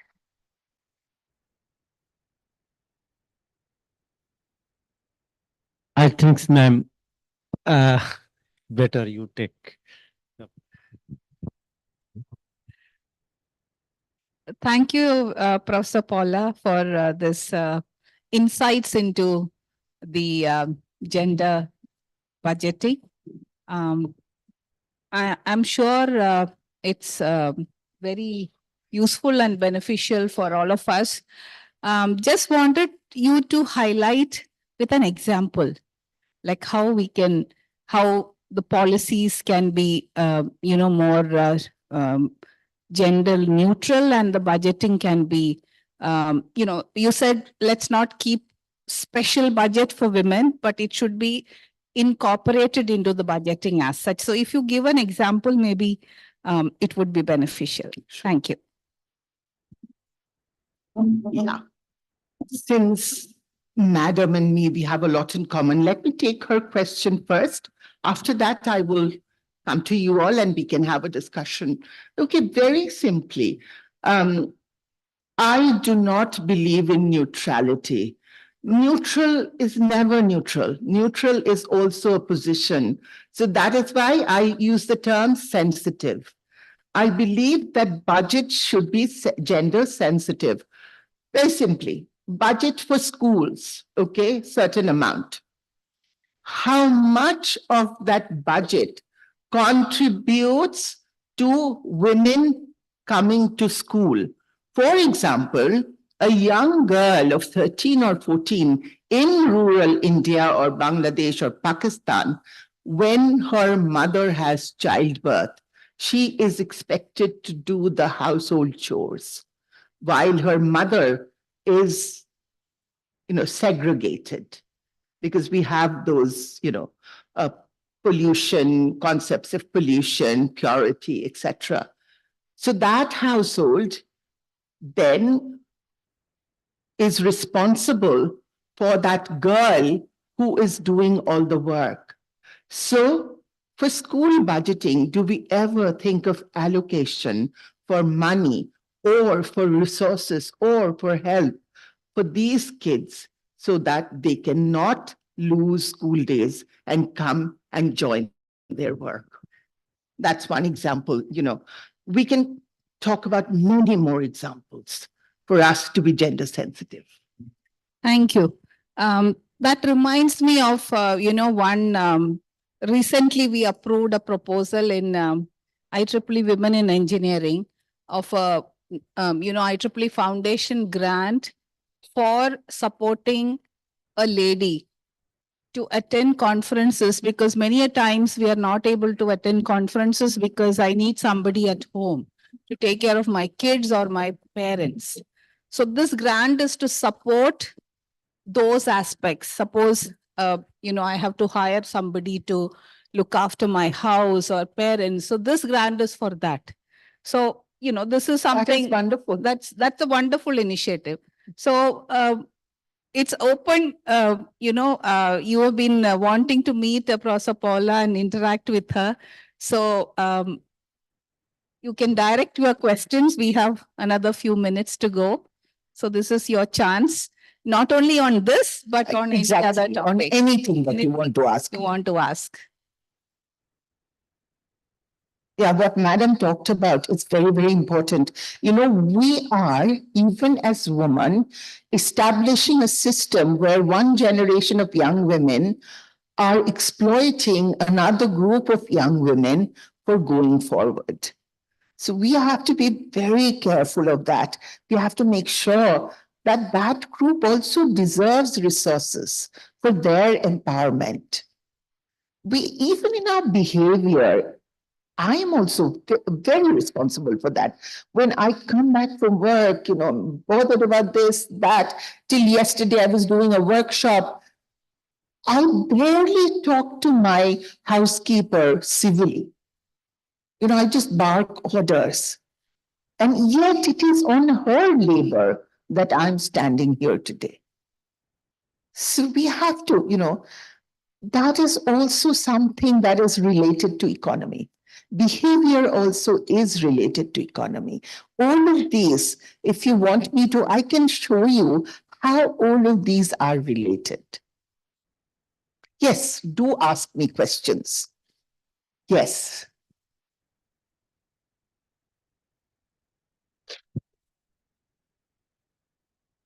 Thank you. Thank you, Professor Paula. This is Ranjana from IIT Ropar. It was a nice talk, actually. I got a chance to attend to such talk for the very first time. It was quite thought-provoking, I would say. But let's say a person like me who is getting exposed to this kind of, although we are aware anyway, as you rightly said, we face these things right from the childhood. And yes, there is a distinction. I agree. But when you're talking about this gender sensitive budgeting, as you again rightly said, somebody sitting at the top makes it for us, for the entire population of the country. So those who are at the very grassroots level, people like us or many ladies who are here, how can they give their input? Because policymakers are sitting somewhere else, and the ones who are feeling the pinch of it, although they might also be one of them, I don't know. So what are your inputs regarding that? How can we make our voice be heard? Yeah, thank you. God, thank you for this question. You're asking me to solve the country's major problem. I agree. I ask the questions far away. I would say that we should insist that our legislatures make a mechanism. Because we have one thing in our hand, and that's the vote. And the election is coming up soon. Go to your legislator, at least in India. Keep thinking, I'm constantly thinking of India, other countries also. Whenever you have the vote, you go to your legislature and say that ask your councillors to have a session with the people of that area so that we can sit and say, these are our demands. In the context of South Asia, I don't know about I know a little bit about the other parts of the world, but authoritatively, I can talk about South Asia. In the context of South Asia, we have ever won any major legislation without people's movement. And that is our power. We keep saying this, we make it an issue in this election. Maybe it will not happen today. Maybe it will not happen even in this election, but the next power cycle, the next election cycle, we will make a bigger cause out of it. We will have to keep at it. If we are serious, we will have to keep at it. You can always tell me why. It is something that we should get, but we never get. Even God doesn't give us anything unless we cry for it. That's what my mother used to say. Unless we cry for it, even God doesn't give us anything. So what will human beings give us? We have to create the noise. We have to make it an issue. And that takes a lot of skill. Yes. Can I add on to that? Please, absolutely. One is to raise voice, but to raise voice, one has to be aware, right? Because when I interact with many women across India, even educated women, they take it for granted that this is their job. So there is and they don't realize it can be done by somebody, even at home, because even when I talk to professors who are well educated, men and women alike, they're not aware of, they have to be gender sensitized because we are living in a, patriarchal society basically. So we take it for granted. This is the way. There's no way of questioning. So only if we are sensitized, then we can go to the next level of, raising our voice. Because it's very difficult to convince people that, it can be this way as well, which, we accept, okay, nothing can change. So, yeah, to add on to that, can you tell me what, according to most people who are working in this field, is the most gender insensitive unit? The most gender insensitive unit? Family. Family. State is more sensitive because state has to respond to the voter. So at least pay lip service. At least, you ask a minister and he will say, yes, yes, madam, you're equal. But your family will not say that. And that comes with this sense of protection. Your father will say, I have to protect my daughter. And that comes with a sense of, this chivalry comes with a sense of love. And it is very difficult to combat love. It's more difficult than it is to combat hatred. If somebody hates you, you can go and fight it out. If somebody does something out of love, try doing it. Try fighting your fathers, try fighting your husbands. Most difficult thing, you can fight a boss.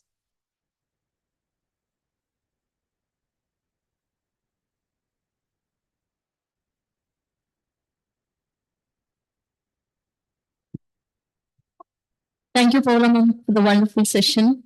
And you have your name, because you look different from the camera. Okay, I'm Annapurna from India. Oh, you're Annapurna. Okay, I know you, Annapurna. Thank you with the name. Okay. Thank you for being the inspiration for all of us. And we talk about gender sensitiveness, but at the same time, still many rural side people lack of education.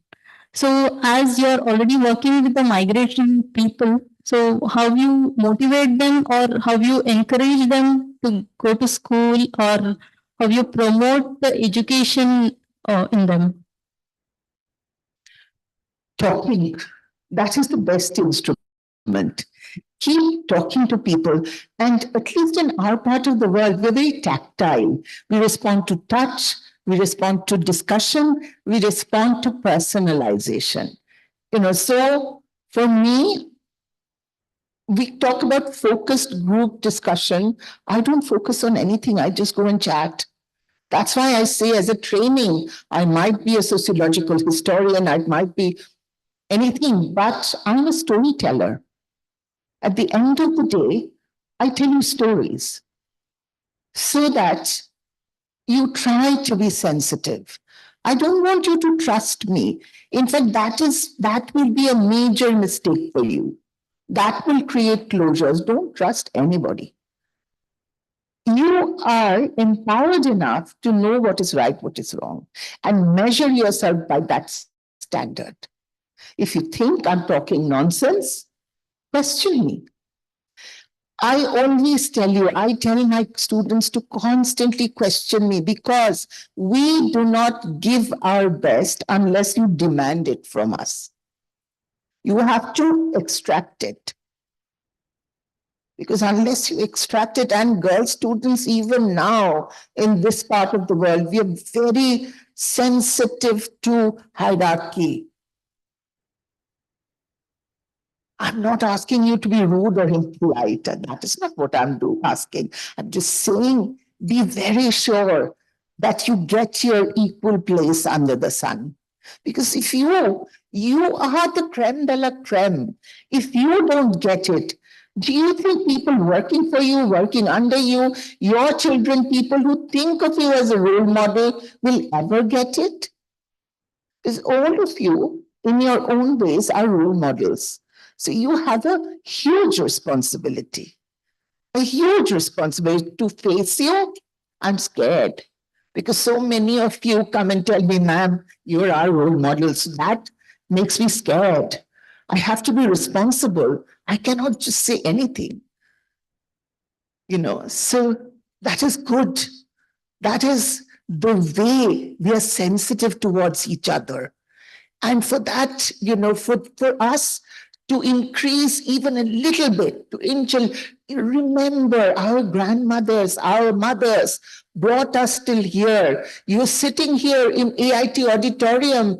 Day after tomorrow, you will get a certificate. You will meet a woman who have crashed many, many glass ceilings. And you are part of that group.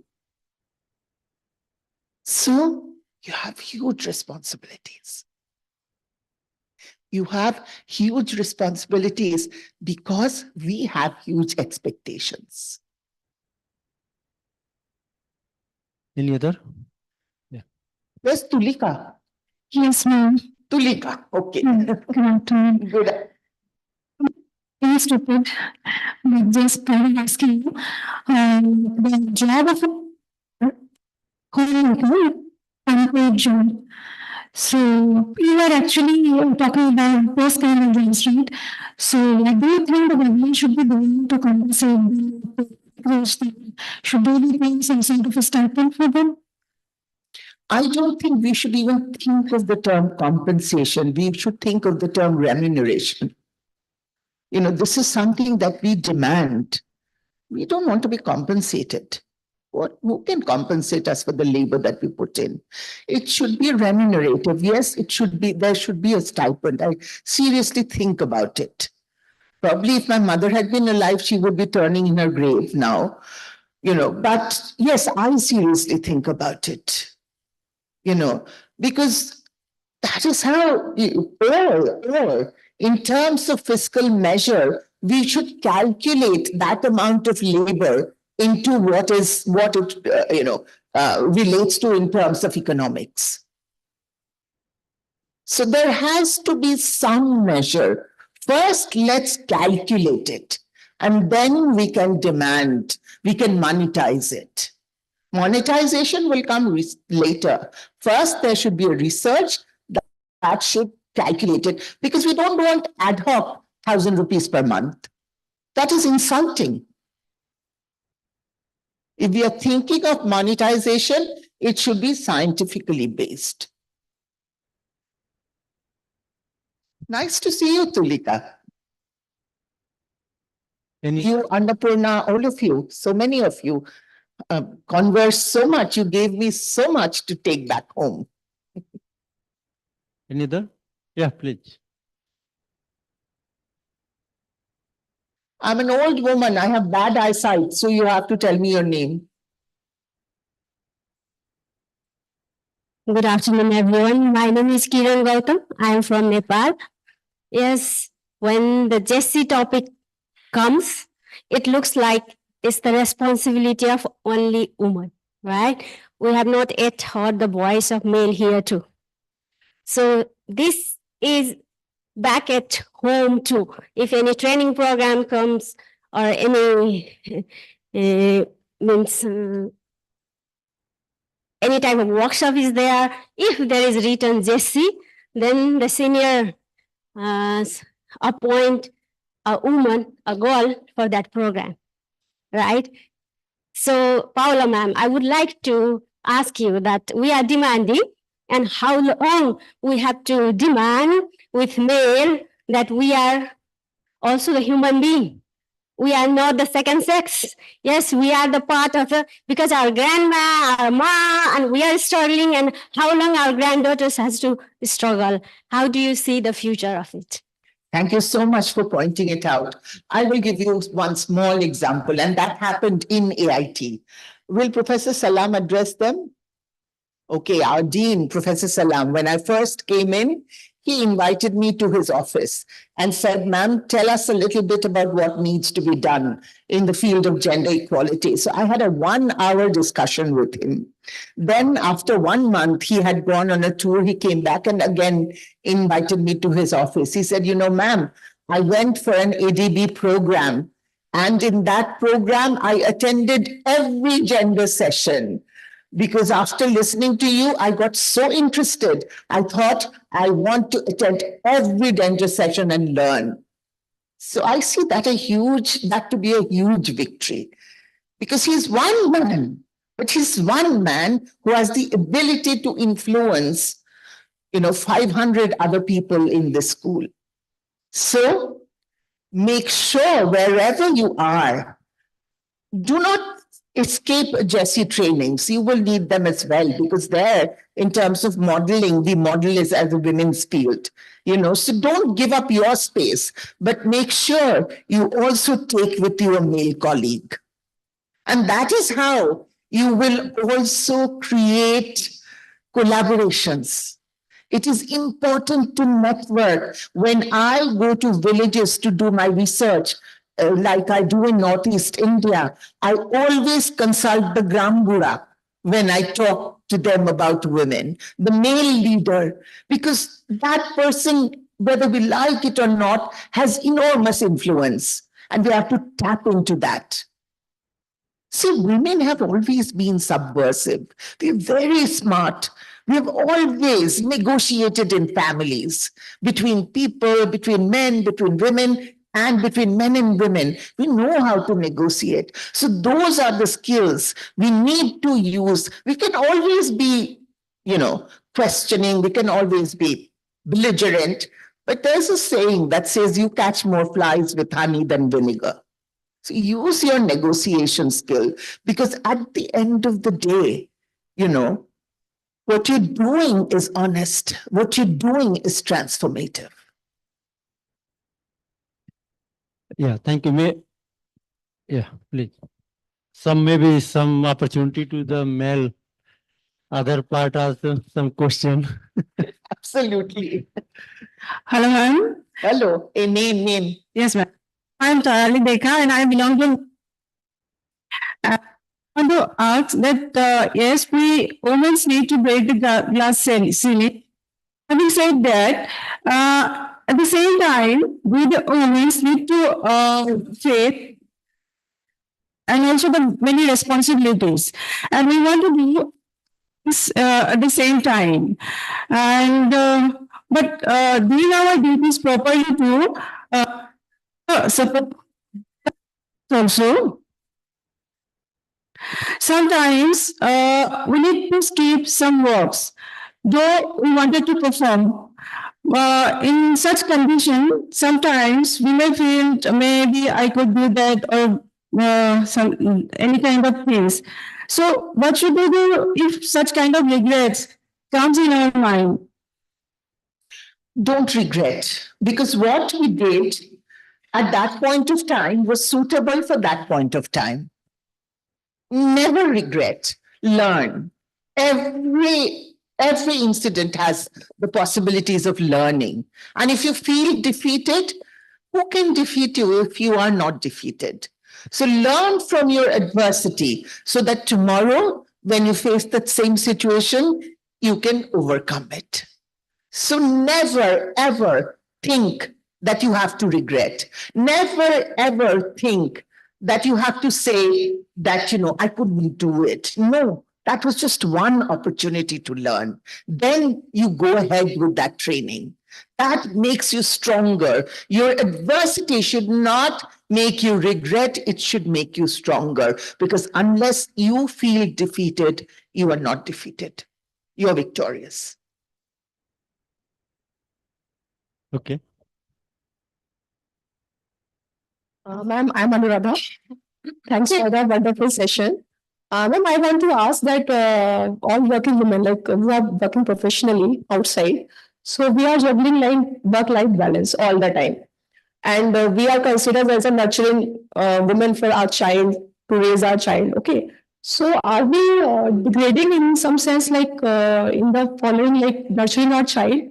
Like, are we compromising in some aspects of nurturing our child if we are working like 8 to 12 hours outside?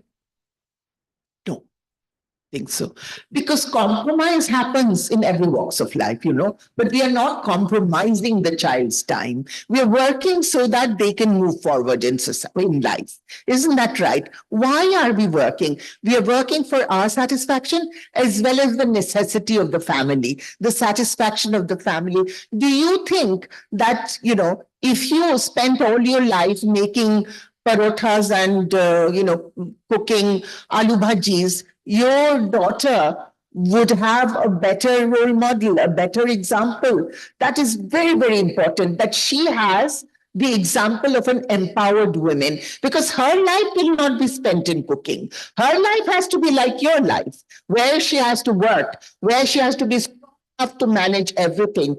We are super women. We should not regret that. We should not feel we are compromising. If we are honest to what we are doing, we are not compromising.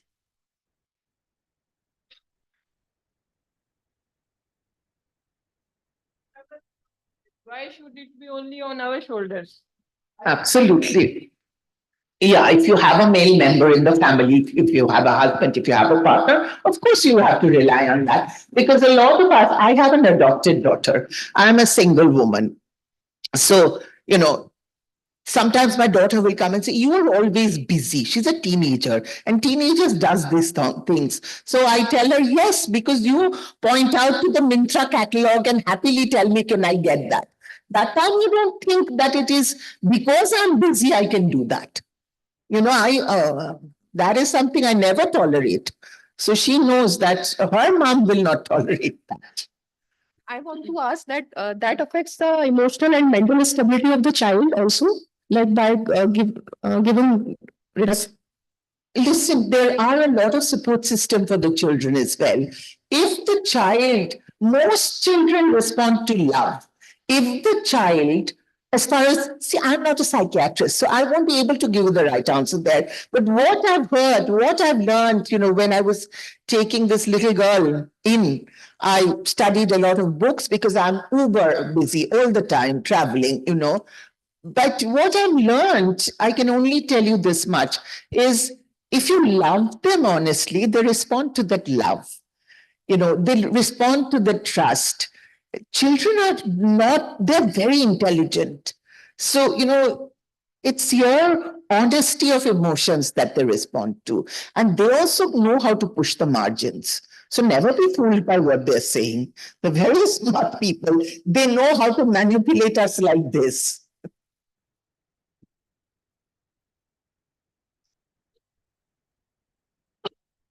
Thank you, ma'am. My name is Lakshmi Jha. I am from Nepal. So it's been a wonderful session and I'm enriching with lots of, insights. So my question is, not question, I actually need your consultation and suggestions because you have all rightly said that legislation, constitution, all the, the rules and regulation always address the men and women equally. In Nepal also we have, not such problem. We have 33% quota system and all that. And in working space also we treat it very well. So but in home, in my own family, when I'm here, my kids are under grandparents, and there is a conflict, like they are nurturing their grandsons like the way they have nurtured their son. So there is always a conflict between, because I want to raise them in my way and they want to raise them in that way. So that gap is always makes a conflict. So but I'm always dependent on them because I'm a working woman. So what is your suggestion on that, how that conflict will also can be suppressed and my solution will be also get? So can you suggest on that? Thank you, ma'am. Very difficult problem, but honest. I am talking on themes that doesn't really, belong to me, in the sense I'm not an expert in that. I can only say things that, I'll tell you, I'll respond to your question, but it'll be from my heart, not from my knowledge. I don't have too much of knowledge base on that. I'm being very honest. But what you can do is to have an open conversation, many conversations. Start discoursing with your in-laws. You have to dialogue with them. Also with your children, because your children should realize that you are their mother, you are their primary caregiver. So what you say should matter very importantly, yet you cannot teach them to disrespect the elders. If you teach them to disrespect your elders, your in-laws, then the same training will percolate to them. Then when you grow older, they will think that they can disrespect you. So never, ever teach people to disrespect. However, have honest conversations. Conversation solves a lot of issues, But again, this is not my core competency. You are like a little sister to me, just chatting to you. Take it at that way. Do talk to psychiatrists. We think we can go to a doctor when we have fever, but when there are all these emotional, psychological issues, we don't go to a psychiatrist. We think psychiatrists are for crazy people. If we go there, then we are mad. We're not. Just like we need support, we need vitamins for health, the same way mental health also needs support. So I think we should address those things to the experts. But, we have often done counseling sessions, talk to people, and I feel discussion, we don't even have to go to professionals. Discussions are the best counseling session. When your peer group sits and discusses things, you will see a lot of things become so easy. The first day to address the question would be difficult, but the day you start addressing, things will become a lot easier.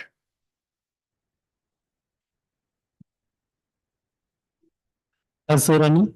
So maybe any questions, comments, any things from the this side? You have, sir?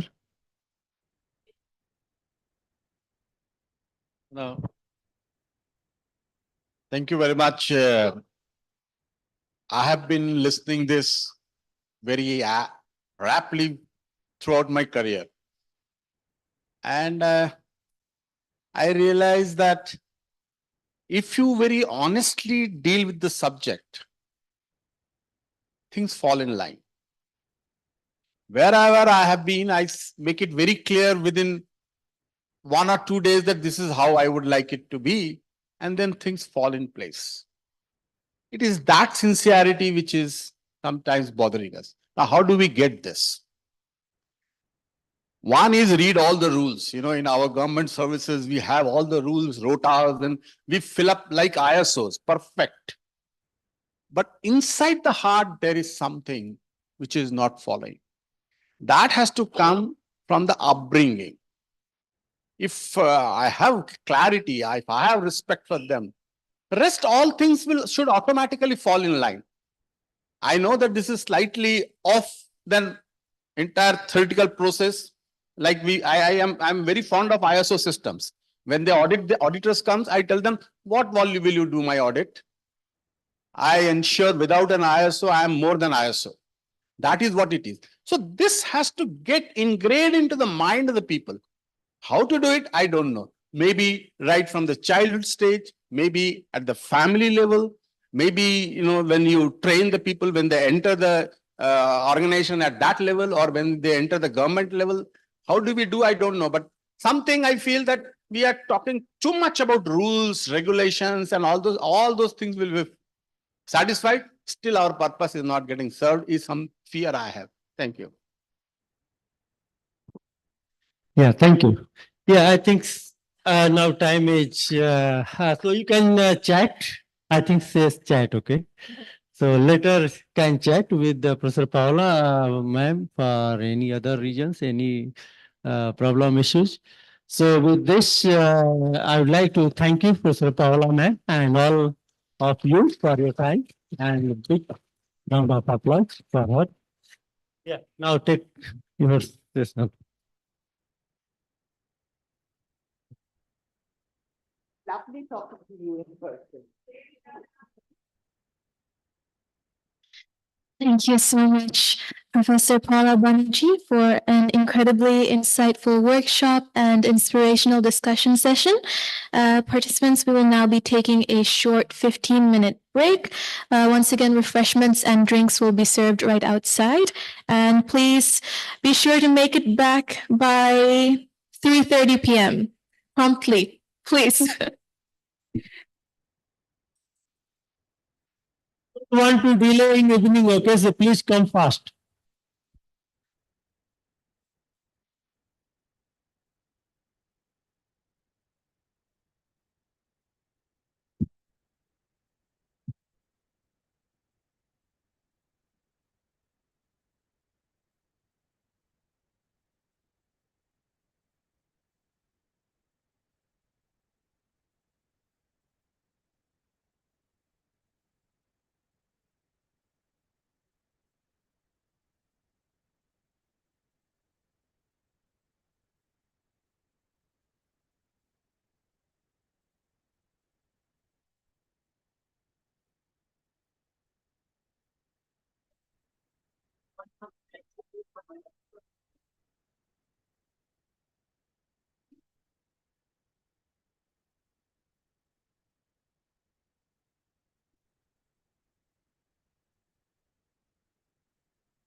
I don't think there is anything, no, because we have to look in there only. Hello, hello, hello. We are be tolerant for healing. It's like. Hello. Mic check, mic check.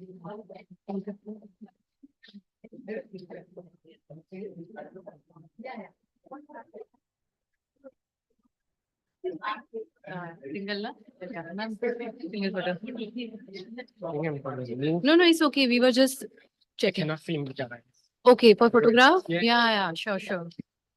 So a little bit. Yeah, fine. Yeah. Because the other group is gonna be like, so please in like. Okay. Yeah. I like you guys. Yeah, sure, sure. Yeah, you're always sitting like that. Pushing the ball. You see, it's more like, it's more like. Put someone. Yeah, you are right. Yes, you're right. Yes. Yep. It should look like I'm speaking. Yeah.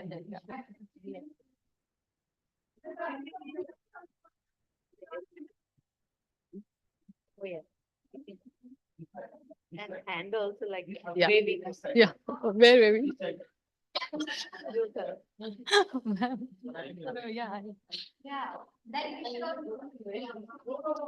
Hello?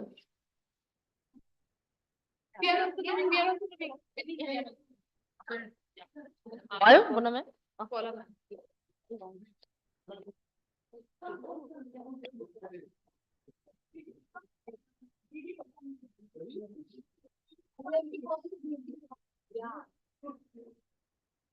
Okay.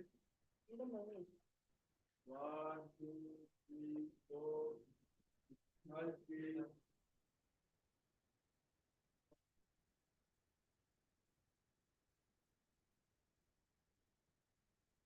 Okay.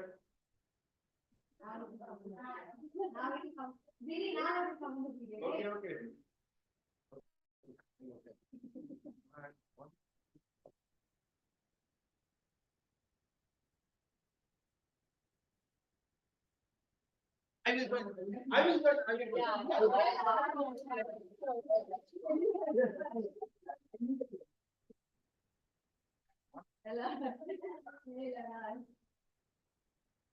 One, two, three.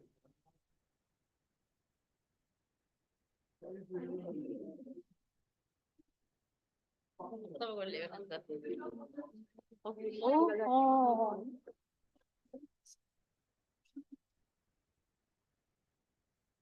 Video udah na. Huh?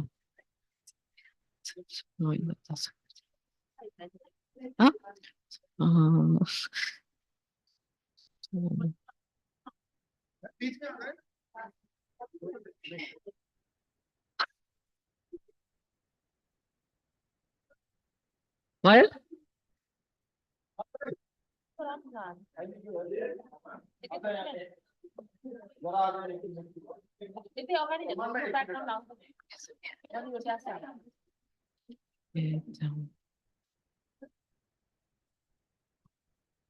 Malas.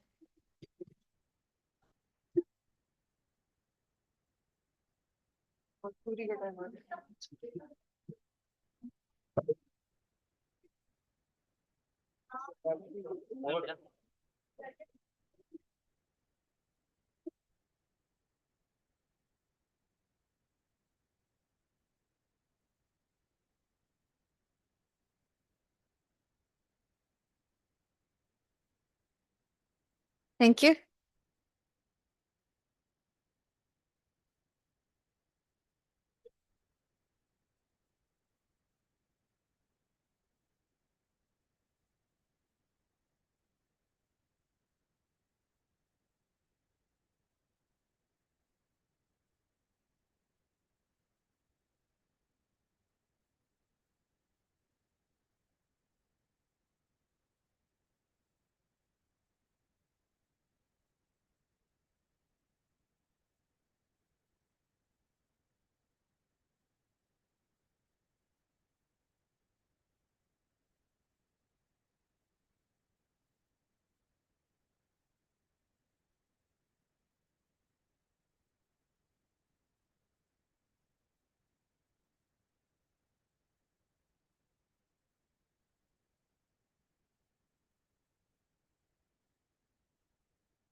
This one has changed.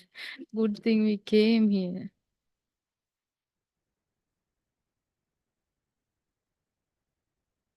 I feel I should. Yes, show me. Which one? This one is to forward. Yeah. ठीक है ना? It's working. It's working. It's working. Why it's going like that? Are you also playing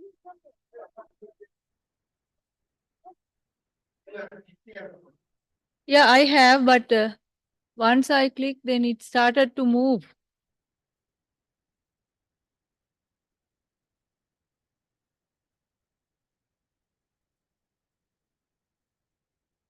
It looks huge.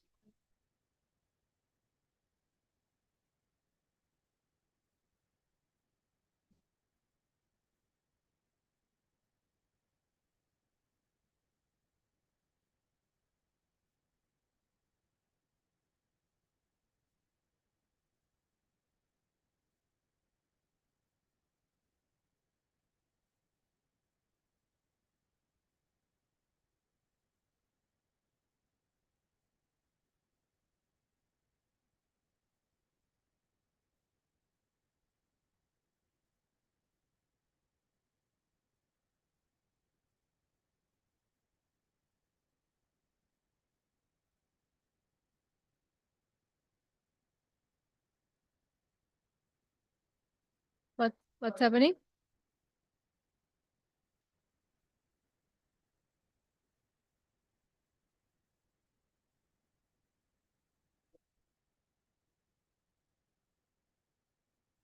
Oh, that's what was happening to the other presentations. Send us another file, then it goes. I think it's compatible.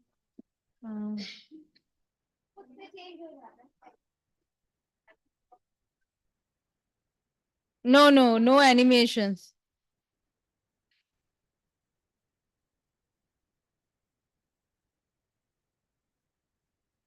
Okay.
What? This is PDF? Yeah, okay. So how are we going to go?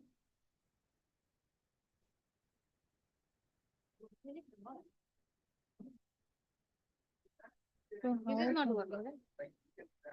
how did that move? This will not work, no? Yeah. This is the PPT? No, no.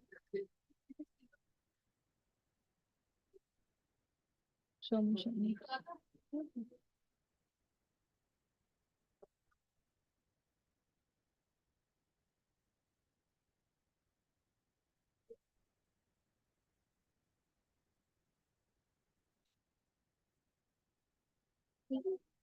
Yeah, we added. So should we go for the PDF? Yeah, if it's okay, then we can go. Yeah. Daughter will ma'am can change. No, no, no, it's fine. Yeah. Whoever will present, she will. Okay. Yeah, because you have to, sometimes you need to point also, right? Yeah, what data is very much. But I think which one is for pointing? This one. Yeah, This can one? you try? Yeah, yeah, yeah. Yeah, that is the, That way. right? Okay. So same thing will be in this TV. You don't need to watch there. You can watch it here. Hey, Hamad भाई, इसको zoom में project करें तो zoom में project करके उस TV में same No, no, चीज how दिखाएं. to tell him that we are projecting with the PDF. Company name wrong. Supply can missing. How it is finally. Which one? So you see there. Just Okay. Ah, yeah, I can read properly, no? Hmm. From that I was. Or if you want, I can make it more closer also. You want? I can bring it closer. No, it's okay, but no, it's okay. No, no. Fine.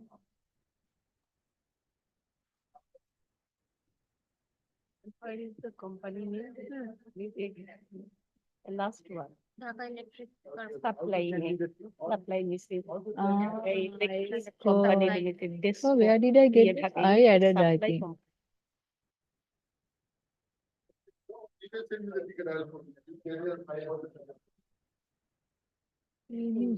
We sent this over and over, ma'am. Nah, earlier it was correct. my company's name is right or not, then that's the thing. Oh, yeah, I think the mic is It on. was correct. Earlier it was correct. When I think when he slide, I think they're missing here. When prepare There are not slide them. Nothing better for me better when Ladies and gentlemen, please make your way back into the auditorium. We will be starting in 2 minutes.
Yeah.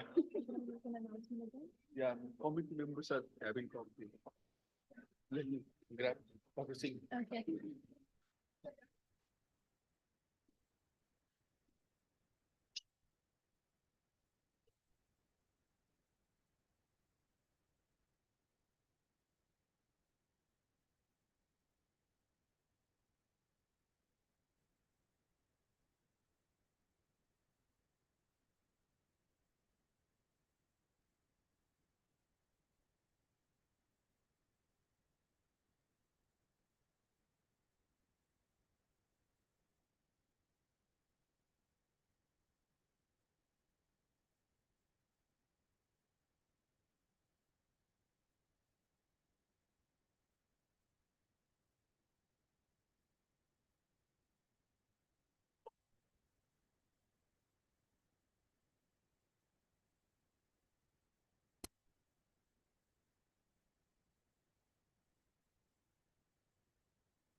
Welcome back, everyone. We will now be resuming with our remaining presentations. But before we continue, we would like to kindly request that all participants please be present during the presentations of others. We've noticed many times that a lot of participants tend to get up and leave when it isn't their turn to present.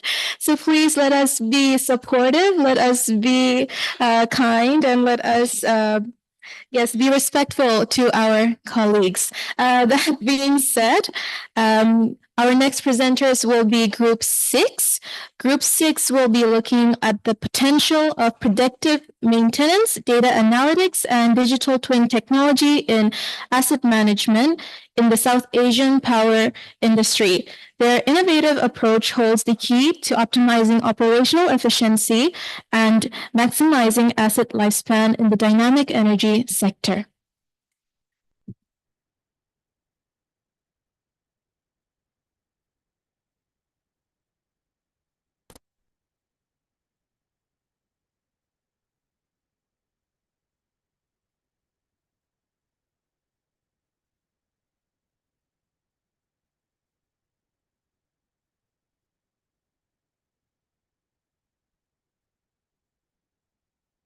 Good afternoon, everyone. We are Group 6 and we are presenting our project on potential of predictive maintenance, data analytics and digital twin technology in asset management in South Asian power industry. I will introduce my team now.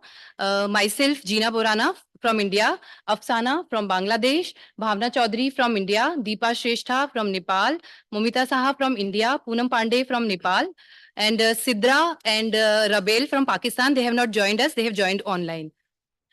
We have completed our project in guidance of Professor Abdul Hasib Chaudhary from Bangladesh. Thank you, sir. Okay. Next.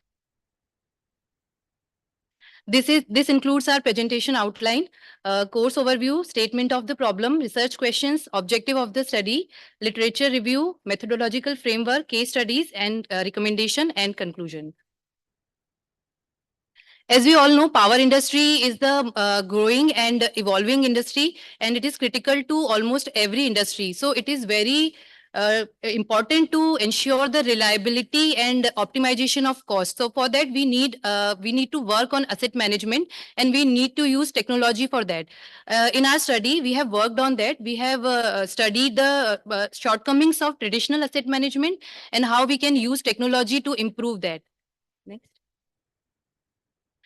Now, what is asset? For a power industry's list of assets is very large, but we have categorized it in four categories: fixed or capital assets, current assets, legal assets, and human resource assets. Okay, why we need asset management, or we technology improvement in asset management? Because despite technological advancement, power industry struggles with high downtime and cost optimization, and they have very high maintenance costs.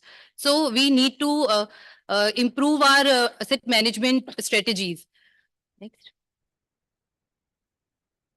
After extensive discussions with our mentor and within our team, we have came up with these three research questions that we have worked on. What are the limitations of traditional asset management practices in power industries? How can predictive maintenance and data analytics enhance asset performance? And what roles does digital twin technology plays in optimizing power industry asset management? So this is the objectives of our study: identification of shortcomings of traditional asset management, investigation into the potential of predictive maintenance, data analytics, and digital twin technology, and a set of recommendations for integration in advanced asset management in power industry. Next, Bhavna Chaudhary will present the literature review part. Yeah, coming to the literature review, as we all know that asset management is a crucial for power industry after deregulation and competition has come into being, and it is important to ensure the system reliability. So as defined by the SIGRE Joint Force Task JTF 23.18, objective of asset management is to maximize profits, maintain high service levels, and managing and mitigating risk. So mainly components which are involved in asset management are maintenance and policy establishment to optimize asset utilization. So a literature review of 32 papers were conducted, and we have observed the traditional asset management practices and also the shortcoming associated with those traditional management practices. And also we have explored the advanced asset management practices and strategies available. So as you can see here, sorry, can you come back? Yeah, as you can see here, the traditional asset management practices, they include preventive maintenance, predictive maintenance, condition-based monitoring, reliability center maintenance, life cycle maintenance, asset performance monitoring, risk management, asset optimization are some of them. So the shortcomings which are associated with traditional practices are they are not much cost effective, reactive maintenance strategies are being followed, we have limited adaptability to those practices, inadequate data utilization is there, resource constraints are there, our infrastructure is aging, and that technological obsolescence is there, and complex regulatory environment makes it more difficult. And also, it's very difficult to comply to the environmental compliances also. So after that, we have explored through our literature review to the advanced asset management strategies which are available. And yes, we have found that they have too much of potential benefits to available in terms of scalability, integration capacities, and enhanced security. So, but yes, in case we are delayed with adopting those technologies, it may worsen the challenges and shortcomings associated with the traditional practices. And yes, predictive maintenance, which are driven by artificial intelligence, they have potential of having the substantial cost savings opportunities for the power utility companies. Also, predictive maintenance supported with the IoTs and data analytic technologies, they have very much potential in hand. But yes, challenges are there, which encompasses like data quality issues, computational scalability, and cybersecurity concerns, which are very much associated with the IoT and data analytics integration. But many countries which are embracing this digital first approach to the asset management, they have, learned the lessons, and they say that there is a significant cost saving that is up to 20% if we adopt these IoT and the data analytics technologies there. So I would like to have Deepa Srishaman from Nepal to continue further. Thank you. Methodological framework.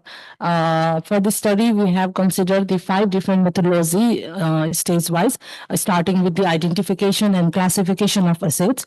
Under this, we developed a comprehensive understanding of power and utility assets and categorized them for the effective management. Then comes the review of traditional asset management practices. Through the extensive literature review, we examine the various traditional asset management practices that are prevailing. Then exploration of advanced asset management technologies. To explore the adoption of the various advanced management technologies, advanced asset management technologies such as the predictive maintenance and data analytics in enhancing the asset management practices.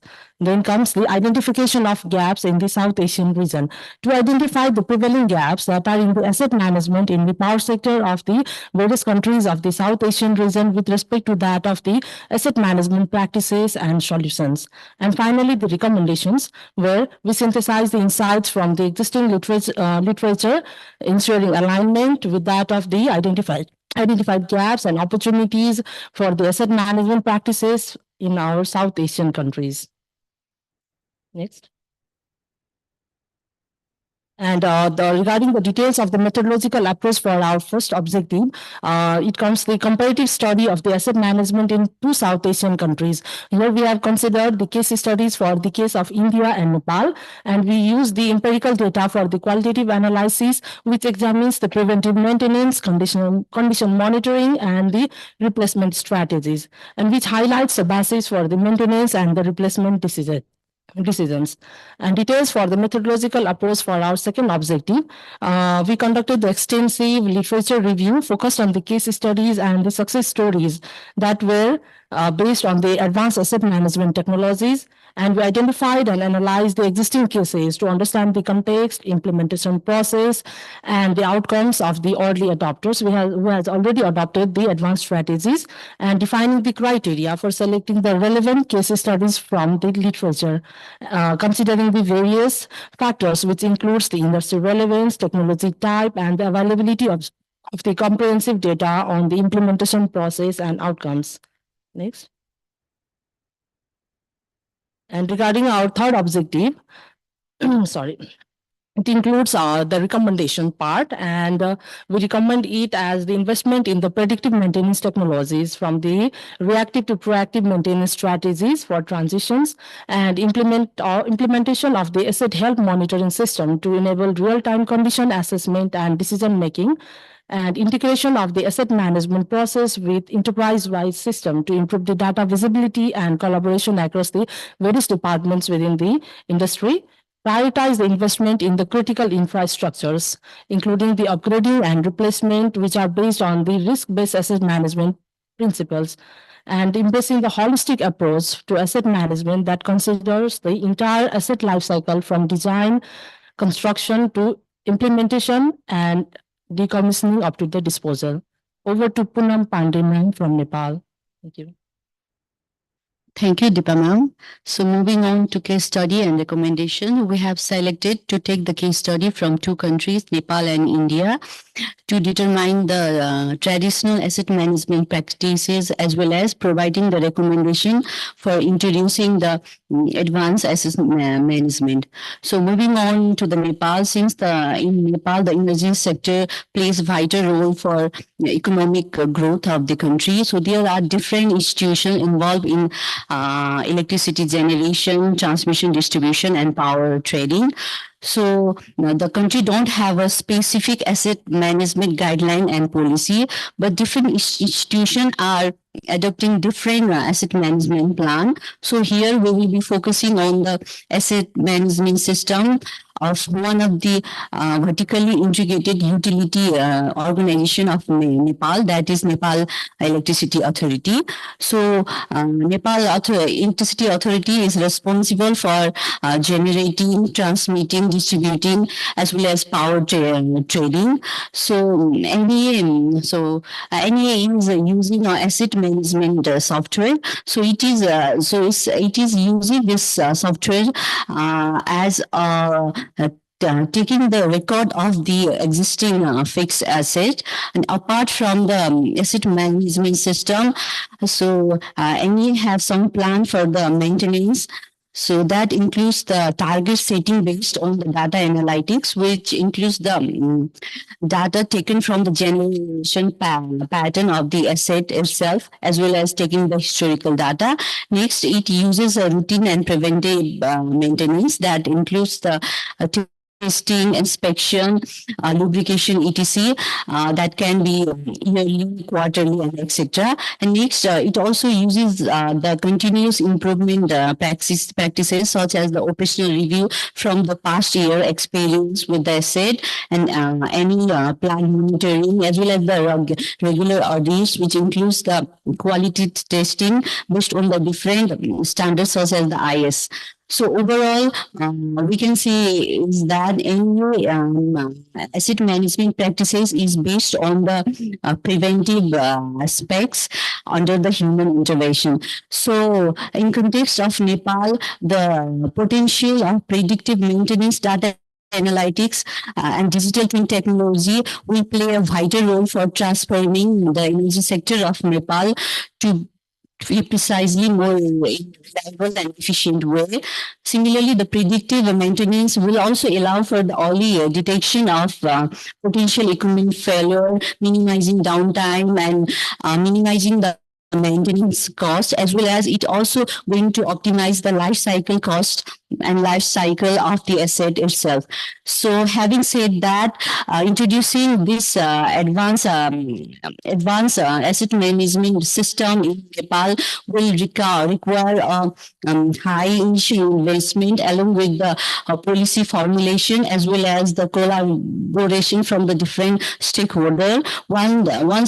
If Nepal is going to adopt the advanced asset management technology, then the energy sector will flourish as well as the Nepal will. Now I would like to hand over this mic to Ms. Mumita ma'am for further presentation. Thank you. Good afternoon.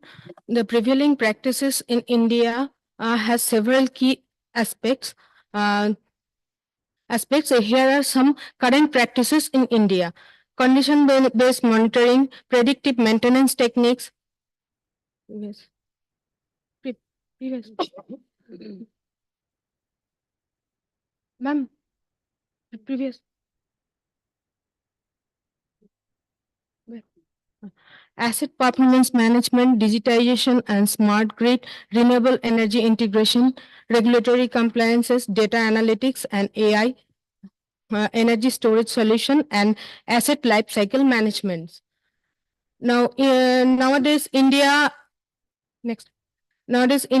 is experiencing rapid growth in energy sector due to the industrialization and digitization. So now traditional asset management is not suitable in this era. So Indian power sector incorporating AI-based predictive maintenance, data analytics, and digital twin technology to incorporate to offer some good option for this asset management system. So in this case, we have considered 3 of the successful implementation of this advanced asset management system in our case studies. Number 1 is for Tata Power. Tata Power, one of the pioneer in the power industry of India. It has an installed capacity of 8,750 megawatt, and it is playing a vital role in generation, transmission, and also in power trading. And in the year of 2014, the Tata Power decided to implement the monitoring and the analysis of the data for the condition monitoring of the asset. And accordingly, they implemented in 3 stages. They use the Areva predictive analytics software, and in the first stage, they implemented in the supercritical thermal unit in Mumbai. And after successful implementation, they in the second stage they implemented in Trombay and Mundra power stations, and in the third stage they implemented in the entire Tata projects. And so after successful implementation of AI-based predictive systems, predictive analysis systems, Tata Power realized 20% reduction in the unplanned downtime of equipments and 15% reduction in the cost of maintenance. And in the second case, the Power Grid Corporation of India, another pioneer in the transmission sector of India, they use the data analytics, and they scrutinize the data collected from the grids and substations and transmissions, and then successfully forecasted the upcoming failure of the equipments, and accordingly they planned the maintenance. And third case is for the we have considered the Adani Power, another entity in Indian power sector. They use digital twin technology, and they by that technology they created the digital virtual replica of any equipment, critical equipments like generator, boiler, turbine, and transformer also. And they monitored the real-time performance of the equipments, and real-time performance of the equipments, and by simulating the actual operating condition, they analyze whether the maintenance is required or not. And from this scenario, we have come to the we have got some recommendation for the Southeastern Asian utilities. That number one, implement asset health monitoring system, integrate asset management with enterprise system, prioritize critical infrastructure investment, invest predictive maintenance technologies, adopt a holistic approach to asset management. Now we have come to the conclusion part. Next slide, please. Traditional practices have the following challenges: for cost effectiveness and risk of over maintenance and environmental concern, and also the dependency on the human expertise. So after reviewing the shortcoming of traditional practices, the gaps are identified and advanced technologies explored. Shifting from traditional to advanced asset management is required, very essential for reliable and cost-effective system, and also to meet the growing energy demand of the Southeast Asian countries. So we have studied from the Indian and Nepal power industry some successful cases, and from that we have got some recommendation. By following those recommendations, utilities can get can give reliable power, and also means the reliable and cost-effective operation system. Thank you.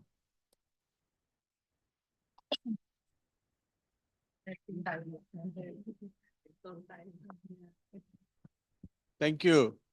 A very classical subject. Yes. Ever since the equipments are there, they have to be maintained. But things have changed beyond imagination over the years. So I would first request if the participants have, let's go in the other way around. Anything you would like to ask your colleagues on this topic? Many of you are from distribution, you must be facing this. So any specific query you have? No, not a thing. You did not do choreography of telling that which question to ask. I always did that. That must be the reason. Okay, so then, I'm always there. Yes. So, and I was just trying to know, any regulatory side I didn't see. What, anything on the regulatory side or codes? Because after all, the entire power sector is regulated entity. So anything on codes or regulations on this? No, we have that, but we have not explored that in our study. Yeah, sir. so Yeah.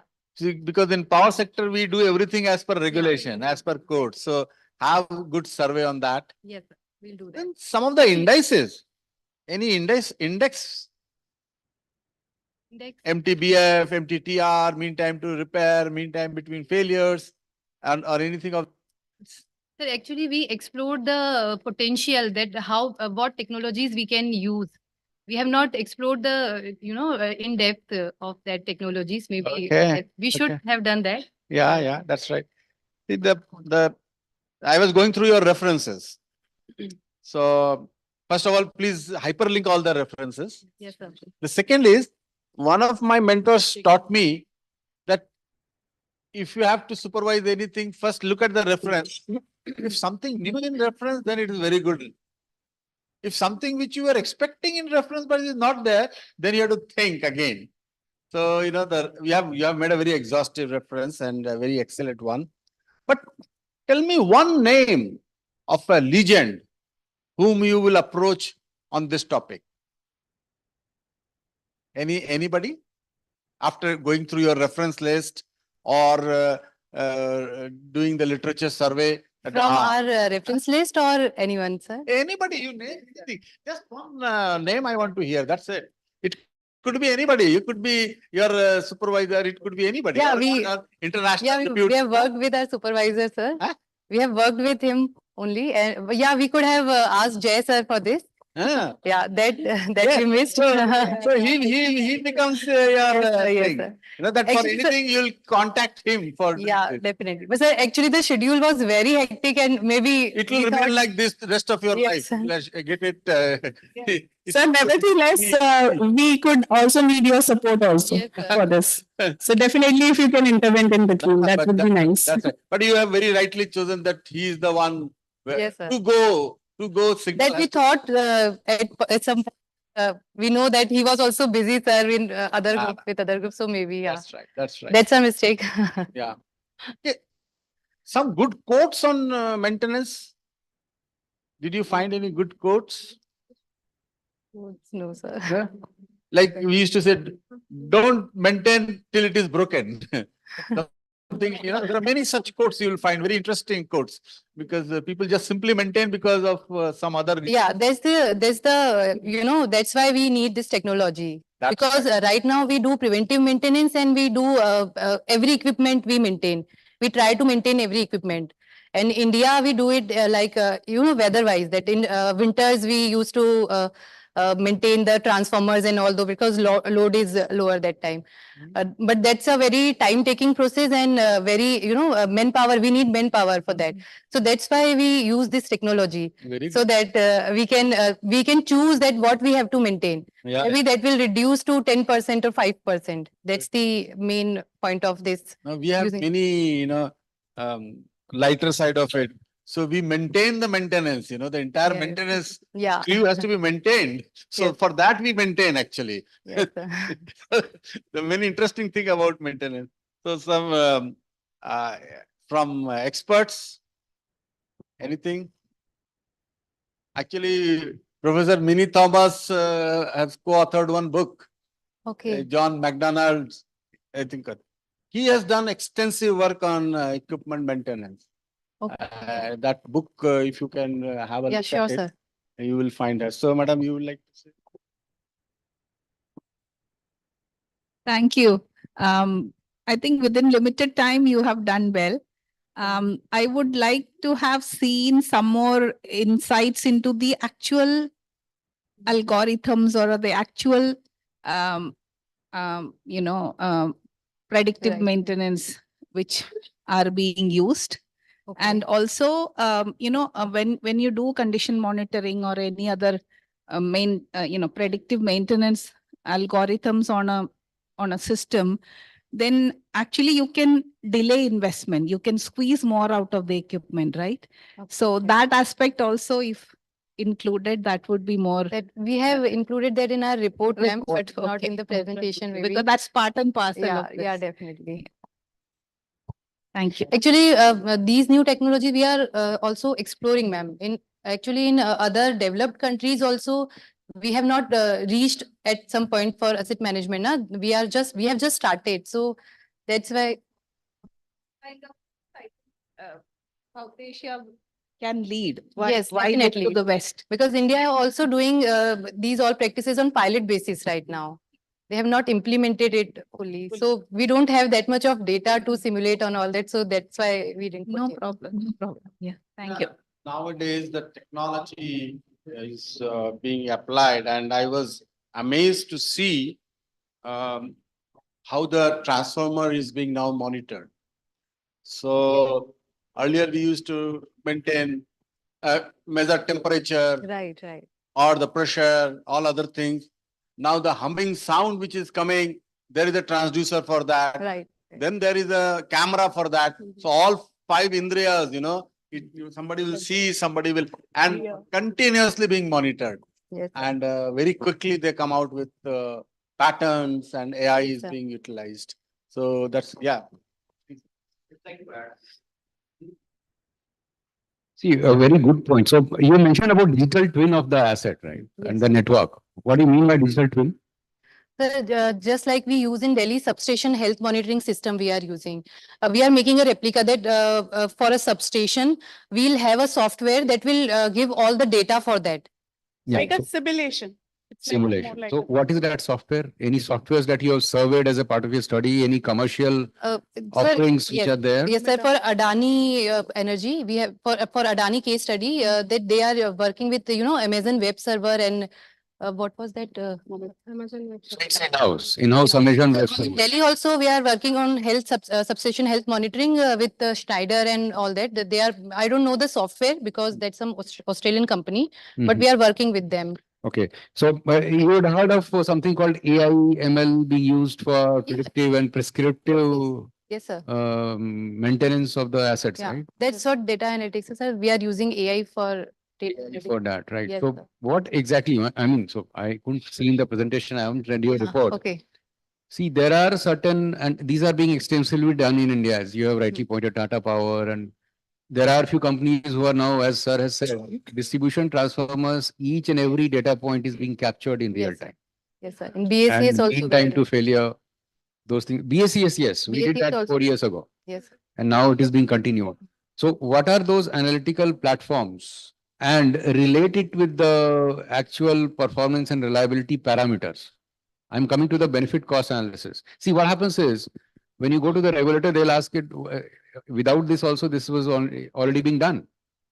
So what is the need for such? So that aspect becomes very, very important. Yes, sir. So as we have discussed in our presentation also, it's more of a scalability we can achieve with that, and more of a, security would be achieved along with that. It will take time, sir, basically. Basically, we need historical data for this. So it will take some time.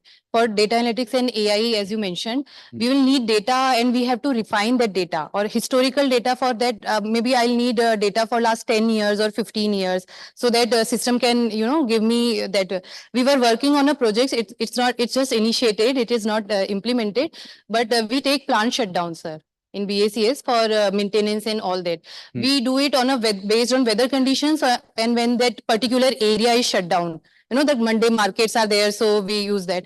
And we do that maintenance. But we can use AI so that they can show the exact time or exact hour that between these hours you should, maintain. Maybe that can be a weekday or weekend or whatever. With regulatory practices only, we can use that data. Basically, we can use AI for specific time and specific purpose that you should take shutdown on this period so that you have minimum loss, unit loss or billing unit loss for that period. So that will be cost effective for longer. Okay, thank you. Thank you. So before I hand it over to your supervisor for final word, now my wish list is like this. All these AI, ML, everything will work, no doubt. I should be able to hear. I should be able to see. I should be able to touch. I should be able to smell.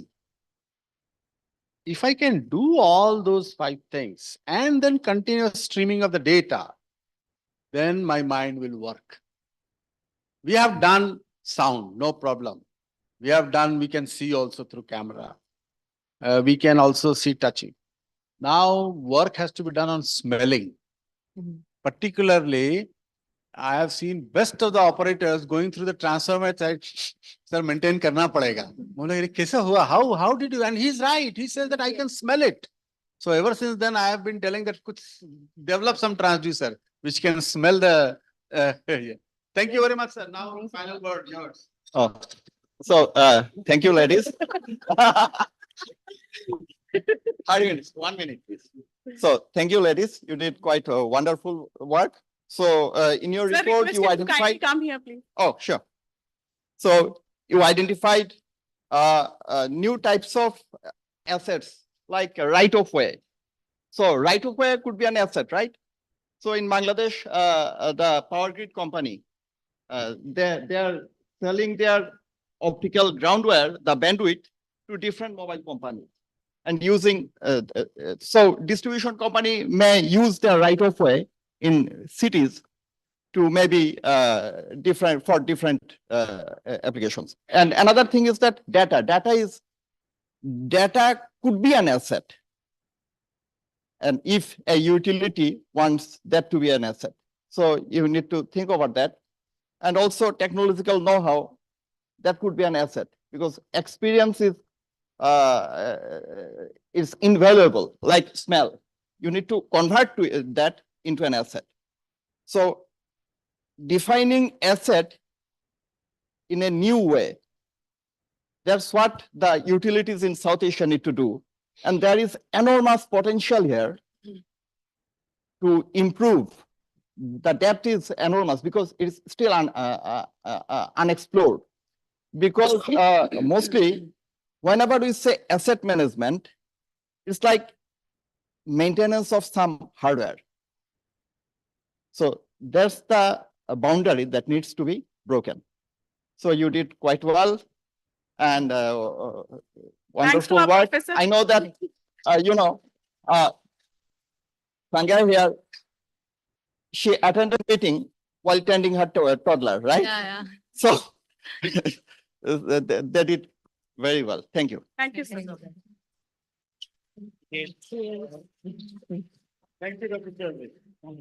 Thank you very much, Dr. Chaudhary. You gave a different view of the asset, not being physical one. Thank you very much. With this, we end. Next, please. Thank you so much, Group 6. Now we move on to Group 7, where we will explore leadership and gender equality in the energy industry. Their examination of leadership dynamics and gender equality initiatives offer critical insights into fostering inclusive and sustainable leadership cultures within the energy sector.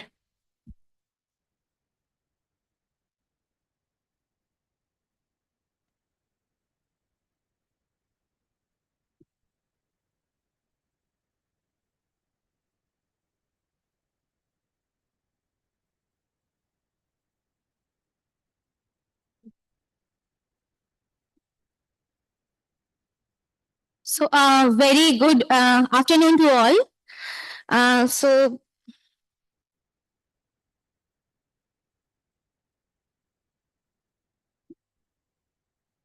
So very good afternoon to all.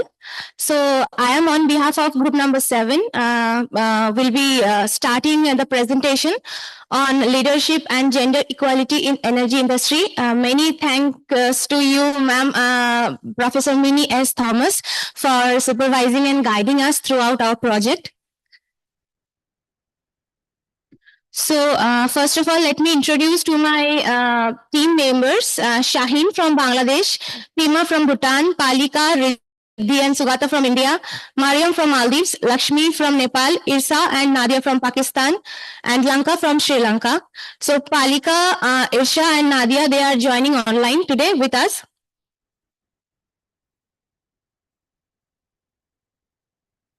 This is the content of our study. So we will be starting with introduction, going to current status of women representation in leadership positions in energy industry. We have identified some reasons for lack of women in leadership positions in energy industry, and also recommended some points for inducing more women into the energy industry. And then we have conclusion, and we have also jotted down the key references. So first of all, I would like to set the background of our study.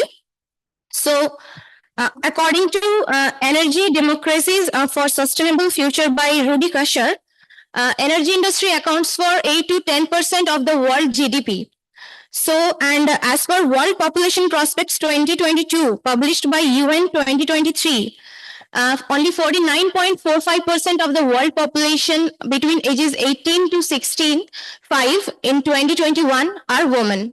So women comprise, according to ILO report 2022, women comprise 47% of the global labor force.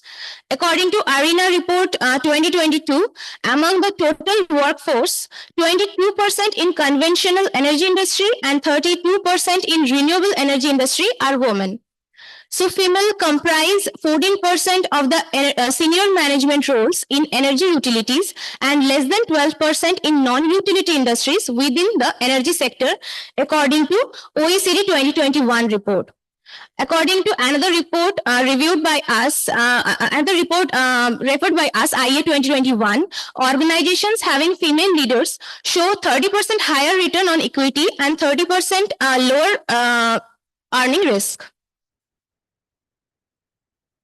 So these are some key points for the motivation of our research. So first one is diverse perspective and innovation. So women bring diverse perspective and experiences to the decision-making table, and a diverse leadership team is more likely to consider a wide range of ideas and innovative solutions. So in the context of energy transition, where creativity and out-of-the-box thinking is most crucial, having a woman in leadership position can foster innovation in both technology and policy. Next point is improved decision making. So with inclusion of more women, it also improves the corporate performance and improved decision making. So according to a McKinsey report, it is found that companies in the top quartile for gender diversity are 21% more likely to experience the above average profitability. So next point is talent attraction and retention. So we have also studied various research papers and various reports, and we have seen that the companies which are more inclusive in terms of gender diversity, they attracted more talent pool and they have retained also. Next point is societal equality and inclusivity. So as a sector with a historically male-dominated workforce, achieving gender balance in leadership sends a powerful message about the commitment to creating a fair and equitable industry. Next is resilience and risk management. So it is proven that female leaders offer improved risk management and disaster management. The Sustainable Development Goals Report 2022 by UN emphasizes throughout the pandemic that female leaders around the world have demonstrated decisive and efficient actions in executing and overseeing response and recovery initiatives. Our next point is policy and regulatory advocacy. So, women leaders influences in the policy and regulatory advocacy in the decision making. It can lead to the influence of more inclusive and effective solutions. So these are the main three objectives of our study. First one is to study the current status of women representation in leadership positions in energy industry. Second, to identify the reasons for lack of women in leadership position in energy industry. And third one is to give recommendations to improve or increase the women representation in energy industry. So this is our main study design. So first of all, we have identified our research objectives, and then we have reviewed almost 41 literatures, including several reports and research papers.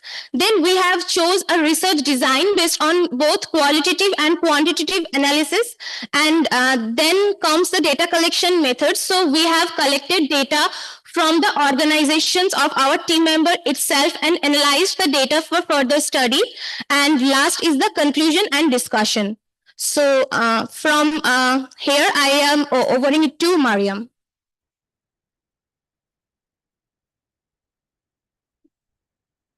Thank you, Sugata.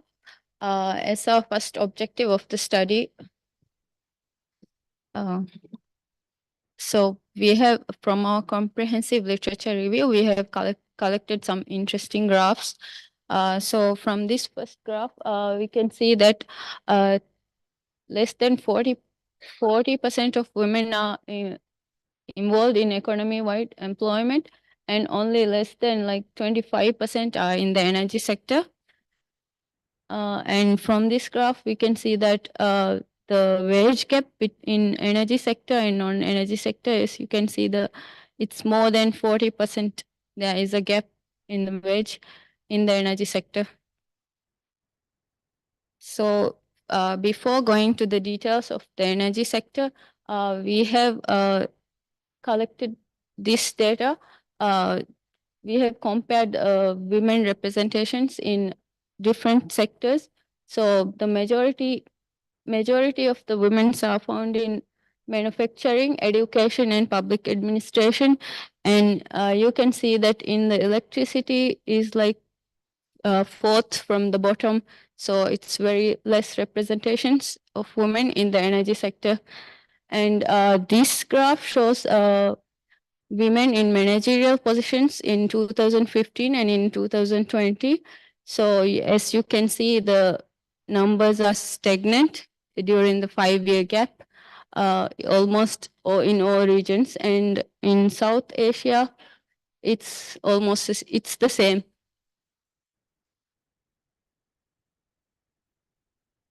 So this graph shows that average share of women in STEM jobs and non-STEM jobs and in administrative jobs.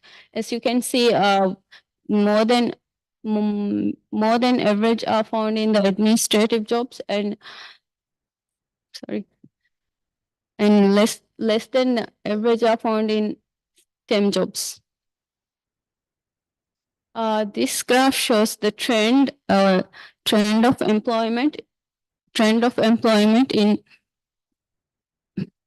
in different technologies of renewable energy. So you can see there is an increasing trend in all the sectors of renewable energy. So in order to understand the distribution of women, we have collected data from different companies of our group members, include Maldives, India, Lanka, Nepal, Bhutan, and Bangladesh. So first of all, we have analyzed the data and compared it. As you can see, on average, less than 25% represents women in compared to the comparing it in the companies that we have selected. And we have also analyzed that out of these companies, that more than 50% of the jobs are technical jobs, and we have compared that how many male and female are in these technical jobs, and you can see that almost all the technical jobs are employed by male employees, and on average less than 19% are occupied by female. So the highest number of female representations are from DGPC of Bhutan, and only 7% is in DVP of India. And also we have studied the distribution of female employees based on their level of hierarchy. So we have considered 4 levels: junior level, mid-management level, senior management, and executive level. For the executive level, we have considered the presidents, board members, and the managing directors or deputy managing directors or vice presidents of the companies. So as you can see from this graph, there is like a downward trend from junior level to executive level. Majority of the women are found in junior levels and then mid management and senior management. And you can see like in 3 of these companies, there is like 0 representations in the executive levels. So this is like the highest decision making levels in the company. And we can see that 0 representations of women in these companies, and even in the other companies, it's like 1%. So to understand the reasons, I would like to pass to Alanka.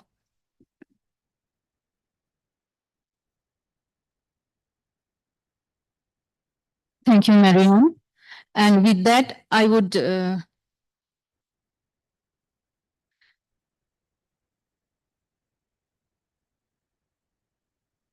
yeah, sorry for that. Thank you, Mariam.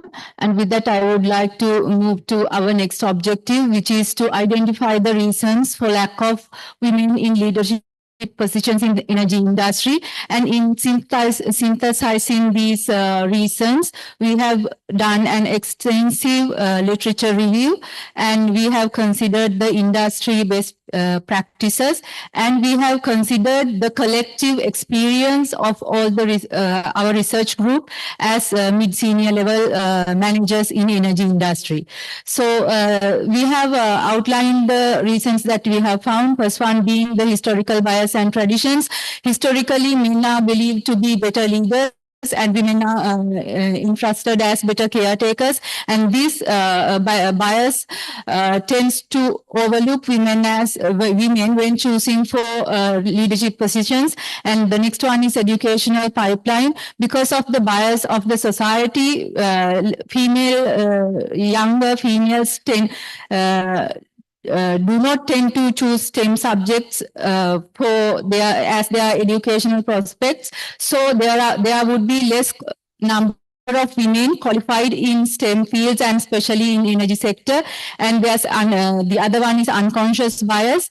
Organizations and institutions unintentionally tend to choose males over females for leadership positions, owing to actually the biases existing.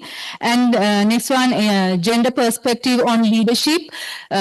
Leadership in general is associated with masculinity. So it is the bias, the stereotype is that to be a leader, you either have to be a man or to be a masculine woman. So, but the ladies would not align with that notion. So when choosing for leadership positions, either women would step back or they would be overlooked as an option for the leadership position. Next one is lack of role models. This is like a vicious cycle. So the lack of qualified women and the stereotypes result in less women at higher positions. So the juniors do not have enough females to look up to think that that is where I want to be in the future. And then the work and personal life balance, because of the social expectations, women have to have the responsibility to fulfill their social and familial responsibilities. And on the other hand, in contrast, energy sector has demanding schedules and demanding requirements, night shifts, long distance travel, and like that. So balancing these two can be overwhelming at times. And next one is stereotypes and expectations, which I have outlined earlier as well, and limited access to networks. As we studied the current status of the industry, it is evident that it is to date male dominated. So the networks and the communications would be predominantly among males, and females would feel alienated and left out. from important conversations, important discussions, and important groups. And so this leads to having less opportunities for women. And next one is educational and training opportunities. I would like to club all the training and educational opportunities, one being STEM and technical education. So because there is a stereotype that males are better suited for technical education, technical positions, women are overlooked when selecting personnel for technical trainings. The other one is for leadership training and skills development. Again, as I explained earlier, since males are viewed as better leaders, then in that case also women are overlooked when choosing for trainings and skills development in leadership. And limited number of women to promote. As I mentioned earlier, the vicious cycle is there. So they don't have, juniors don't have enough seniors to look up to, so they don't choose such a career prospect. So there are not enough juniors to be promoted or mentored or groomed as future leaders. And the next one is we will be stressing this over and over, the lack of male allies. We can empower women, but since as per the current status, male are at influential positions, males are at decision-making positions, it is so important that we have to have supporting male allies for gender equality and women empowerment, and to have more women in leadership positions. So some or few males would be willing to empower women, but because of the patriarchy and the popular notion, they would, and the fear of getting backlash, they would also not come into the forefront. And then the glass cliff. This is a this is a phenomena where women are associated with the society think that women manage crisis very well. So when a company is going through a downfall, a woman is assigned to a leadership position to get the company out of that downfall. So what happens is that now she is walking on a glass cliff. She has to walk carefully. If she succeeds, that's good, but then she has more chances of failure. So, and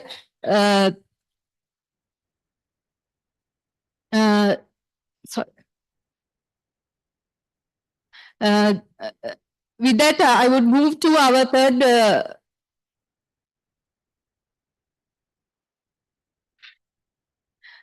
objective, which is to outline the recommendations. We identify this as a cycle. First and most important thing is the education and capacity building. Education on diversity, inclusion, and empowering male allies, capacity building, and STEM education, education on the importance of STEM. And the next is the societal change. We have to, we believe that change should be from the childhood. Both males and female child should be empowered to be leaders and to accept the other gender as leaders. And the next one is policy interventions. There should be legislature, there should be policies to prevent discrimination, gender discrimination, sexual harassment, etc. And next one is the next stage is the spearheading of organizations. Despite having the regulations and the policies, the organizations have to champion in bringing in gender equality and inclusion, and collaboration of professional organizations like IEEE, IET, Power, etc. And organizations, governments, and the society has to ensure that mental and physical well-being is ensured, and data collection and reporting. There should be gender disaggregated data should be reported continually so that more research can be done and more initiatives can be introduced, and evaluate and recalibrate. We have to evaluate all the initiatives, and then if we have a gap, we have to recalibrate and be in the cycle.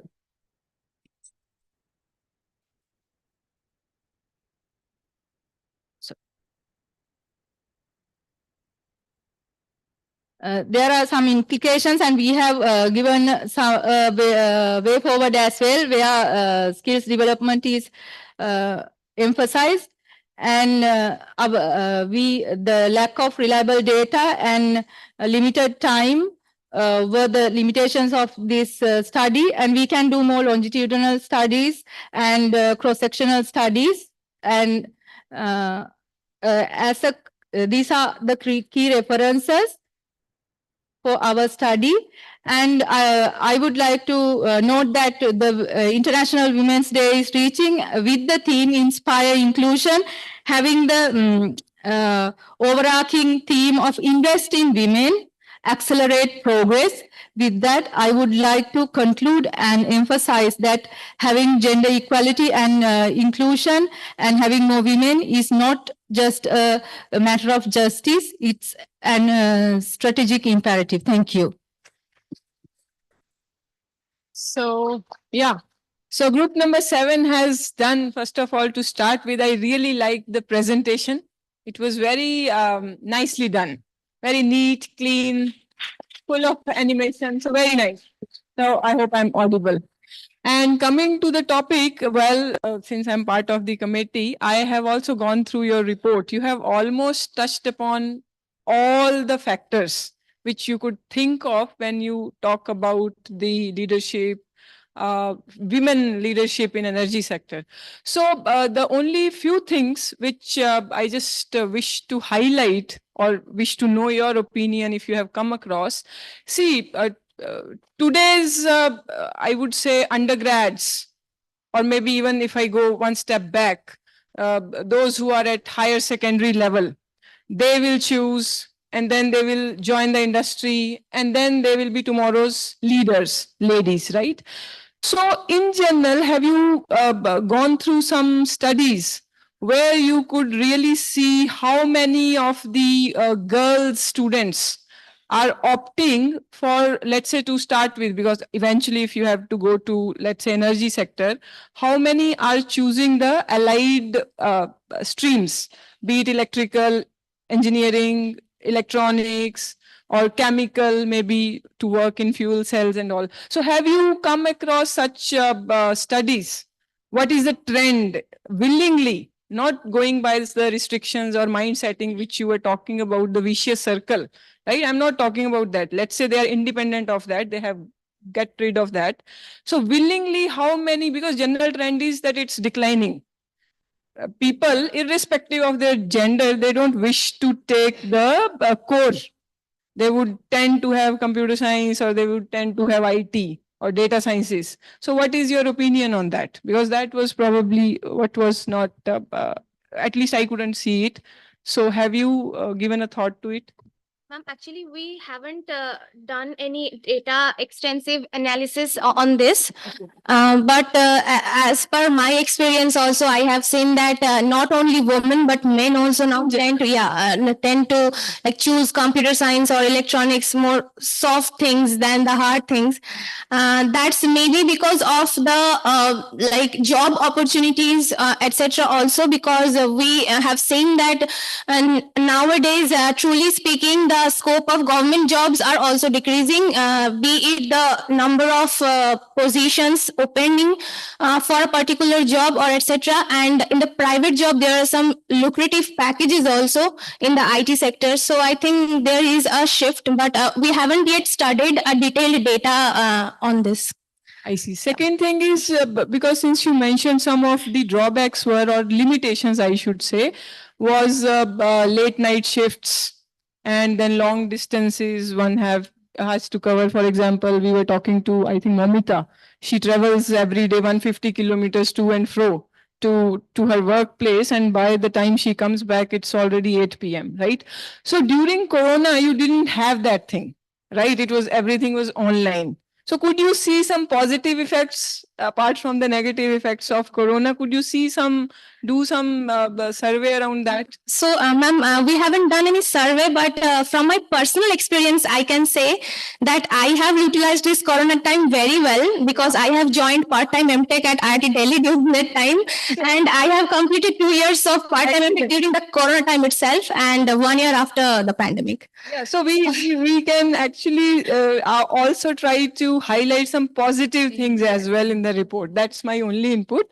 Apart from that, it is very well done. Very nice. The second one was?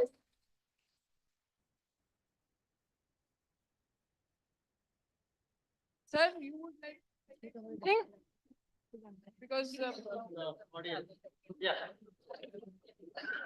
any other questions from the faculty side? Yeah, sorry, participants, please go ahead.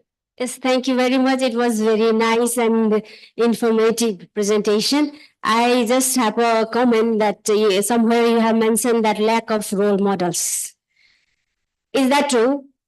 We have former International Energy Agency's executive director was a woman, right? We have a Tripta madam already here who was taking very many lectures during our course. So is it lack of role models or is it we are not bringing in front? So that is where I want a clarification. Thank you. Yeah. Thank you, Kiran ma'am, for the comment. And I would like to add something onto that. Actually, when we see these role models, we are at a privileged place where we could interact and collaborate with these role models. But we are talking about this as a percentage. If we consider Sri Lanka or if we consider India, inside Sri Lanka, how many role models would be there? So how many people would have that privilege of meeting such a role model? So there are, when we consider the percentages, there are an abundance of males. If I consider myself, in my branch, I'm the only female engineer and I don't have a superior or a subordinate who is a female engineer.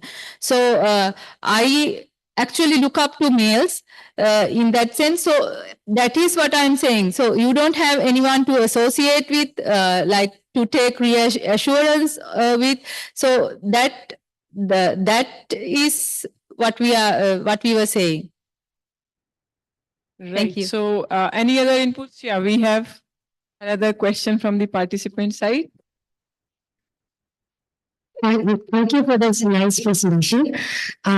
One thing I wanted to share is in the work front, like our in charges or they think they don't see a difference between male employee or a female counterpart when it comes to work. What they think is very rationally, you both are getting equal salary. So when it comes to work, it's the same responsibility. Whether it may be a male or female, the constraints doesn't come to picture. But when it comes to some specific cases where females have the drawback. For example, a female who continues to give her best and in a company, like because of maternity leave, she takes a 6 months leave. So the company thinks that 6 months she is not available for duty. So when it comes to the appraisal, so they think that 6 months is an absence period. So when it comes to extracting work, like it's a case of equality. But when such cases come, because I myself have faced such situations, I have seen this kind of disparity. So what can you say about this? Yeah. Thank you, ma'am, for the comment and the question. And actually, I missed that point in the presentation. In policy interventions and organizational championing and education, or in all those three, there should be budgeting. As in the previous session also, we understood that we have to have budgeting for maternity leave and even to bring up new leaders. We always talk about mentoring, grooming them, but there should be sponsorships for them as well, for female students, and to to groom and to build up a female leader and to technically build her up, not only the leadership. So there should be, if I take the maternity leave, then there should be a spare person to take up my duties. And also when I come back to office, I have missed in my case, I missed 7 months when I had my daughter. So then I missed that part of technical growth of the organization. So then I have to be, there should be some investment on me to build me up and to bring me up to the same level of my colleagues. So these should, the budgetary implications are also there. So that's the case. I think so. Has some points to make here. Yeah, please go ahead.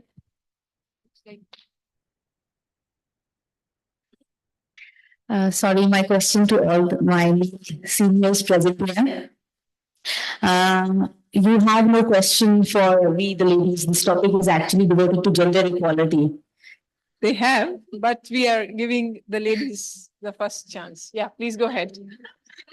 Okay, then the question is not there. Actually, I was thinking that only we, the ladies, are asking questions to each other. Something to say? Can you hear me all right? Once I see this poster yesterday and listening to them, and I was feeling a bit low. Being an electrical engineer, and I am a father of 3 daughters. So once I see this, I don't want to leave this room with my low feelings. Because it is frightening when I think about my daughters. They're growing up, and if they feel and see discrimination, that should not be there. So if we do the same research for, let's say, health science, I'm sure we will see an opposite view. They will be leading there, there will be majority in there. So can we take this point that it is actually could be discipline specific to some extent as well? And then it is also choice based. As ma'am said that once a girl finishes primary school or high school, they may think that, okay, I am not doing STEM subjects. I like arts, I like health science, I like biology. That could be the reason. And then of course, once the number of intake is lower, it will be filtered lower and you will see less leaders. So it seems logical to me. And then of course, as I'm saying, I want to assure myself that this engineering discipline on energy sector is not doing discrimination. There are 10 people working with me, 8 PhD students and postdocs, 2 postdocs I always recruit, and the instruction from the school, from the university, everywhere, that you must need to prioritize women. And there was instances, I have 50 applications, I shortlist 3 of them, of course, based on the paper, etc., and all of them were male. Then they forbid me to run the interview. They told me you must shortlist 1 female candidate. So please make sure that we are with you. And then we try to support, and the support mechanism is everywhere. Particularly maternity leave and other facilities, we know that those are natural and those are beyond the capacity of particular individual. So we must make sure that all of the mechanisms are there to support them. We know lack of leaders. That's why you are here. Once you go there, you are the lighthouse. You show the path and you become the leaders. Very nicely put, Dr. Hassan. I totally agree with your points that partly it's by choice, and yeah, few things need to be improved. So things are on its way, and you all are the tomorrow's leaders. So I feel disheartened, Hannah. So, ma'am. Thank you. I must start by thanking Professor J.J. Singh because he gave me the opportunity to supervise this group, non-technical group. So thank you, sir, for choosing me. And it was wonderful working with this 10 wonderful women leaders from across 7 countries. It was so wonderful. We used to have our meetings at 9 p.m. Indian Standard Time, 9 to 10. And I think we met 6 times, and it was so wonderful to give them, just interact with them and then give them some guidance. But they work very hard. They didn't know actually how to go through literature because, and how to write the literature review, how to write the chapters, but they were so keen on learning and doing things. And, look at the presentation they have made. So wonderful. So thank you very much. Well done. And, now they are the role models, right? Each one of you, right? Yeah. So, but then to the point raised, role models are less. At the top level, there is 1 or 2, one Sudha Murthy or one, Prime Minister Mini Thomas. But then we need role models at district level, at state level, at the national country level, especially in energy sector, because I agree with Professor Hassan, but then in energy sector, you saw at junior level, there are women. But women don't even take up, I know so many stories of women who don't take up promotions because they may be transferred. So even in teaching, how many vice chancellors have you seen or directors? I was the only one among 87 men of institutions of national importance in India. So it's very difficult to get role models. So I want each one of you to be a role model, and we see many CEOs here. Thank you very much. Thank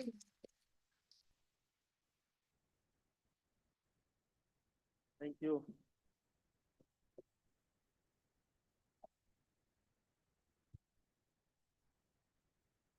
Thank you so much, Group 7.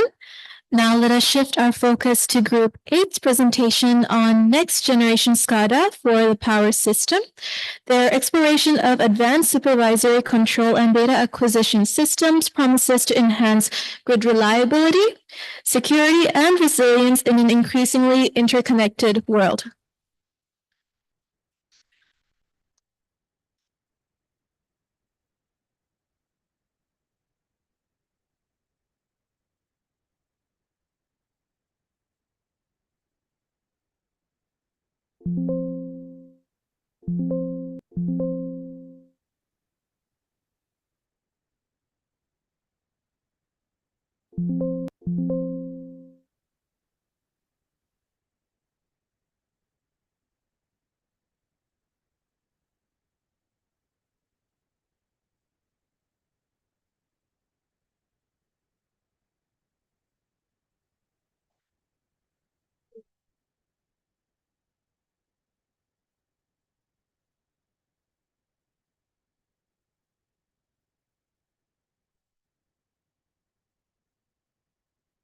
These days, we are receiving many applications for renewable energy to our distribution system. Still, we couldn't even solve voltage regulation issues in that distribution feeders. With renewable energy integration to the distribution system, we encounter voltage and thermal constraints at normal operating conditions, islanding situations, and failure of protection devices at contingency operating conditions, fail to match generation and load during restoration and failures. Good evening, sirs, madams, and my dear friends. Then, how could we accommodate this renewable energy to distribution system? At the COP28 Climate Change Conference, more than 130 national governments, including the European Union, agreed to work together to achieve renewable energy capacity of 11,000 gigawatt by 2030. Even the countries agreed for minimization of carbon credits. Addressing climate change means driving energy transition adhering to the energy trilemma, which is energy security, energy sustainability, and energy equity. Even the United Nations Sustainable Development Goal aims to make energy clean, affordable, available, and accessible to all. In line with these global renewable energy targets, as power sector engineers, it's our responsibility of integrating more renewable energy to the power network. RE potential in South Asian countries is high. However, due to various technical and economical constraints, effective harnessing of RE has been hindered. Hence, we targeted to address effective renewable energy integration to the distribution system and real-time load forecasting with renewable energy penetration. In order to achieve this target, we identified the need of advanced distribution SCADA for power system.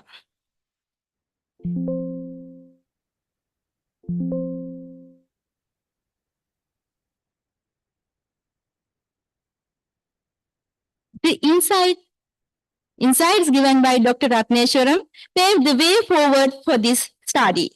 Sir, hope you have joined virtually and thank you very much for your immense support. Even though our 3 members are not here today, I wish to extend my gratitude for them for their dedication.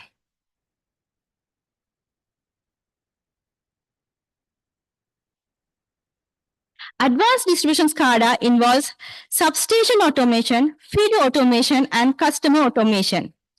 In line with that, this study focuses on renewable energy integration and real-time load forecasting through distribution SCADA system together with advanced metering infrastructure facilitates both objectives. And finally, an advanced distribution management solution which offers entire control and planning of the distribution substation.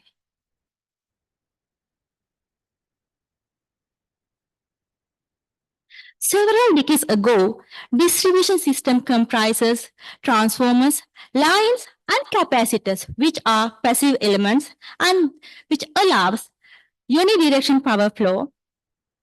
But over the last few years, distribution power systems have become very active due to this renewable energy integration, which allows bidirectional power flow. Subsequently, variability, uncertainty, and complexity of the distribution power system comes to the picture. Eventually, the load forecasting against the renewable energy plays a vital role in this active power distribution system.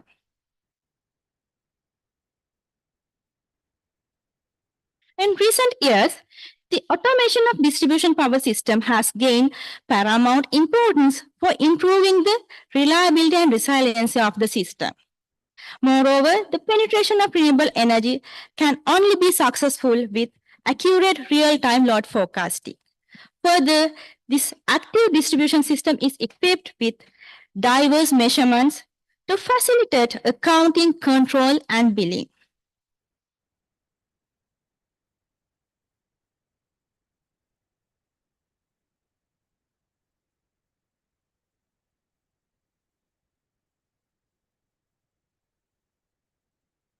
From the literature survey done for this project, we were able to understand and justify the importance of advanced distribution SCADA for the reliable and secured renewable energy integration. Even it can be upgraded to microgrid concept and importance of real-time load forecasting with renewable energy penetration. Let me invite Engineer Smita to continue.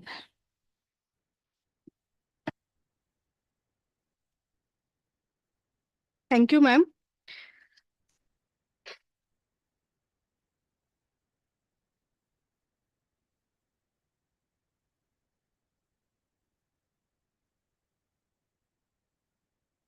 As we are moving towards the journey of sustainable energy across the globe, the policies and regulations are aiming to facilitate renewable energy integration, thus enabling a smooth transition.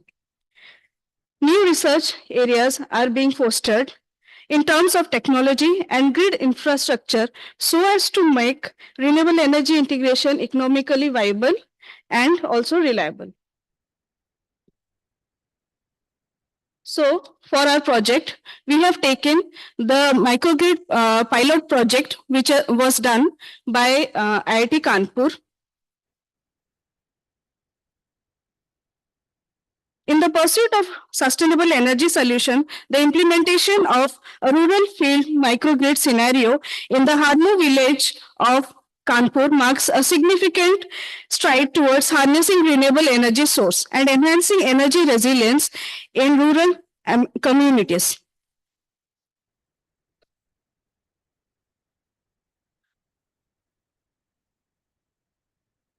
So, in the village of Chaba Nivada village hamlet, there is a 70 kilowatt solar PV which acts as the source and a 100 kilowatt hour battery energy storage system with hybrid inverter, then a 25 kilowatt AC to DC to AC converter for power sharing between both the village hamlets.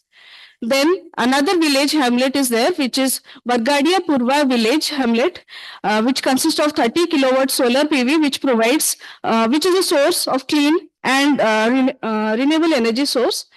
And there is 100 kilowatt hour battery energy storage system with hybrid inverter and a 30 kilowatt biomass system utilizing cattle and farm waste, which diversifies the energy mix.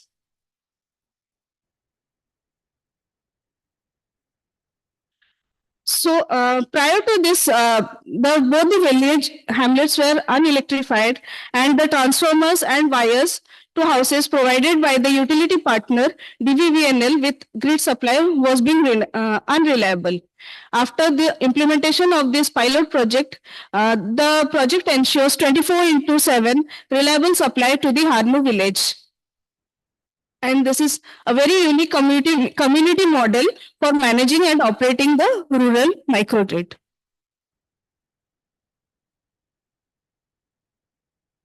Next, we'll go to the load forecasting.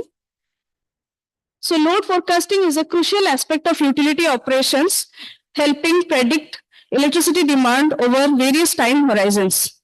If we are not forecasting the load properly, then we don't get a proper planning, generation, and scheduling grid operations.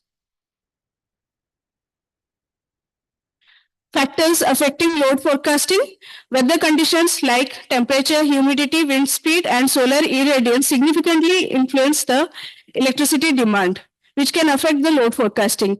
Then the geographical location, the population trend, the urbanization, and changes in lifestyle also affect the overall energy demand. Then the economic indicators like the GDP growth, industrial activity, and consumer behavior impact the energy consumption patterns also. The adoption of electric vehicles, the distributed energy sources, all these have introduced new variables into load forecasting models. Now over to Sakshi.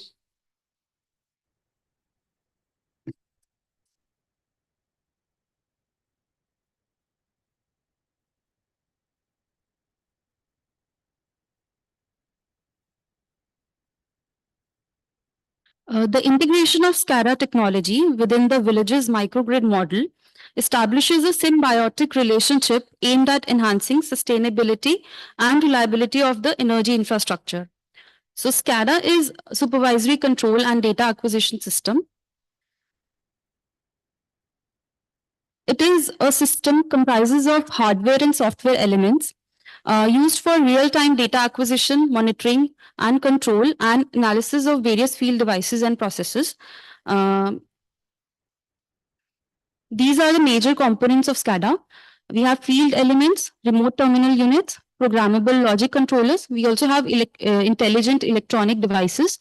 We have human-machine interface, SCADA master station. SCADA master station is the core component of SCADA system. We have communication network. This is the basic overview of the distribution SCADA. So we have intelligent electronic devices connected to RTUs in ring mode as well as serially. We have AMI, advanced metering infrastructure. It is also connected through SCADA servers through communication links. And we also have PLC. It is connected to SCADA servers through communication links. On the other side of the communication network, we have SCADA servers, communication servers, historian. Historian is used to store data, historical data.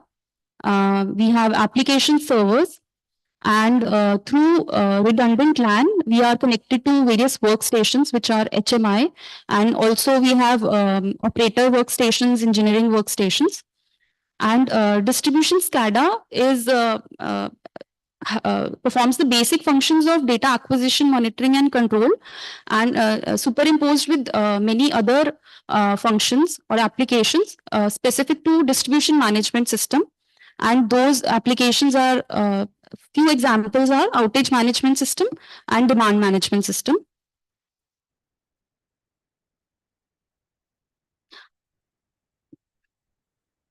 So one of the technologies which is essential for integrating renewable energy and load forecasting is advanced metering infrastructure. So this is the basic overview of advanced metering infrastructure. It comprises of smart meters, which are advanced energy meters with functionalities of net metering and bidirectional communication capability, among many more. Then we have a communication network. It could be both wired or wireless. It could be power line communication, cellular network, or internet. Then on the other side of the communication network, we have HES, which is head-end system. It acquires data from all the smart meters and also gives commands to the smart meters. And head-end system, it monitors the health of the system and it also ensures data security. So next we have MDMS, it is meter data management system. So it consolidates data from various head-end systems and makes it available for various applications such as billing, outage management system, and load forecasting, etc. So AMI, when it is combined with distribution SCADA system, it increases the observability and controllability of the distribution network. So that is why it is very essential for moving towards advanced distribution system. So next we have advanced distribution management system. So it is an extension of the SCADA system required due to the growing volume of data coming from the field. It is a software platform that supports full suite of distribution management and optimization. It includes fault location, fault isolation and restoration, volt var optimization, peak demand management, support for microgrid and electric vehicles, etc.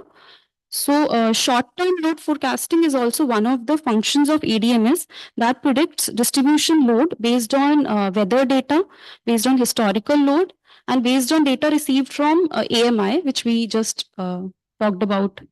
And the forecasting is done on hourly basis up to 7 days forecast period. So next we have DERMS. It is a distributed energy management system.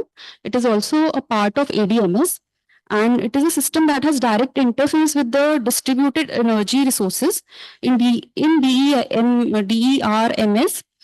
different DERs are grouped together based on energy resources, based on physical locations, etc.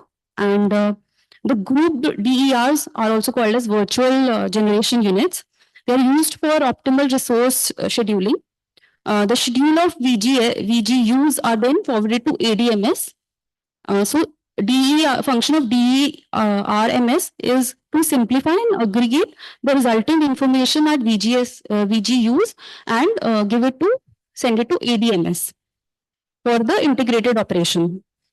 So this functionality significantly reduces the uncertainties caused by the dispersed DERs that may not follow a unified or coordinated operation pattern. So ultimately, SCADA systems are indispensable for load forecasting and integration of renewable energy, offering critical real-time data and enabling the use of advanced analytical methods. Over to Sujana, ma'am. Thank you, Ma'am Sakshi, for giving me the floor. Now let us look at the outcomes of our thesis according to their objectives. Our first objective is to integrating renewable energy to next generation SCADA through this model. Here are some key outcomes. First one is improved grid stability and reliability. Integration of renewable energy sources with SCADA systems enables better monitoring and control of grid parameters such as voltage, frequency, power flow. It allows real-time optimization of energy generation, storage, and distribution, which optimizes the operation and energy management. This facilitates towards a more sustainable and cleaner energy system, and it increases renewable energy penetration. SCADA system integrated with advanced analytics and tools enable accurate prediction of generation and load demand. It also reduces operational cost. This includes savings in fuel cost, maintenance expenses, grid infrastructure investment. Distributed renewable energy provides localized generation capacity, reducing dependence on centralized infrastructure and enhances resilience during emergency. Advanced metering and demand response capabilities empower consumers to optimize their energy uses and contribute to grid stabilities. Next slide, please. Now let us talk about the second objective of our project, which is load forecasting. It has also the key outcomes. First of all, the utilities can make precise projection about future energy demand. This enables improved planning of generation, distribution, and grid balancing activities. Thus, the accuracy is improved. Resource allocation is also optimized. Accurate load forecasting allows utilities to more efficiently distribute resources, ensuring that generation capacity matches with demand while avoiding waste. By predicting changes in both load and generation, it can avoid possible blackouts and enhances grid stability. It also supports for demand side management by giving information about peak demand periods and consumption trend. Utilities may utilize this data to establish demand response program, load shifting, and reverse. It also has integration with advanced management solution. By integrating SCADA, AMI, OMS, and DMS features, utilities can improve their performance like this. So I'll invite Chamari ma'am to conclude this presentation. Thank you. With the advanced SCADA for distribution power system, we will be able to overcome constraints pertaining to the renewable energy integration by enhancing grid flexibility, overcome voltage and thermal constraint at normal operating conditions, and facilitate islanding and protection issues at contingency operating conditions, and comprehensive distribution SCADA system along with AMI, DMS, OMS facilitates reliable and real-time load forecasting. Ultimately, this advanced distribution SCADA system facilitates to achieve world renewable energy target of 11,000 gigawatt while achieving low carbon credit.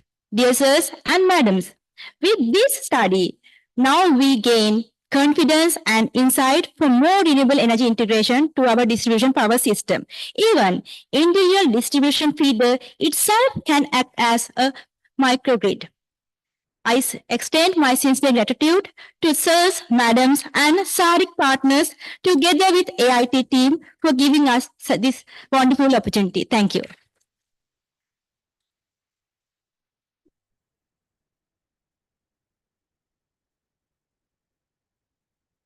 So thank you for your presentation on my topic here says new generation SCADA for power systems, but I think you have worked on new generation distribution SCADA for power systems. So before I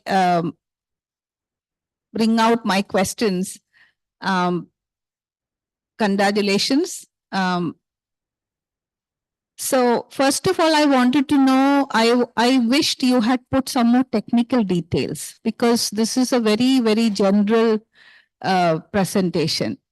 For example, you have taken the example of the IIT Kanpur project.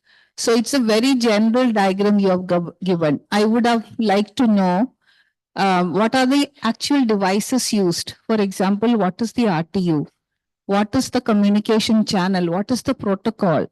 what is the communication protocol being used, how the data is acquired, what are the sensors or the transducers being used. Even the size of the system is not known. It's a very general diagram. I expected some more technical details. Also, you're talking about new generation SCADA. So can you tell what is the difference? What is old generation SCADA and new generation SCADA? I mean, if you would like to answer, maybe you can give some responses to these. Then I can go on to my next set of questions. Yeah. So ma'am, basic SCADA, it acquires data, monitors it, controls it. Next generation SCADA, there are certain applications all integrated together, and those applications are outage management system, network planning, ONR, and volt var optimization. The integrated, in fact, integration of DERMS, all these together form a part of next generation SCADA, distribution SCADA. Okay, that's what you are understanding. Any idea about the communication system or the protocols which are being used here? Ma'am, IEC 104 is used, and some, I know you told one protocol in your lecture. Okay. No. But what I mean is when you're doing a case study, you should have some more technical. Doesn't matter. Load forecasting. What exactly did you do? I didn't get it. Ma'am, load forecasting, we simply took data from AMI. We assume that if we take data from AMI and we take historical data and weather data, and we combine these with AI, then we can have short-term load forecasting. We are not going So for long-term. basically, you didn't actually do it. You No. just you just it was just studied how it we can studied be only. done. Yes, ma'am. Okay, no problem. Another in your report somewhere you have discussed about the analog data which you are acquiring and the digital data, and somewhere I saw that the transformer tap load changer you mentioned as an analog data. Can you explain that?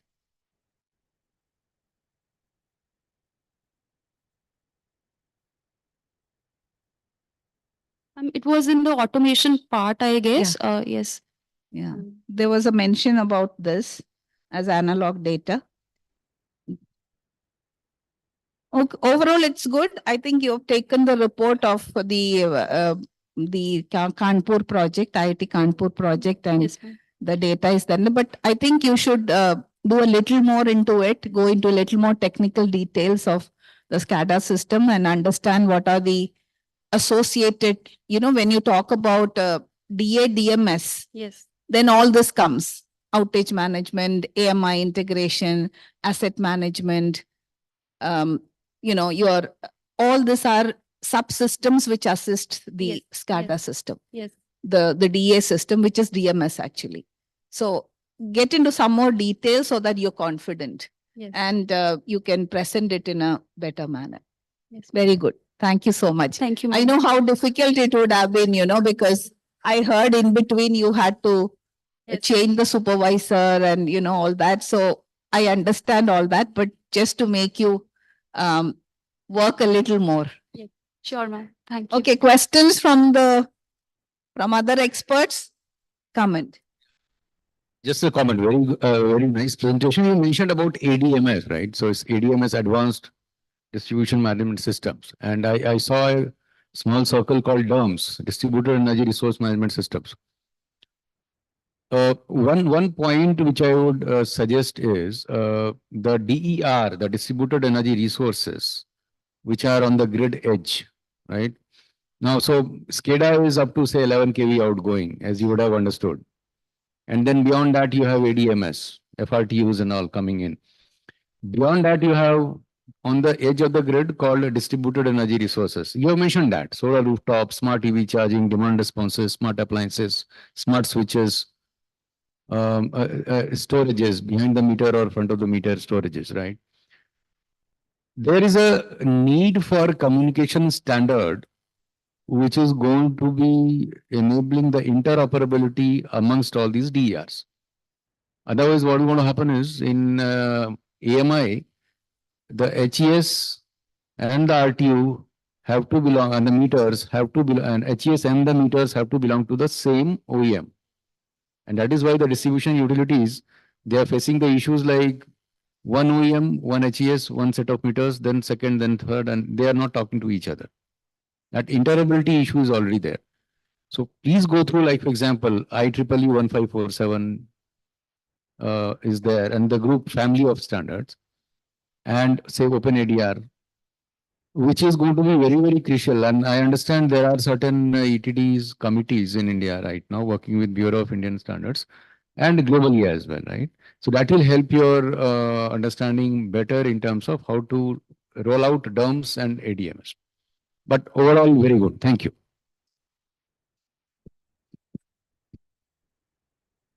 Yeah, any questions from the audience? Yeah, I can see one. Yes, sir, Soni, sir. You hear about DSO, distribution system operator. That's the future.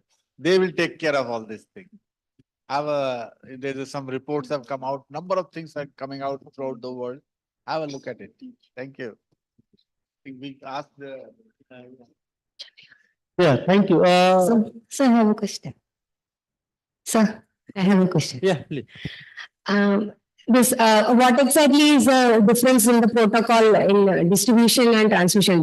Because I from transmission background. So in transmission, the protocol we follow is IEC 6185010 and 104 protocols, which I have seen. And what exactly is the difference in the distribution SCADA? I just wanted to know which protocol is exactly followed and what is the difference?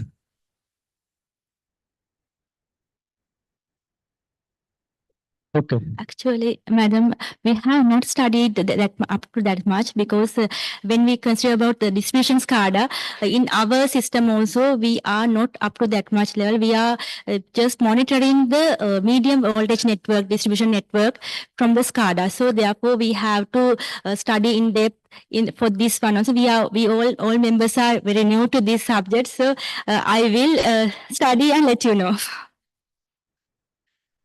Yeah, thank you. Okay, so may I invite Dr. Ratneshwaram, supervisor of this group. Dr. Ratneshwaram, are you there? Yes, sir, I'm there, sir. Yeah, please, can you? First of all, very congratulations to all the girls because the topic was new and only 2/3 of the girls could reach over there. The captain and coach is not over there despite the team performed very well. I applaud them. They presented the topic very well and they worked very hard in a very short span of time. Yes, there was some more study was needed on the protocol side, on the communication topics. And overall, it was very good. Thank you. Thank you, Dr. Ratneshwaram, and thank you for him last moment to take the lead of this group. And this group had a short interruption of SCADA system data. Actually, what happened, initial group leader, I mean the supervisor assigned could not go ahead. So he was dropped because of his some issue, professional. So again, we identified Dr. Ratneshwaram and who can then now do. Thank you.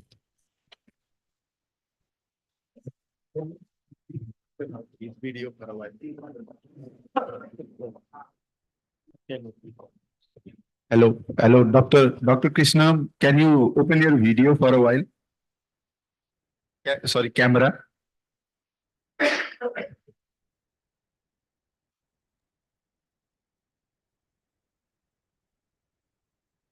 Yeah, can you have a camera?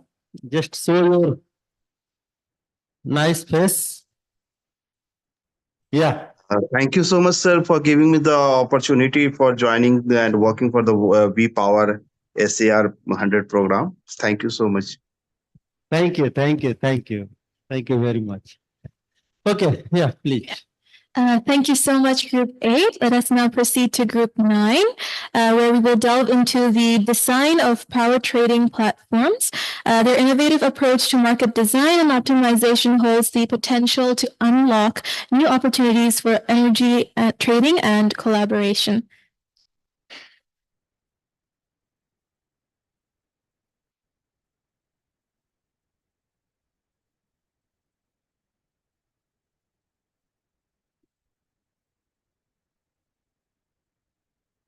Can you teach us how to Aman, do share.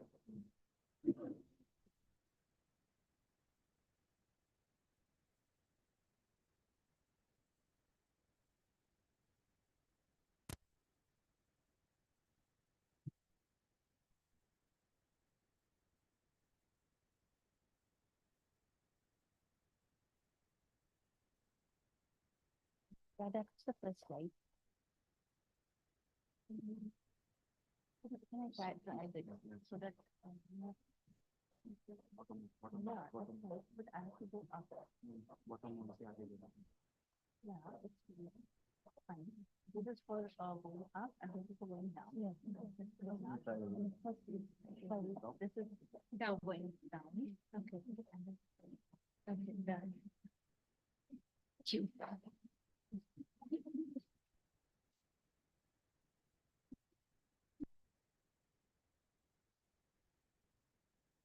Respected faculty members and fellow participants, ladies and gentlemen, a very good evening from Group 9. We are making a presentation on our research work on design of a South Asian regional power trading platform, and we have named it SEPEX. Allow me to introduce our group supervised by Dr. Devbrata Chattopadhyay and Dr. Abhishek Ranjan. Our group consists of Beki Wangu, Hamna Zaidi, Hina Khan, KK Navoda, Nusrat Vara, Remya, Sanam Jabbar, Shubha Lakshmi, Shreyoshi Chatterjee, and myself, Sneh Deheria. Over to you, Ms. Kanchani. Thank you. I'm Kanchani from Sri Lanka. This is the content of our research. It contains the whole research work here. And due to the rapid growth of the industrialization, the power consumption of the South Asian region has been remarkably increased. So since the power industry is a main decision-making factor at any sector, it is introducing a power trading platform is very much important opportunity for the sellers as well as the buyers to meet their resources and demands in balanced manner. So this is our objectives. So we have defined two objectives within our research work. First one is to develop a design approach to an efficient, reliable, and cost-effective power trading platform model for South Asian region. And the second objective is to broadly define the functioning of the regional platform. So here we are talking about the 4% out of the total world area as a South Asian region, which consists with the installed capacity of approximately 498 gigawatts with the peak demand approximately 284 gigawatts. When considering the RE capacity adoption, here you can see it is gradually increasing, and according to the graph, it is rapidly increasing in the South Asia, including the hydropower as well. When considering the cross-border energy trading in South Asia, according to the graph, it shows that the many proposals are ongoing and the implementations are also started in the regional power market on cross-border transmission. Bhutan, India, Bangladesh, Nepal, India, and Myanmar, India altogether, it's around 4.6 gigawatt the total capacity. When considering the RE adoption in future, all South Asian countries are planning to grab more renewables to their network by 2030. So this is the existing power market in South Asia. According to the table, you can see, including the Afghanistan, Maldives, and Bhutan, they're having a single seller and single buyer model in their power structure, power trading structure. And when considering the other countries, except India, because they are having a multiple seller and multiple buyer model. And other than that, all the other South Asian countries having multiple seller and single buyer model. So with this, in literature review, these are the main research works that we have referred to when designing this SAPEX platform. A survey and mock exercise was done by Iradu for establishment of a regional platform, which we have taken as our base case and further developed on it, considering the present dynamic and best practice. So rest of the part will be conducted by Ms. Neha. Over to you.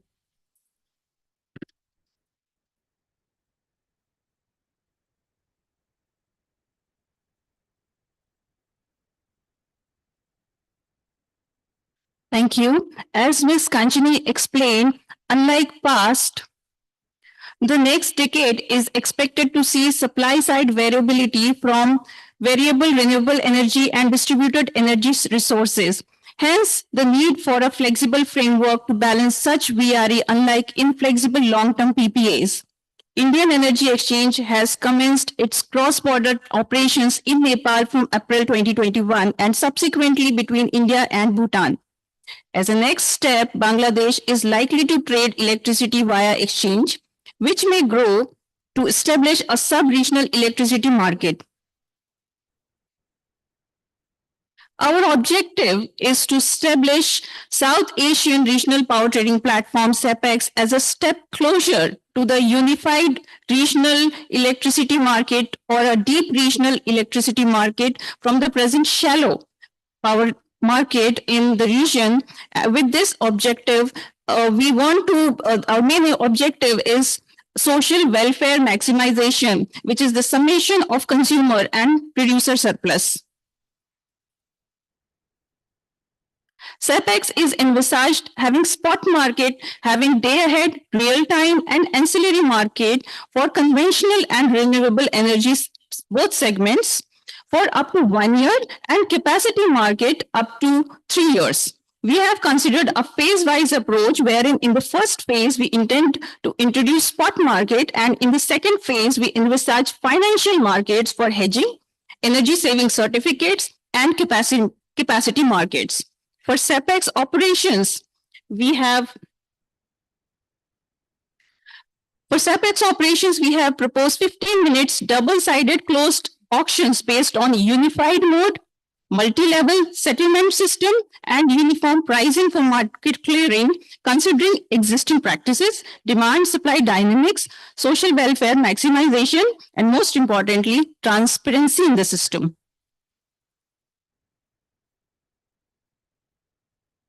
For institutional framework and functioning of SAPEX, we felt a need for establishment of joint regulatory forum and South Asia Forum for infrastructure regulators already exist. And we propose this forum may further be empowered by the governments of the member countries, and this can act as the regulatory body for SAPEX.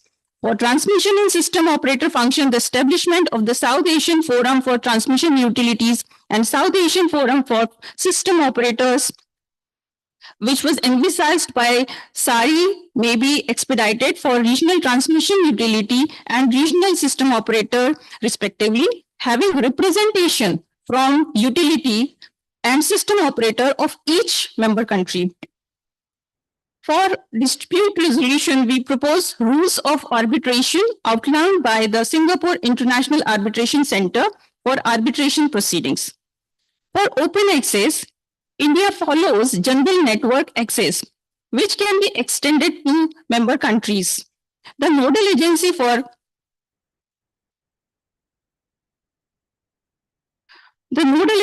each country is tasked with settlement, submitting the withdrawal and injection schedule to the relevant authorities on both sides of the international periphery for deviation charges and reactive charges settlement.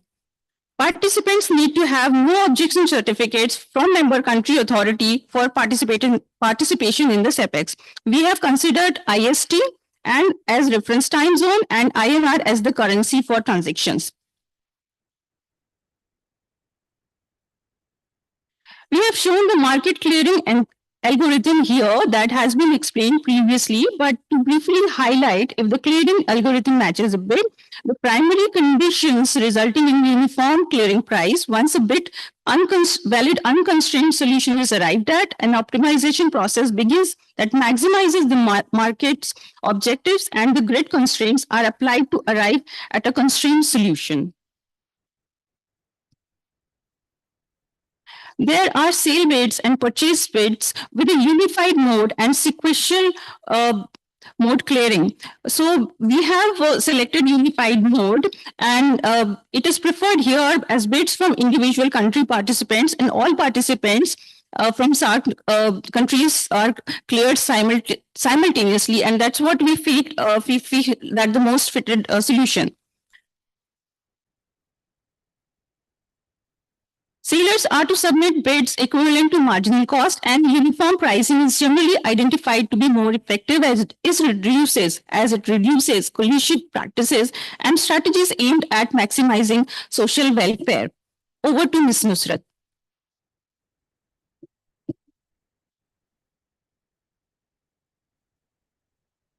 Thank you, Ms. Nay. In our research and discussion part, we have considered two cases, Nord Pool and PJM. I'm going to discuss about Nord Pool here. Nord Pool is the world's first international commodity exchange for electrical power. It has 9 countries connected in the exchange: Norway, Denmark, Sweden, Finland, Estonia, Latvia, Lithuania, Germany, and UK. Nord Pool supports multilateral power trade and produces market products like day-ahead market and intraday-ahead market. Moving forward to the framework, we first come to the strategic, policy, regulatory, legal, and institutional framework. Nord Pool is licensed by Norwegian Water Resource and Energy Directorate to organize and operate market for trading power. There are 5 separate regulatory authorities in Nordic countries to regulate trading in the physical and financial markets. European Network of Transmission System Operator for Electricity, ENTSO, rules are followed for network codes, compensation for cross-border, congestion management, and many more. It also follows the regulation of the European Parliament and of the Council. For technical, commercial, and operational framework, Nord Pool follows rule books which applies across all the market price. Intraday market regulation, clearing rules, fee schedules, etc. A coherent and coordinated grid code was developed for seamless functioning of the market. For specific rules and regulations, the countries in the Nord Pool have their own regulators, such as DERA, Danish Energy Regulatory Authority, Denmark Energy Markets Inspectorate, Sweden.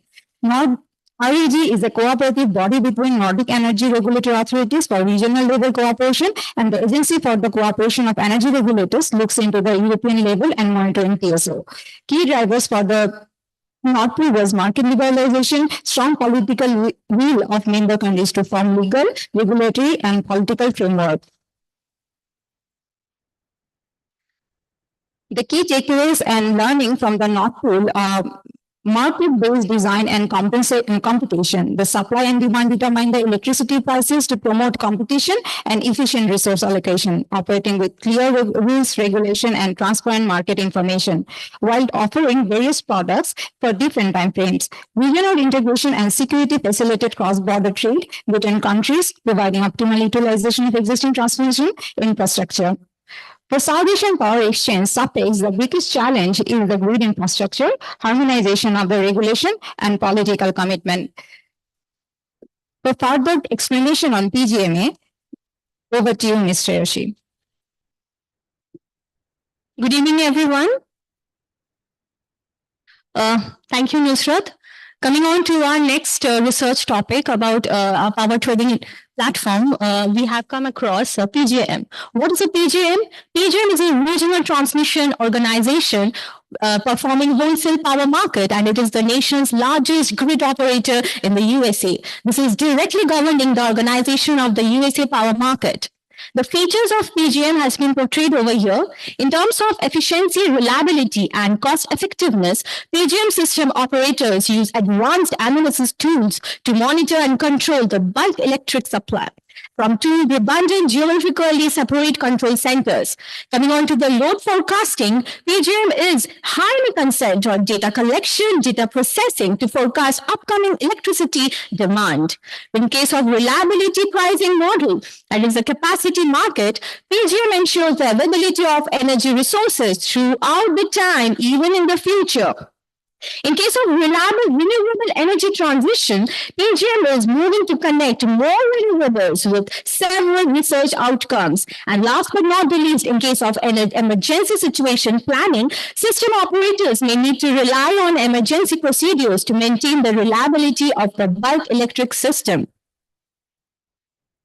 Coming on to the learnings of PGM, like the products that PGM offers is, first and foremost, is the day-ahead market. What is a day-ahead market? It's a fundamental component of its market operations, serving as a preemption platform where electricity supply and demand are forecasted and priced 24 hours in advance. And the real-time market, it's complement the day-ahead market by addressing the actual condition on the grid as they happen. The integration of the day ahead and the real-time markets, the effective integration is vital for PGM's ability to ensure reliable and efficient supply. Here also we have shown the efficient market design, the main three strategies that PGM is undertaking. The first is a transparent operation. By operating an open and transparent market, PGM builds trust among participants and stakeholders, ensuring that all actions and decisions are well informed and scrutinized. With investment incentives, PGM market signals primarily through LPM, the locational marginal pricing, provide clear indications of where investments in generation and transmissions can be most profitable, guiding capital towards areas of need. Efficient resource use, yes. Through this market mechanism, PGM promotes the optimal mix of generation resources, balancing cost, reliability, and environmental consideration.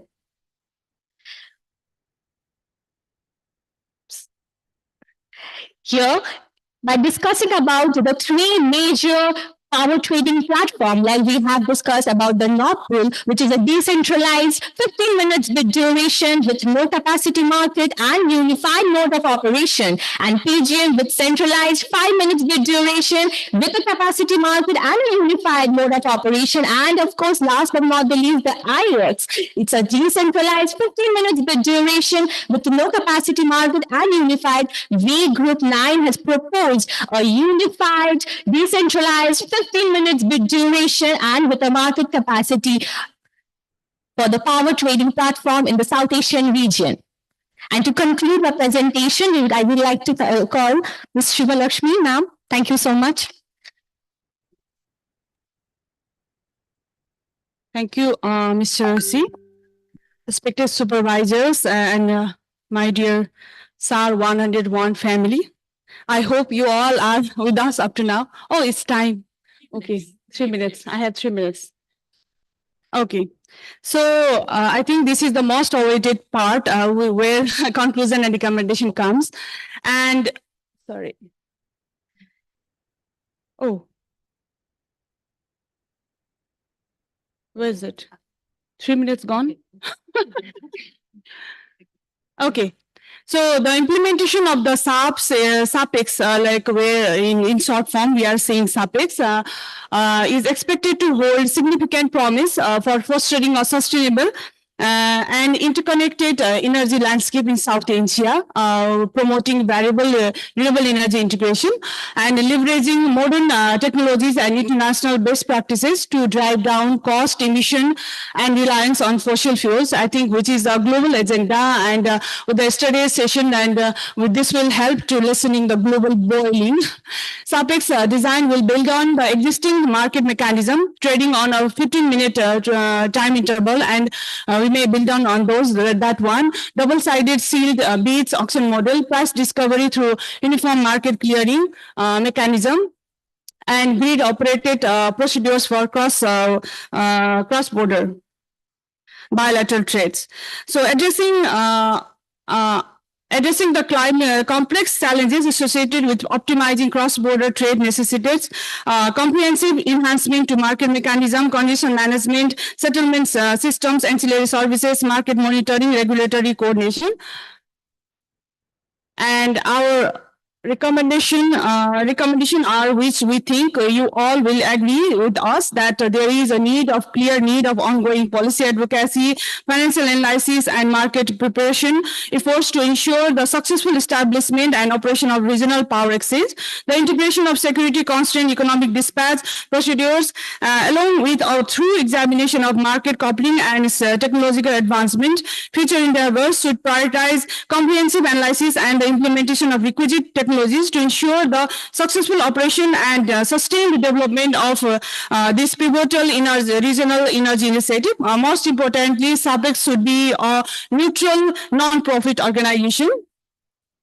Now with this, these are the few references list and which we have gone through while taking up this very important study, and we believe that SAR100 program has become helpful to study further on the most awaited study, and this could be the policy recommendation for the policymakers, and some of them we can see from this SAR100, and we are highly indebted to Dr. Dev, who has been guiding us from every hour from the distance, and Dr. Ranjan, who has been with us till 1 p.m. yesterday, today to have a Capstone project and an exemplary one. Thank you all for your active listening. Thank you.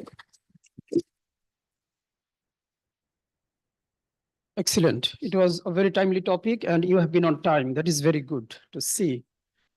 If you can keep working on this project and then can make it happen, trust me, you can leave your job. You can make millions of dollars with this, and I'm sure Dr. Dev is there to fund your this dream. So, okay, now may I make the floor open for questions, please? Yes, Professor. Sure. Chaudhary has a question. So thank you. I was, walking around and listening to your presentation. So some pertinent questions and issues came up. One thing is that your presentation is basically on the market side and the management side, right? But there are other issues as well, like the regulatory regime are different between in South Asian countries, like the grid code. You need to align the grid code with the market. And then the operational regimes are different. For example, in Bangladesh, the frequency changes between plus minus 1 hertz. Just could not imagine. It's like, frequency is like a pulse of a human body. It represents the underlying health. And whenever I see the frequency in Bangladesh, it's like a heart attack is going on in Bangladesh power system. So how do you connect this with the Indian or Nepali or Bhutanese system? So that's a very difficult one. Bangladesh is drawing power from India, but there is not directly connected to the grid. So that's a thing. This is one issue. The operational regimes are different. The reliability standards are different. Data share requirements, if you want the market to operate, then you have certain data that need to be shared. So the data share issues are very critical here. So the issue should start like, what is the need for such a market? What is the objective? If you can you share the last slide, the conclusion slide? The rationale, right? The last one.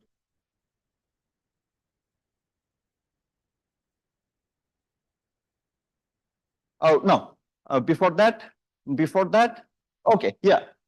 So the implementation of SAPEX is expected to what? To promote VRE integration. So how much VRE is Bangladesh expected to, Bangladesh wants to integrate into its system? That's an issue. And the second one is to, drive down the emission, reliance on fossil fuel. If you talk to electricity minister, the power minister, he will say that, Bangladesh is consuming less than half of India's per capita electricity. It's like 20% of Thailand. So we are hardly polluting anything. Why do we need to, control the pollution? We don't need that. So the rationale for this that needs to be discussed. So for Bangladesh, it's more about like, and not this, emission and things like that. So these are very difficult issues. I think in your future studies, and because some of you maybe may take some policy positions and it may, do some policy. So you need to think about those things. But this is a very good starting point. Thank you. Thank you so much, Professor Chaudhary. Any other question, please? Yes, there is one. I have already put many questions. Thank you so much, team. You have done a wonderful job. As Professor has already raised the issue of the regulation, before creating the platform, we are already doing the exchange and export, right? But we need the streamlined rules and regulation. While doing the literature review, what kinds of gaps did you find in ours? Means 7 countries, 8 countries rules and regulation that I would like to know.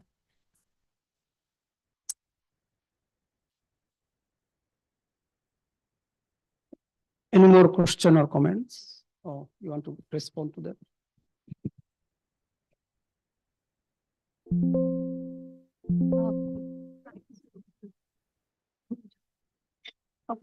Actually, I want to show the slide which actually has detailed market structure, including, the regulatory regime in each and every country that we have covered. So if you can kindly go to the presentation.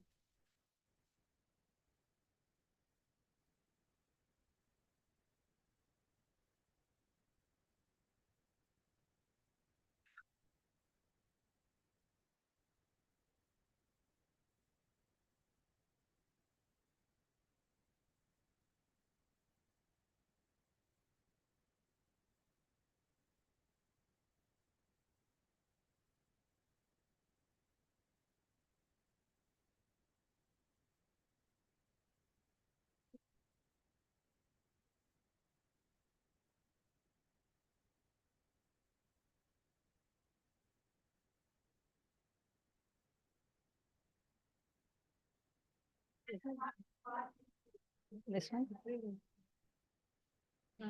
Okay, so as you can see that there are a large variation in the countries. For example, if you go to Afghanistan, it's a single buyer, single seller model. It's a vertically integrated model. Whereas on the other extreme, we have India, which is multi-seller, multi-buyer model.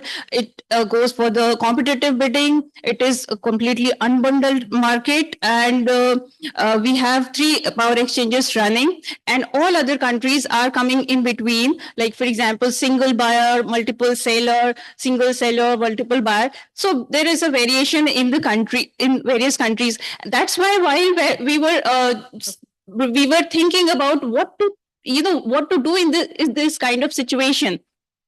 First of all, why we thought of creating this power exchange in the first place when we have 3 power exchanges up and running in India, and IEX is transacting with Nepal and Bhutan. So we thought that we can have one power exchange which will cover all the SAR countries, and not just SAR countries. Even via Myanmar, it can connect with the ASEAN countries. And the thought behind is that any entity in any of these member countries, any bulk consumer, any supplier, any generator, they should be able to connect with this through this exchange. They should be able to transact with any of the SAR countries or any of the member countries if it extends to ASEAN region also. So that was the objective which we had in our mind while designing this, and we were well aware of the different regulatory regimes. So that's why we went for kind of a Nordpool kind of a model, which again has is connected with many countries, and it respects rules and regulations of all the countries. So we don't want to change anything. We just want to make it in more harmony. Excellent. So, one more point. If you draw a circle of, say, 1,500 kilometers centered on Dhaka, you'll reach almost Bangkok. If we go eastward, we'll cross Delhi. And a 1,500 kilometers circle, it touches Vietnam. So within that radius, there should be a unified electricity market. Thank you. I will not take much time, but can't resist my temptation of commending the work. Number one, wonderful. Number two, all the keywords which I was searching were there. And each keyword can be a subject, a project. You have mentioned about SCED, you have mentioned about decentralized, centralized, coupling, what not, multi-cell, multi-bar, everything has been covered. I have full confidence, as Professor Chaudhary also mentioned. Why 1,500? Go for 2,000. One sun, one world, one grid. And you all will make it. I tell you, this exchange will happen. And in your lifetime, much earlier. There is absolutely no doubt about it. There will be varieties of things. How to couple, we will do it. That should be the spirit. Thank you very much. Excellent. Thank you. So you already have a business idea now. You may start your business. What do you think is the challenge? Just 3 words, 3 challenge. What do you think to implement this business, implement this SAPEX? What are the challenges you think there would be? 3 words. Not so political challenge. Good. And seeking investment and developing the infrastructure, the state-of-the-art infrastructure. Yeah.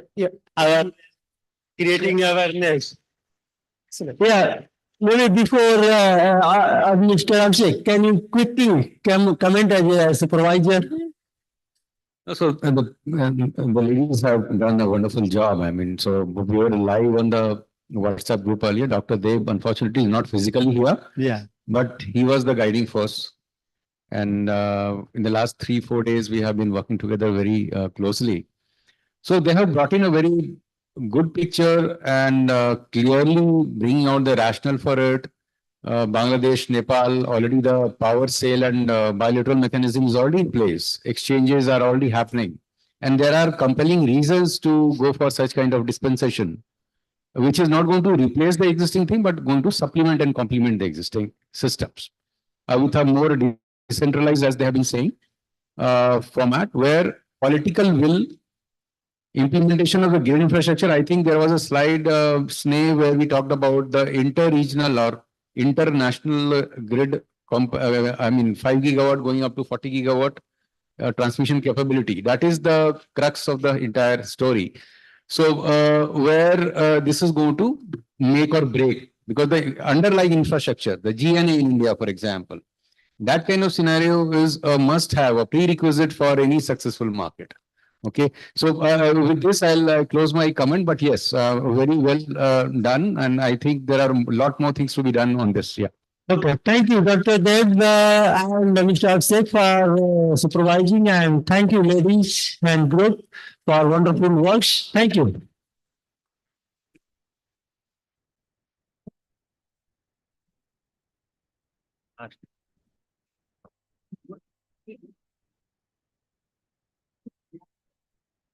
Thank you so much, Group 9. And now for our final presentation of the day, Group 10 will provide us with market insights and an analysis of floating and agri-photovoltaic photovoltaic systems, present and forecasted scenarios. Their comprehensive analysis offers invaluable perspectives on the evolving dynamics of renewable energy markets, paving the way for informed decision-making and strategic investments.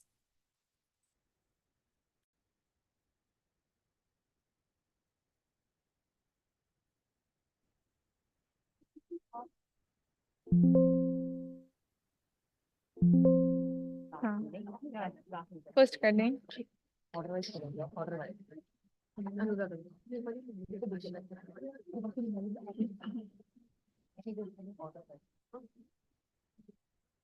पहले वाला कर दें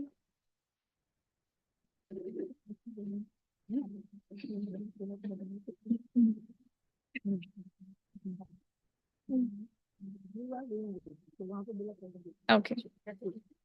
Good evening, my dear friends, all supervisors and AIT team. We are honored to present our Capstone project on market insight and analysis of floating and agri-photovoltaic systems, which includes present and forecasted scenarios. Next round. Throughout this presentation, we will explore the following 9 main subheads. Coming towards the background of the study, we see the main point where the Paris Agreement is an international treaty that aims to limit global warming to below 2 degrees Celsius and pursue efforts to limit it to 1.5 degrees Celsius. It is worth mentioning that APV and FPV systems are finest examples of innovation approaches that can contribute to achieving the agreement goals. Second is the sustainable energy solutions. Like APV and FPV systems are crucial for reducing greenhouse gas emission, decreasing reliance on fossil fuels, and promoting sustainable development. They support the transition to a low carbon economy and enhance energy security. Third point shows the agricultural revolution. Uses new tech for sustainability. APV and FPV integrate renewable energy, cut cost, and boost productivity, aligning with revolutionary goals.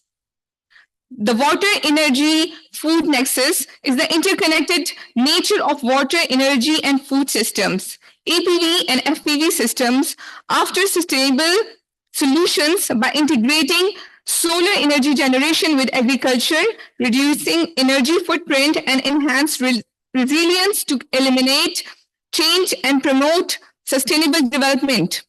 Coming to the last point of background, land neutral technology aims for net zero land use impact. APV and FPV systems achieve this by allowing dual land uses, APV over crops and FPV over water. They minimize additional land needs, promoting sustainable development. These are the few benefits and challenges shown about APV and FPV systems. Over to Ms. Nadia, please. Thank you, Palvasha. I'm Nadia Karim from Pakistan, and I'll be presenting about problem statement of our project. The first one is underutilization of solar PV potential across South Asian region. Second is the lack of real-time prediction tools. The next is land scarcity and escalating land prices. Then we have food security, energy security, and the last one is optimized forecasting and scheduling. Then the objective of our research are comprehensive perspective view with current scenario and challenges. Then we have power generation forecasting based on machine learning for APV and FPV systems.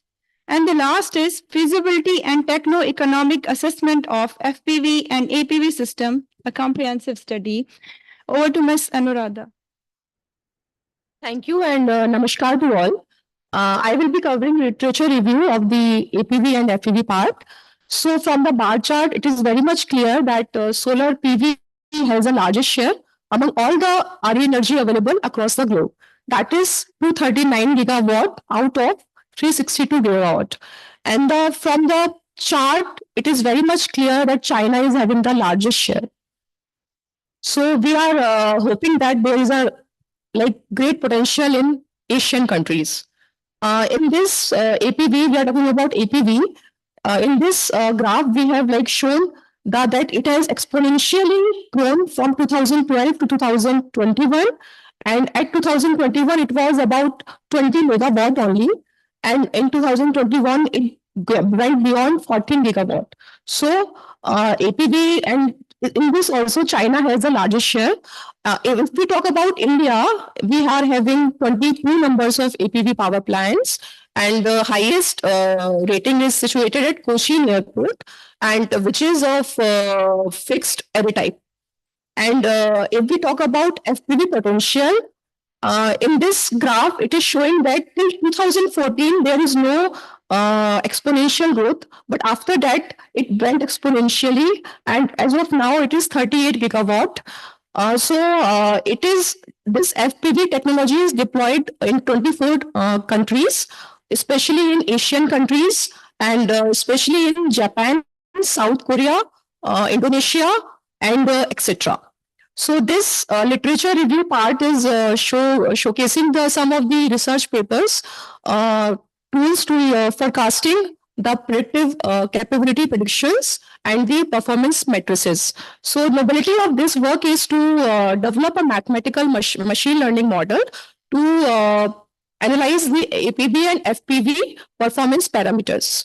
It is surprising to know that we have discovered 64 numbers published papers, but there is a very few parameters available for APV and FPV technologies.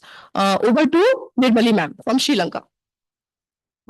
Hello, I am Nirmali from Sri Lanka. I am going to present the methodological framework of our Capstone project. Based on the literature review, we did the comprehensive analysis of current scenarios, challenges, opportunities, and potential of FPV system.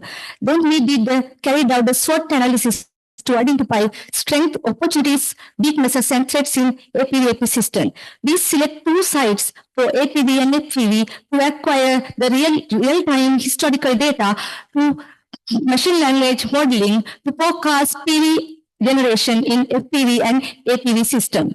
Then we did a technical analysis of APV system to identify the feasibility and viability of the APV system. Now I am going to present the machine learning predictive models of a project. We acquire the meteorological data and PV generation data from PV APV site. Before applying machine learning model, we pre-process the data by normalization, cleaning out layers and machine data. Then we select most important relevant input variable which significantly affect for the PV output generation. Then we apply machine language algorithm for training validation testing of dataset. Then we evaluate the performance of each machine language model by RMSC, MSC, and R squared. Thank you. Over to Forum ma'am. Thank you. Thank you, Nirmali ma'am. I am Forum Thakur from India. I am taking methodological framework for analyzing techno-economical parameter. For implementation of any project, it is very necessary to analyze the techno-economical parameter to check its feasibility, adaptability, and its profitability. On the basis of literature review, we identify some key technical parameter and economical parameter, and they are summarized here. For technical parameter, it is APV, FPV potential, design feasibility, capacity factor, land equivalent ratio, performance ratio, local manufacturing, transportation as. For economical parameter, they are capex, levelized cost of energy, payback period, net present value, internal rate of return, and benefit cost ratio. On the basis of literature review, we select two sites each for APV and FPV. For APV, we selected 7 kilowatt APV plant situated at Junagadh Krushi Agriculture University in Gujarat, India. The technical parameters of that particular plant are shown in the slide.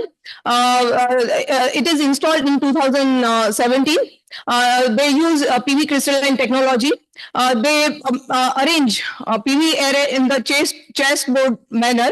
The efficiency of that particular panel is 15.15%.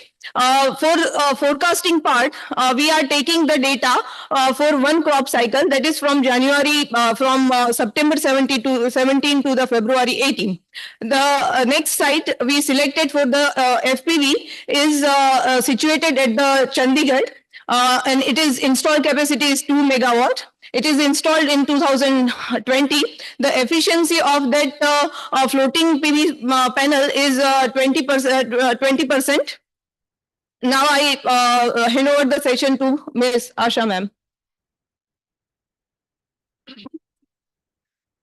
Thank you, Forum ma'am. This is Asa from Nepal. So let me just present the result and discussion part for our objective 2 and 3. In this slide, you can see, as Forum ma'am mentioned, that the historical power generation of the APV site here for the year 2017, from September to the February, these are the historical power generation. This is the response, and these are the predictors: time of day, temperature, humidity, solar irradiance. They are the predictors. So what we did is we collected the data from that agricultural site, that APV site, and we applied the regression model by using the machine learning and statistic toolbox of MATLAB 2022 version. So here you can see out of all those machine learning models we applied that are having in the regression model, the top 4 ranked model, linear regression, Gaussian process regression, ANN, and the decision tree, they are the top 4 ranked model among all those models. Here you can see these are the actual versus predicted response for LR, GPR, and the ANN and the DT. Here, in case of decision tree, there is a quite variation comparing to the actual output.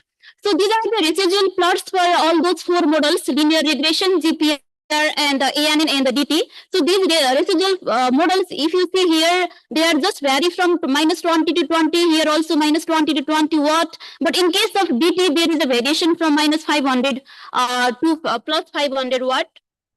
So these are the bar chart representation for validation and testing.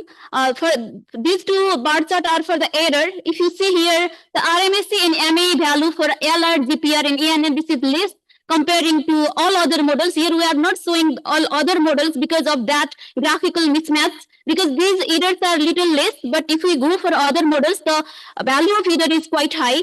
And also these are the R-square values, and if you see here, the R-square value is quite almost near to the unity for all these models. And after that, this is the forecasted or predicted APV power generation by using 5, we just consider 5 machine learning models here, LR, GPR, ANN, DT, and SVM. And if you just take this DT and SVM, then they are quite less accurate comparing to other 3 models. So among all, our conclusion for this APV project is like the machine learning models based on LR, GPR, and ANN. They are most precise, or they have the most precise predictive capabilities comparing to all other machine learning models. And for the second part, for the FPV part, so these are the historical power generation data of the last year, 2023. So we have gathered around 8760 of data. Out of all those data, we just remove those 0 values, right? At the night time or in the early morning time, those data having the 0 watt, we just remove those data and we have only 4200 of data here. So here also the predictors considered are time of the day, temperature, humidity, and solar irradiance. And these are the actual versus predicted response for ANN, DT, LR, and SVM. So after that, these are the residual plot just showing the deviation, the error deviation here in the case of the FPV, because we have the large set of data, because it's a megawatt scale project, so we consider all this data in the per unit basis. And these are the bar chart representation for error. These are for the validation part, and these are for the testing part. So here you see for the ANN, comparing to all other models, the RMSE, MSE, and ME, these values are quite less comparing to all other machine learning models. And these are the R-square representation for validation and testing. In this case, the value of R-square is almost unity in the case of ANN, but comparing to other. But we can't say that here the R-square value for all other models are also greater than 0.9. That shows all others are also quite accurate. So this is the final forecasted FPV power generation plot. So here, what we consider after considering all annual data for the FPV, just for the general representation, what we did is we just take the 24-hour data. So here, from 8 a.m. to 4 p.m. During the sunshine hours, if we compare the actual data with these models, then here you can see the ANN is exhibiting the most precise prediction comparing to all other models. So this is all about the forecasting because in the South Asian region, is in previous session as well, we have little bit less awareness about having data, right? Having the accurate data. So this will be the perfect example, or this will be the perfect project to implement such type of machine learning based real time prediction in our real project. So over to the next presenter. Thank you, Asha ma'am. This is Charmin from Bangladesh. These are the SWOT analysis of APV system for our Capstone project. So the strength of the project is significant economic boost to the farmer and efficient land potential. Our efficient land use solution opportunity are dual land use and large scale potential. In our region, having said that, the weakness of the project is like limited resource and research and development.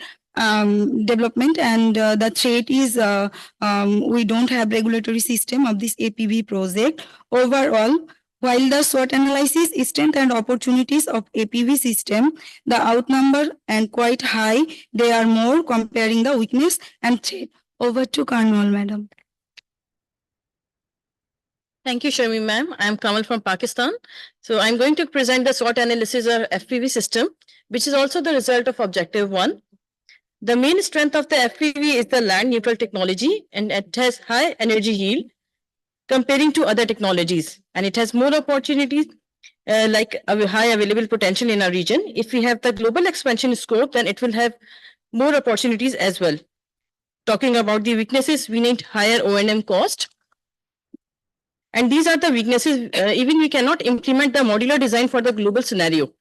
There are some threats like environmental issues and technological constraints because it needs the different types of mounting structures. We need to also consider those threats while going through the SWOT analysis. Over to the Rashi ma'am. So now comes the techno-economic assessment part, and that's the most important part actually. For any project implementation, before its implementation, the techno-economic assessment is to be done. So this is also that we have conducted for these two systems, that is the APV and the FPV. And based on these prominent parameters, actually we have done this techno-economic assessment.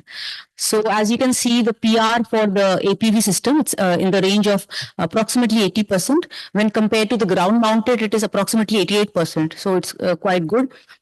Then the capacity factor is almost 18% compared to ground PV, that is 21%. Then the land equivalent ratio is 1.4 to 1.65. That is increasing the land efficiency by approximately 50%. So the benefit cost ratio is again higher on the higher side. And the crop yield is obviously, as seen, it is on the higher side, approximately 3 to 4% higher.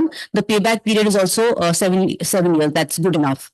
For FPV, the capacity factor is again on the greater than 15%, approximately minimum 19% that we saw during our different case studies and review literatures. And then the fixed cost by capacity, that is the capex, is approximately $0.98 per WP. That is an Indian scenario. It comes out around to be 6 to 8 CR. Then the levelized tariff is approximately $0.026, that is around 2.5 rupees in Indian scenario. Discounting factor is very good enough. It should be as low as possible, although return on equity is also very good. So now to conclude is that seeing to the future scenario of this industry, there'll be a lot of manufacturing industries coming up and there'll be land scarcity, and definitely with the increasing population growth, there'll again be land scarcity and a requirement for a higher crop yield. then these two technologies are very supporting technologies for meeting these scenarios in future. And as per the SWOT analysis done, you see that there are many strengths and opportunities available for these technologies. The machine learning tool, if you utilize the machine learning tool, then the forecasting will be much better. And the techno-economic evaluation shows that it's good enough. So finally, to recommend, we will say you that we should use these machine learning technologies for using this technology. And finally, we would also like to recommend that if we integrate these technologies, especially the APV, so we can solve the water, energy and food nexus. And if we integrate the FPV with the hydrogen and hydropower technologies, then we can obviously attain 100% RE. And future R&Ds are like listed below. That is, we can even do further R&Ds into selection of new crop yields. Now it is just for the green crop, that is, we can go for APVs. And there are even further cost reduction technologies which are available. So that as to reduce the cost. These are the references actually, which we have gone through. Thank you. Could you hear me? Yes. Well, good evening. Initially, I would like to ask you, all of you, applause for them and for you, because we are 18 minutes after the schedule and you were brave and you are here. So thank you very much for staying and also for sharing your time with the group. Thank you. And thank you very much, group number 10, for your presentation, and thank for presenting something that is quite interesting. New, it's not a new, but it's a very interesting application for PV system. So it's my job here to moderate the session, but also it's my job also to assess. So it's a bit complicated for me. So if any one of my colleagues in the assessment committee have a question or would like to start, I will be extremely happy. Any one of the professors, doctors here, or any one of the academics want to start with a question, please. Excellent work. This is the future. Yes. In fact, I'm supervising many projects of DST on this agriculture PV. Dayal Institute, they have put. So we are saying that land is an issue, you need water, and this gives a perfect combination. This is the way to go, particularly where land is an issue, because you can't draw such long lines. That's another issue. And so is with floating one. So APV, FPV is suddenly required, and gradually it will improve. I'm quite feeling contented seeing your presentations, that you all have covered the entire gamut. A lot of research is going on in this area. How to make tilting, what all kind of crops can come. So you will all have a lot more to do on this. And a lot of research institutions are working on this.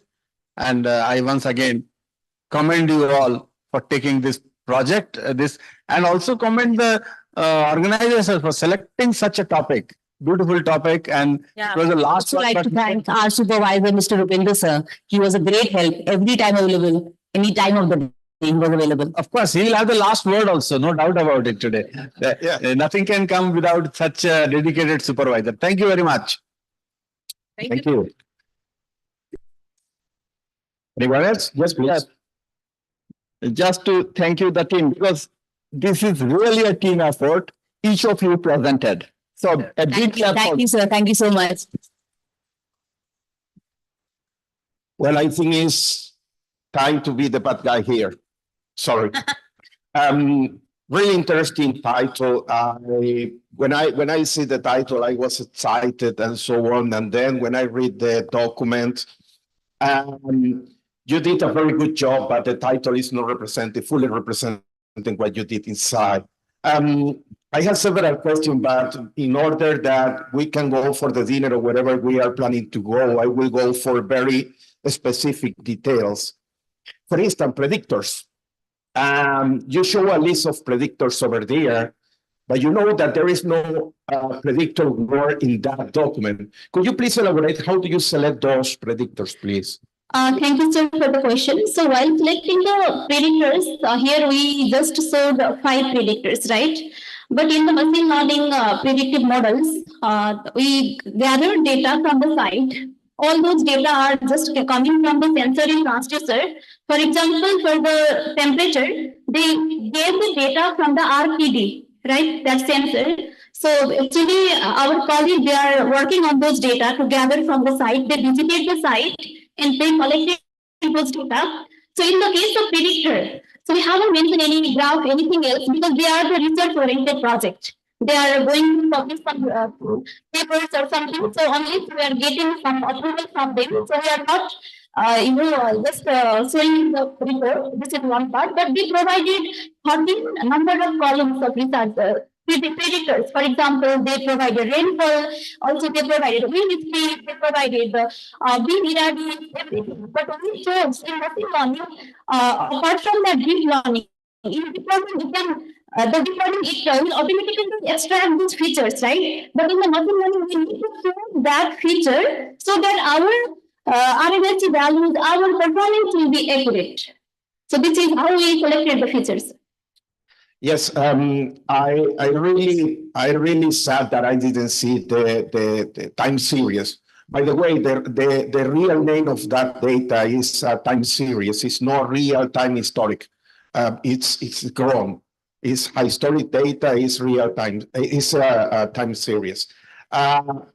I didn't see the correlation analysis to define the predictors. That was something that made me extremely sad. And you raise another point that was really complicated for me, because when you are using those machine learning methods or data-driven methods or whatever the name you use, there are some parameters defining each one of those models, and they must be tuned up. I mean, what we know as hyperparameters, 5 years ago, nobody cared about those hyperparameters, but today must be optimized. And comparing different machine learning or several data-driven methods, you must have to map those hyperparameters, because otherwise it's not fair, because you are comparing mangoes with potatoes, with dogs, with cats. So that is another thing that made me feel really bad when I was reading the document, that you didn't stop and think about that. Also, the selection of, coming back to the selection of the predictors, it was because also I was wondering, okay, this is a single variable or multi-variable model, and it was another data that was missing over there. Also, what is the prediction horizon that you use in your analysis? How many hours are you predicting to the future? So in case of FPV, it's a daily hourly prediction, right? So in case of, let me start from your first question. Yes. So you asked about that hyperparameter tuning in the regression model. Basically, while using these models, in case of neural network, we put some hyperparameters, but in other cases, for example, in the neural network, we set we can trial number of hidden layers from 1 to 3 just to check our RMSE value. But in other just machine learning models, we just set the default hyperparameters that are available here, because these days we don't need to invest much time in the tuning part, but we have to invest much time in the data extraction part and the feature selection part, right? So this is the answer for your first question. And for the second part, since the here we just showed the daily 24-hour graphs for the FTB, but we did this prediction for 8760 number of data. We just showed those graphs just for the ease of just for the ease of understanding it. Okay. We have 2 more minutes, and before I give the right to the voice to your supervisor, I would like to ask you a question that is, there is no wrong or bad answer here. Just imagine that you wake up tomorrow, you have all the knowledge of this project, but you have the opportunity to go back to day 0 and you will start again the project. What you will not do again? what would you not repeat in this project?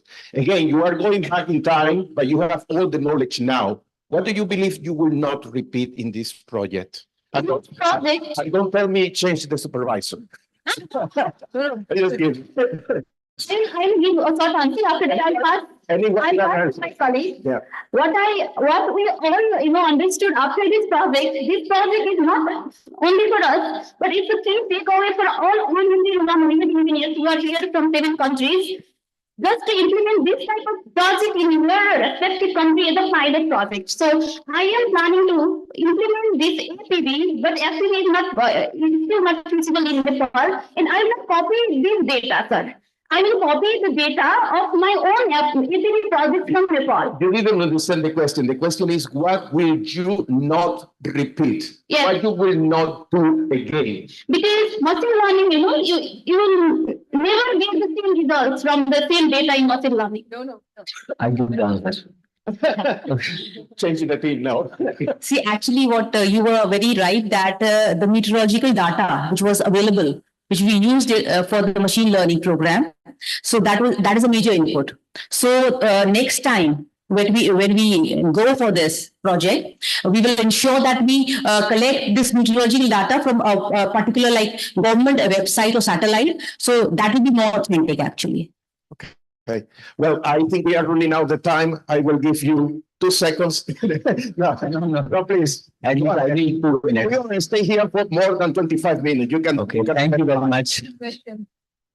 So first, I would like to share the experience and challenges during this Capstone project. Actually, duration was very short, only 40 to 45 days was there only. So I would like to tell you, in a day 1, we have selected this topic. I think before the meeting, right? Gurba made the yoga, and just I have put in this title. Everybody was ready with that. So thank you for this also. And I would like to tell you that each and every diagram we have shown here the worldwide map, which is prepared by them. So I congratulate to all entire team. They are much very aware about the communication ethics. They are not taking any diagram from. They have designed themselves and they have taken in the report. And each and every diagram except 2, because they are the experimental set of diagrams, so we can't do anything. Okay. And next, so this was the bidirectional learning actually. This time I was not associated with the student side, right? These are much more professional and powerful ladies. Okay. So I have learned many things from you. Okay, about that time management, we have done a lot of meetings in between 7 to 9 p.m. after hours. Yes. Okay, so really you have done a lot of sacrifice. I know, I can understand. You have proved it. Thank So you. thank you very much. So much. And I would like to thank this platform to organize such wonderful week. And just more than conference, we are celebrating many festival. So big number of nationalities. So thank you very much for inviting me. Thank you. Yeah, thank you. Thank you, Brian. Thank you, ladies, for your wonderful presentations. So with this, before formal closing our MC, I would like to thank everyone. This is now we can realize when we go back, okay, that what we thought and what we, okay. So this you can see, today it was like entirely conference. In conference, what not included, including agenda. Okay, everything. So it was going like a conference, okay, though it was a training program, okay, kind of all like going on like a conference and all research, all advisors. I congratulate. You've done a very, very commendable job. It took as a like a research supervisor, kind of, okay. Though it was like a training supervisor, but it was like a research supervisor. In 45 days, you did exciting work, and then also they learn. So with this, do not want to take more time. So thank you very much. Have a nice time. And thank you to team members also. And thank you to MC also. Yeah, please take your session. And with that, we come to an end of today's program. What an enriching and enlightening experience it has been, from insightful presentations to engaging discussions. Each session has deepened our understanding of the complex challenges and opportunities within the energy sector. Before we conclude today's session, just one last reminder that participants, please be reminded that you will have to be present at the AIT Clock Tower tomorrow morning at 7 a.m. for the site visit to the Wang Noi power plant. And with that being said, thank you so much for your attendance today and a very good job for your presentations, and take care. Thank you.